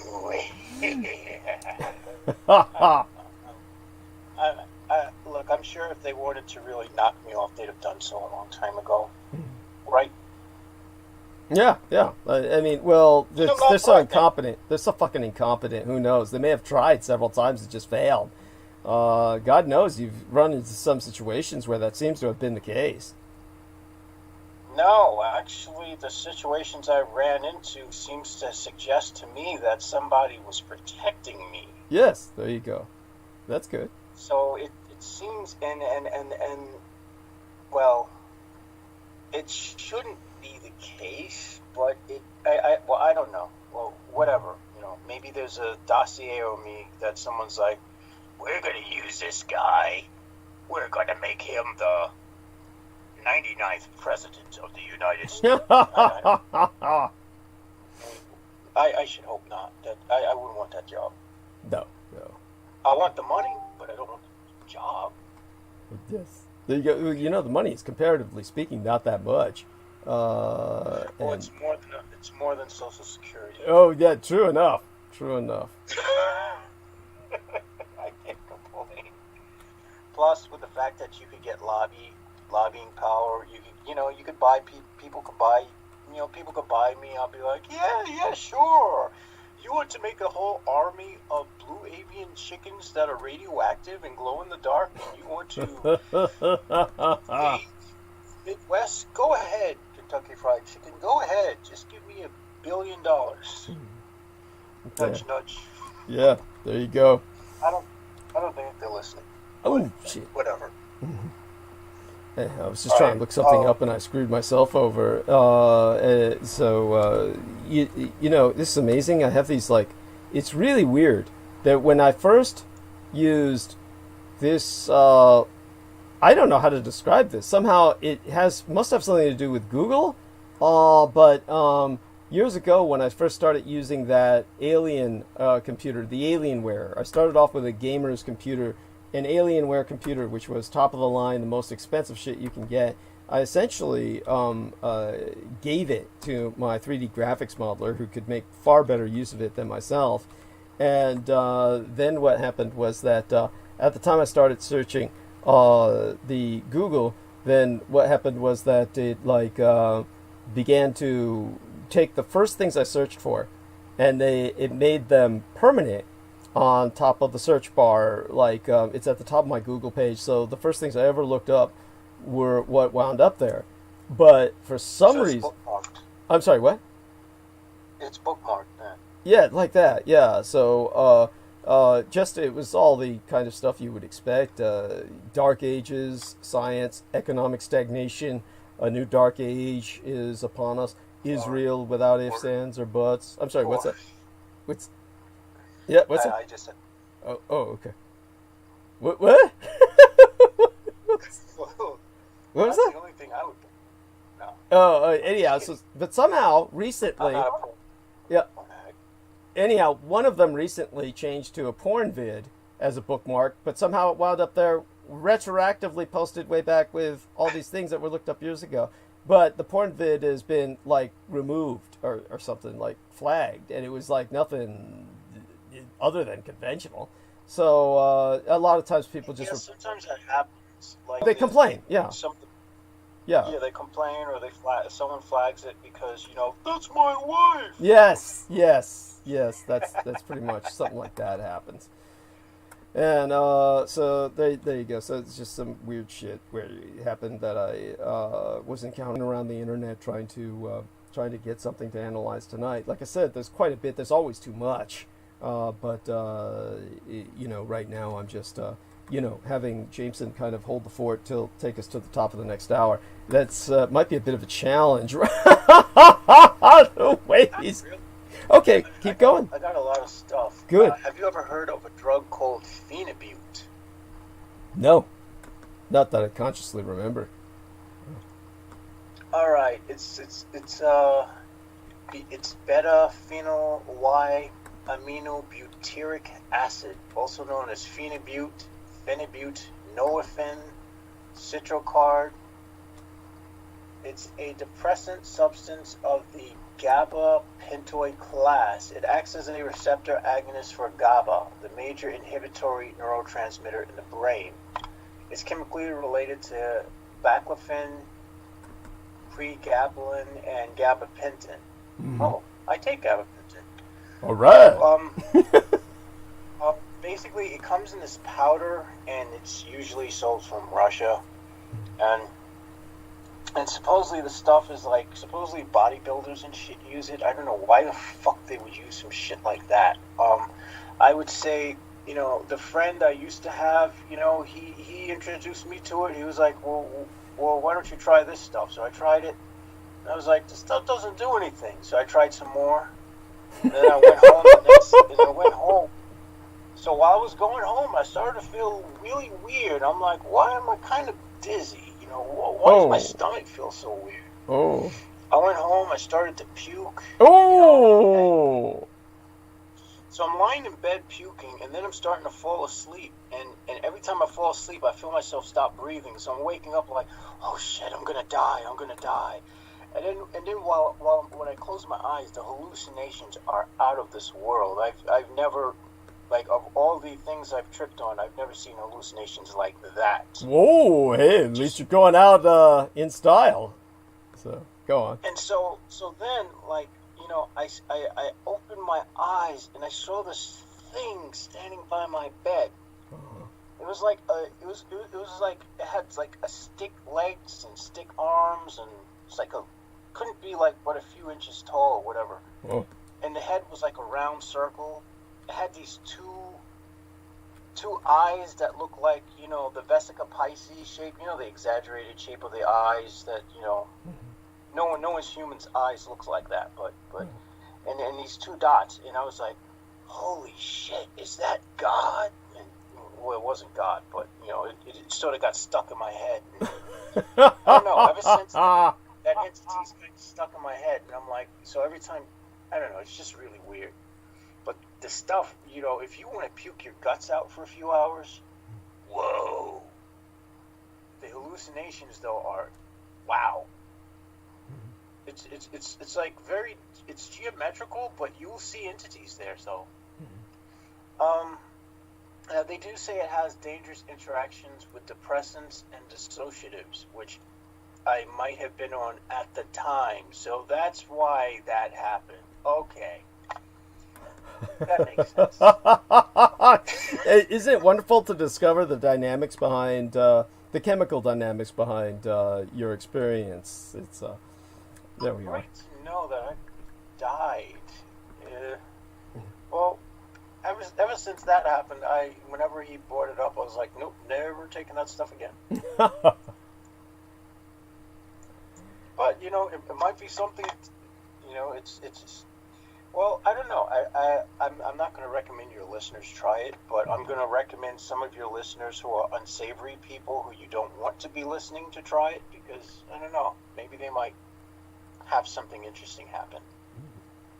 Yeah, no, If it does, hit me up, because I'm interested to hear about your phenobute experiences. well, Worded that? quantum semantics, quantum semantics. Yes.